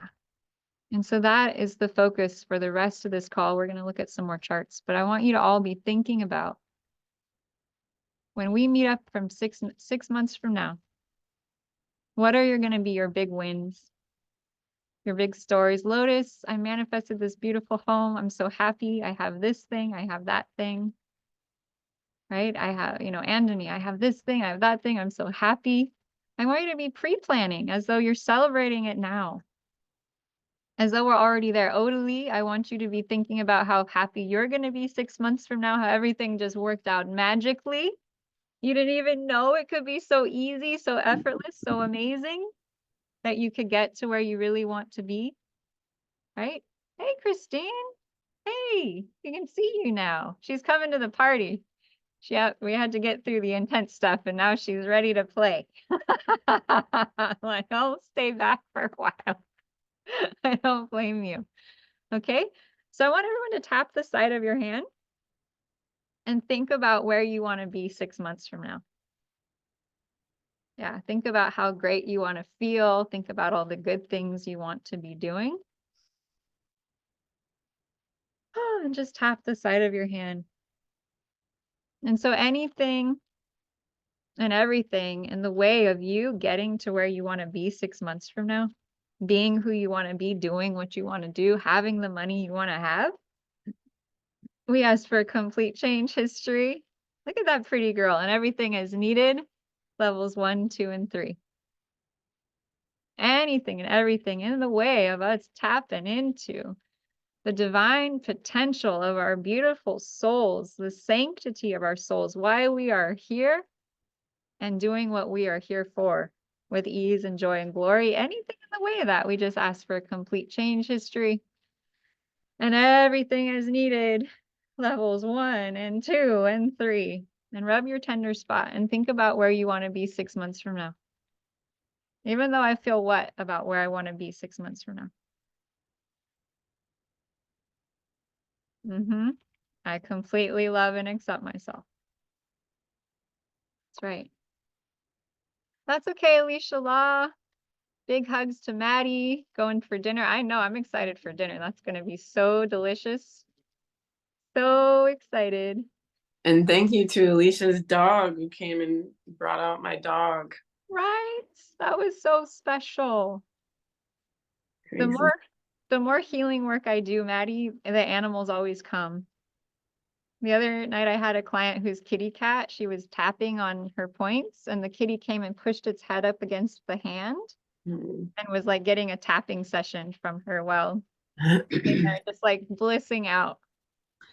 And I feel like everything I just expressed, that's the direction I want to create into then, you know, create more loyalty, create more friendship, create more creation in the home, you know, share chocolate with people in that way through coming together through the heart. Yes. So very telling, you know. Yes, look at you. You look amazing. You feel amazing. Your heart feels so full and so light filled. And it's like, I can see this coming for you. It feels like such a yes.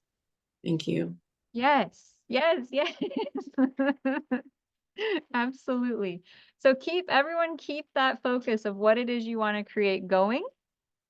And then I think, Christine, we haven't gotten to your chart, so we will do that. Okay. And Yeah. did you finish with your animals? Yes, finally. Everybody's fed. How many animals total do you have? Oh, don't ask that because I don't know. 3 cats. That's a lot. 3 cats, 1 dog, 15 or so rabbits, and Wow. 30 some chickens. That's quite a few animals. Yeah, and there'll be more soon in a few weeks because I bred all my rabbits. So wow. Well, look at this. You've got like 1, 2, 3, 4, 5, 6, 7, 8 things in Virgo in your chart, and Virgo is the natural veterinarian. Did you all know that? So Maddie, another thing that might come is a new animal, right? Because you have Virgo in the 4th house. Okay, so maybe it'll be the return of your doggy, maybe it will be a healing around this situation. But Virgo in the 4th house and anywhere you have Virgo can relate to animals. Okay. And so for you, Christine, this is very interesting. The new moon is happening in your 2nd house of wealth and money. And so that tells me that the next 6 months is going to be a huge reformatting for you around the structure, the foundation of money, and around how you use service to make money. And it's not a bad thing. It's not a bad thing at all. It just means the focus is there. It needs to happen. Right. The fact that the past life point is there means that you could have some past life or ancestral roots around money to clear. And I apologize that this call is so much about things you have to clear. I really didn't want that to be the case, but I have to be honest, when I see the South Node, that's one of the symbolic things that the South Node shows us in an astrological chart is karma. And when we see the South Node, it says karma. So wherever that south node is in our chart, that's where we have karma. Oh yeah. Don't worry, I have my own thing I gotta deal with, right? It's in my chart too. So I'm working through it just as much in my own way for my own issue. So I'm hoping that by telling you this, where this past life point is over the next 6 months, you'll know this arena of life is being something to work on. So the arena and area of life that's being highlighted for you is the house of money.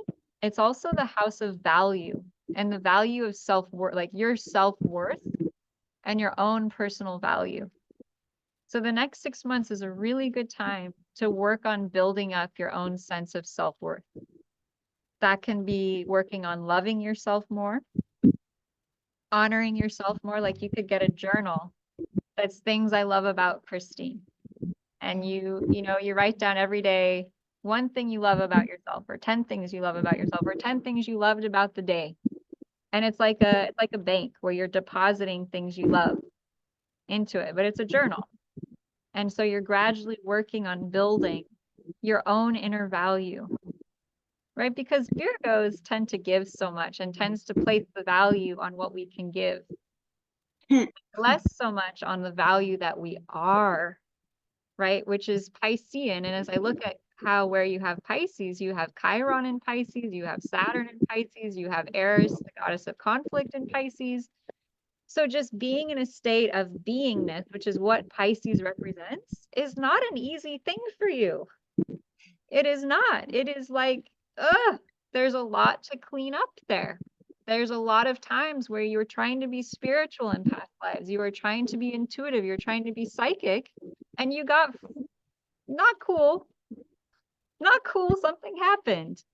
Okay. So when you think about just being in the peace and the calm, guess what? Your hackles go up. You're like, what's going to happen? I don't think so. Like, I'm not gonna trust this. I'm not gonna just relax, because I gotta be on duty, protecting myself, protecting my home in case of anything happening, right? And then the storm happens, and then that proves your belief, right? I have to be here taking care of things and protecting things. I can't just relax.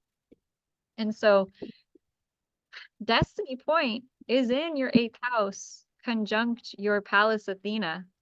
I looked at that earlier, and I tried to figure out what Pallas Athena was, but I couldn't find something quickly. It's the goddess of wisdom. It's Athena, the Greek goddess of wisdom, who was the patron of the arts. She was the patron of weaving. She brought water to a village in Greece. She struck her staff into the ground and water shot out. She's the goddess of wisdom. She sprang from her father's head, fully intact. That's how she was born. I don't understand Greek mythology. It's the weirdest thing. But Athena supposedly sprang from her father's head, fully intact, and she was the goddess of wisdom. And so she guided the people around how to be successful as a community, right? Things like weaving, things like law and order and diplomacy and how to work together. And so she's conjunct. No, she's opposite right now, right? Right. She is conjunct your north node and opposite the south node. Right. So you can use her to help you figure out the puzzle of the past karma in the house of money. And you can use her to help you grow into your future self with other people's wealth and with your peace and your calm. So she can guide you about how to get more peaceful. You have a genius, actually, is what Pallas Athena means. You have a genius, one, with working with other people's money, because it's in the 8th house of other people's resources. 2, with transformation and being a shaman, because it's the 8th house of transformation. 3, with peace and calm, right? With being able to just be. You have an ability to do that. Yeah, but I would just be. But you have this Saturn Chiron past life trouble spot. We'll call it a trouble spot. Right. It's like, woo, woo, like, hey, this is something to address, especially when they're retrograde. And all these planets are retrograde. When retrograde always relates to past lives. Mm-hmm. So Saturn, that's work, that's discipline, that's structure. So it tells me that you might be able to make a business or a structure out of creating spiritual transformation with people. What? Yeah, go figure. It's opposite your Venus, which is the goddess of wealth here in the 3rd house, or it's in the 2nd. You have Venus in the 2nd house? Wow. That's money. That's money around health and healing. That's money around being a farmer, right? So you can make money doing what you love, for sure. But you have the past life point in this house right now. So the next 6 months, it's all about pulling out what's in the way of your money flow. What's been blocking that money? Because you have what it takes to have it. Venus in the 2nd house, that's huge. But you also have Saturn and Chiron opposite your 2nd house cusp. So, and you know, we've gone over this a couple times, and so it's becoming clearer and clearer to me that this Saturn Chiron thing is a past life thing that relates to other people's money affecting your wealth.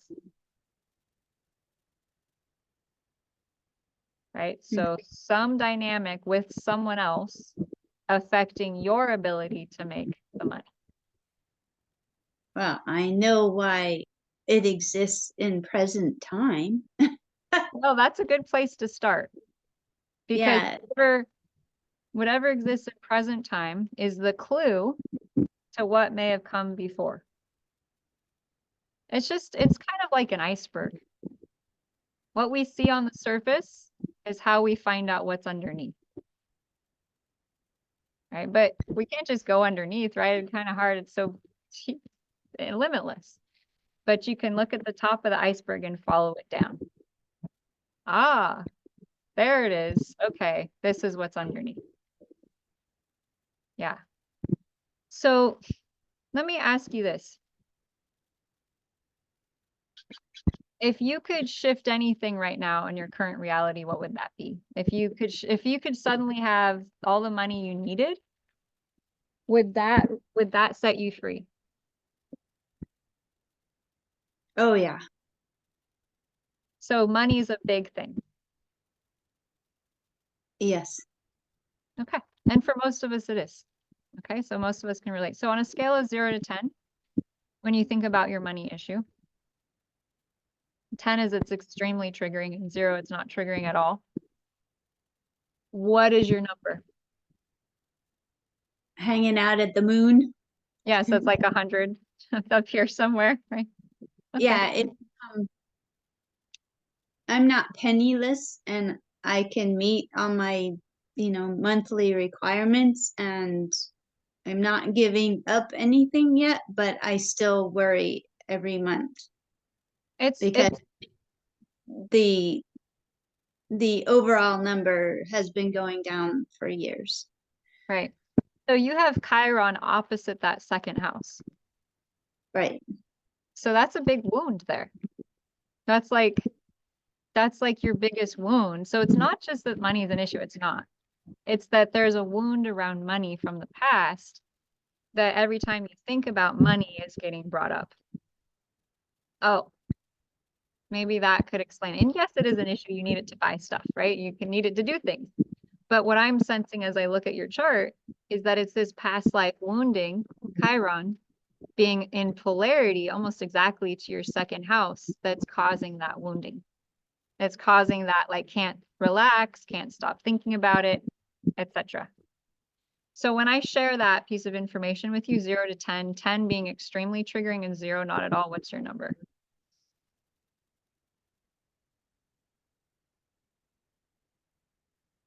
Um, 10. It's high. Okay. So let's see what we can clear here for you. Are you game? Are you up to it? Sure. Okay. So we're getting into the past life field again.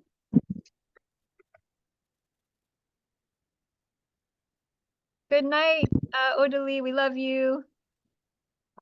Okay, 1, 2, 3, 5, 6. 18 lifetimes back. And it's grief. It's a really deep grief. Christine, are you ready to let this go? Yes. Okay, rub your hands together. Focus on the grief and the loss. Focus on where you feel it in your body. And anyone out there who has felt grief or loss around money, you can focus on this too.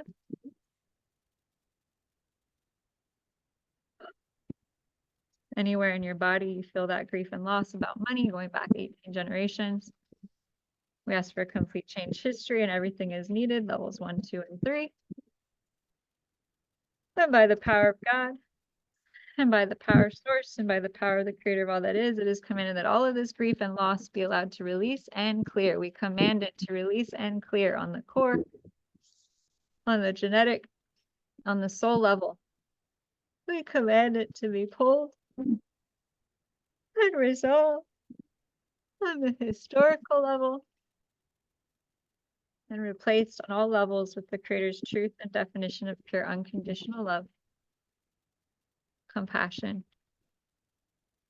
forgiveness, peace and calm, happiness, love, and joy.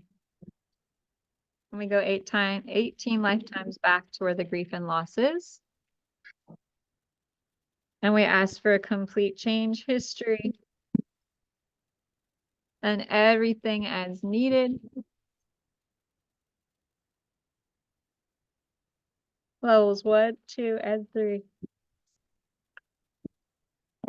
And that's it. Deep breath in and out.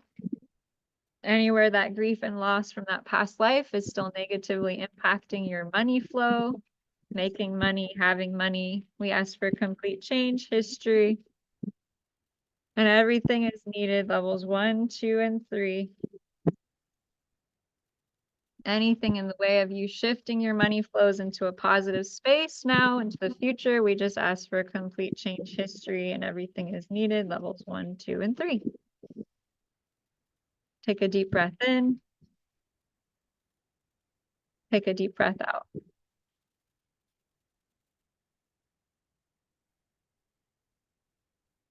Good work.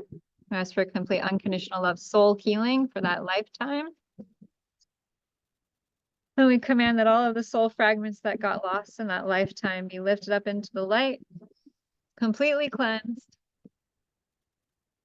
completely purified, released from all shackles and chains, healed in the light, and returned to you in the highest and best way now. Anything in the way of that, we ask for complete change history and everything is needed, levels 1, 2, and 3. Take a deep breath in. Take a deep breath out.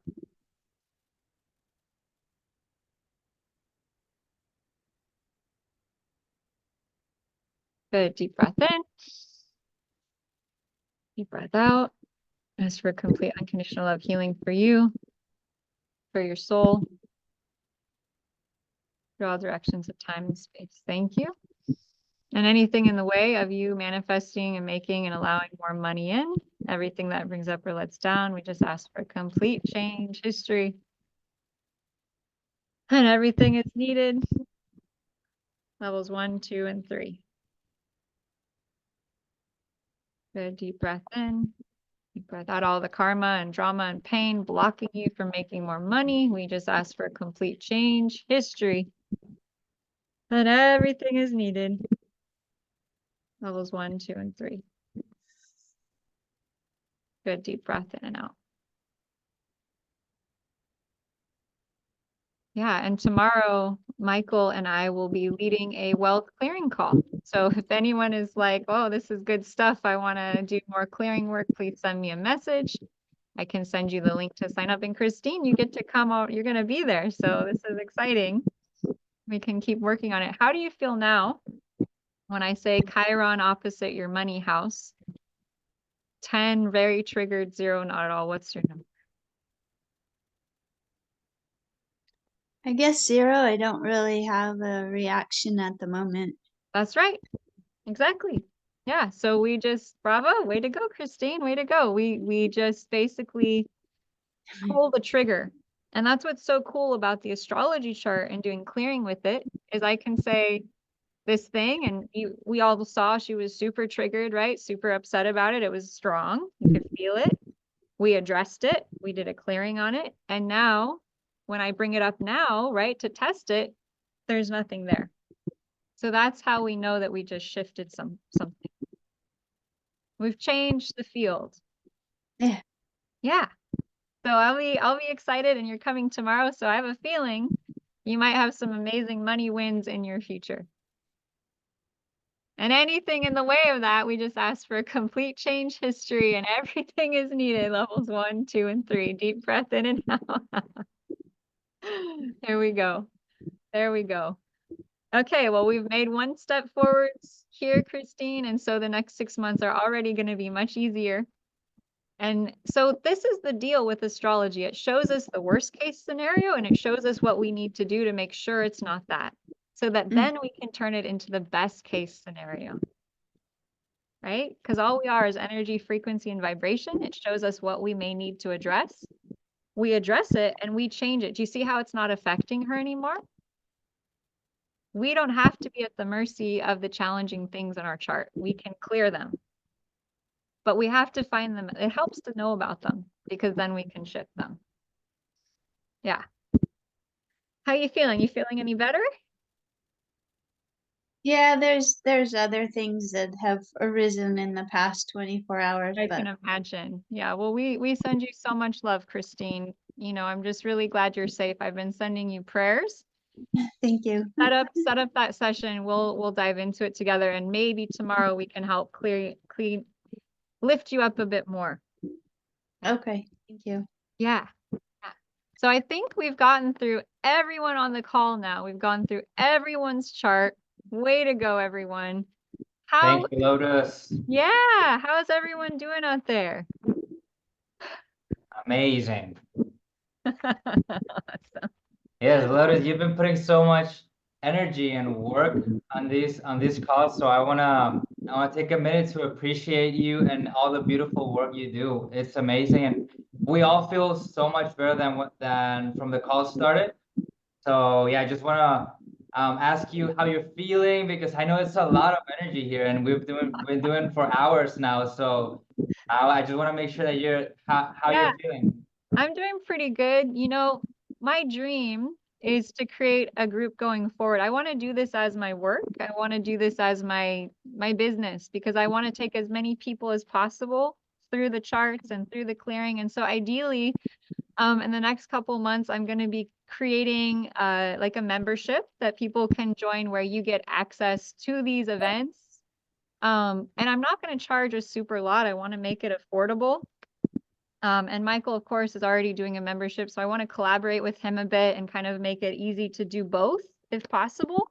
So we've been talking about that because I really want to keep this work going. I think it's powerful. I think having the chart and then doing the clearing is just like this whole other level.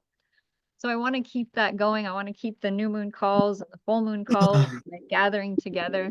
But I am going to probably turn this into, you know, a contribution event where you contribute not very much, but just enough so that it's sustainable and I can keep paying for groceries and stuff like that.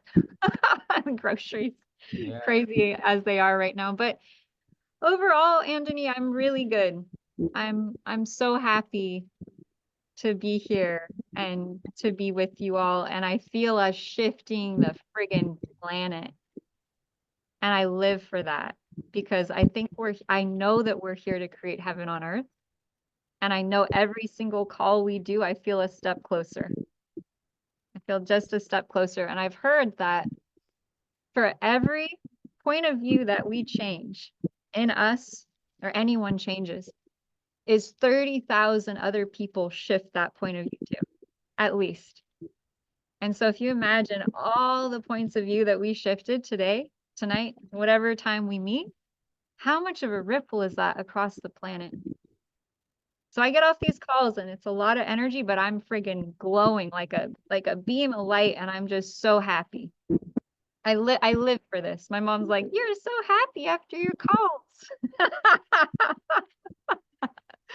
So no, I don't go home and mope. I'm like, yeah, I'm like celebrating and excited to eat dinner. So I think what I may do, it really depends on my energy level, but I really wanted to do an event that focused on the creative aspect of the new moon, as well as like kind of facing and confronting the kind of challenging side, was what we kind of did today.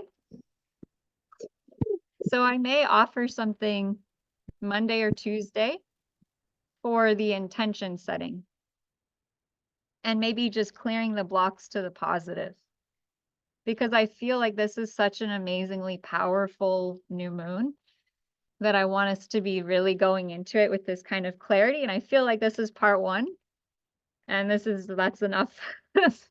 I'm done, right? I think we're all done. But keep looking out, because I may offer something Monday. I'm going to offer something Monday or Tuesday to kind of, now you know where this new moon is going to be. It gives you a couple days to kind of think about what you want to focus on. And then I want to get on the call and I want to clear blocks to our positive and stepping into that and really activate going into the new moon with that vision. So if that's exciting, if you all want to join me for that, it will be during the daytime, Monday or Tuesday. I got to decide, I got to figure it out. And I really look forward to seeing you all then. I invite you all to be dreaming, visualizing what it is you want to create 6 months from now. Where do you want to be? Who do you want to be with? What do you want to be celebrating? What do you want to be on this call, like bragging about? Like, I want you to brag. I want you to be excited. I want you to be like, I did this and this and this. And I'm like, yes, that's what I really want to see. So I love you all. You all are amazing. And I look forward to seeing you potentially. Look how chilled out. Everyone's chilled out. Seeing. All right. Another Lotus clearing call. Everyone's just like going to go have a nap, eat something sweet, eat something salty, drink lots of water. But you all are champions. Before we go, can we hear where Andani, and where did you go? You went, because I saw him go there too. He was like, true. Right. And then he was like kissing the air. Yeah, look at the replay. Okay, yes, it was. It was so many things happening, I think, but yeah. I think when Lotus called us towards the 900 levels up, or 800, there was just some adjustments I needed to do in order to get there. So yes. I guess the question, Anthony, is how did it feel? Oh, amazing, because the best feeling is to give. So it's once you know how powerful Lotus's calls are, and you're just open to make that leap and that transformation for yourself, you just with Lotus direction and guidance, you just know where to go exactly, and then you just do the change, and now you're just here to help in whatever ways you're able to help. So giving is the best feeling, and yeah, it's just wonderful to be here with all of you, and every single one of you here is helping in a massive and huge way. So thanks to everyone. Yeah, I agree, Lotus. You know, like I said, I've been trying to work on these things with my dog in past situations, but I couldn't get that root out by myself. It's not easy. It's not easy to do this alone. I know on my own side what I've been through. So it's such a joy for me to help you all, because I was alone and I had to figure it out. And I was like, I don't want anyone else to have to go through this by themselves. If there's a hand to hold and there's a way to make it through. So I am like almost in tears here with how much gratitude I feel for all of you, for your bravery, for your courage to confront and to clear, and just the humanness of all the love. That when we come together, we literally are calling in God, source. We are in it. So really grateful for you all. And I'm excited to see you in a couple days and do some kind of more positive dream building. Okay? So focus on that. Focus on creating it. And I really love and appreciate you all. You all are magical. You all have a gift. You all have a purpose. And we're all here at this moment and this time for a reason that is spectacular beyond our wildest dreams. So know in yourself, trust in yourself, and know that we are literally on the right track, going to where we need to go, and everything is happening for our highest and best good. Always, eternally. Biggest love, biggest love, biggest love, and I look forward to seeing you all in a couple days. Okay, good night, everyone. Go eat something sweet, eat something salty, go on a walk. Let me hear all the awesome miracles that come in for you all. I'm excited. Thank you. See you, everyone. Good night. night.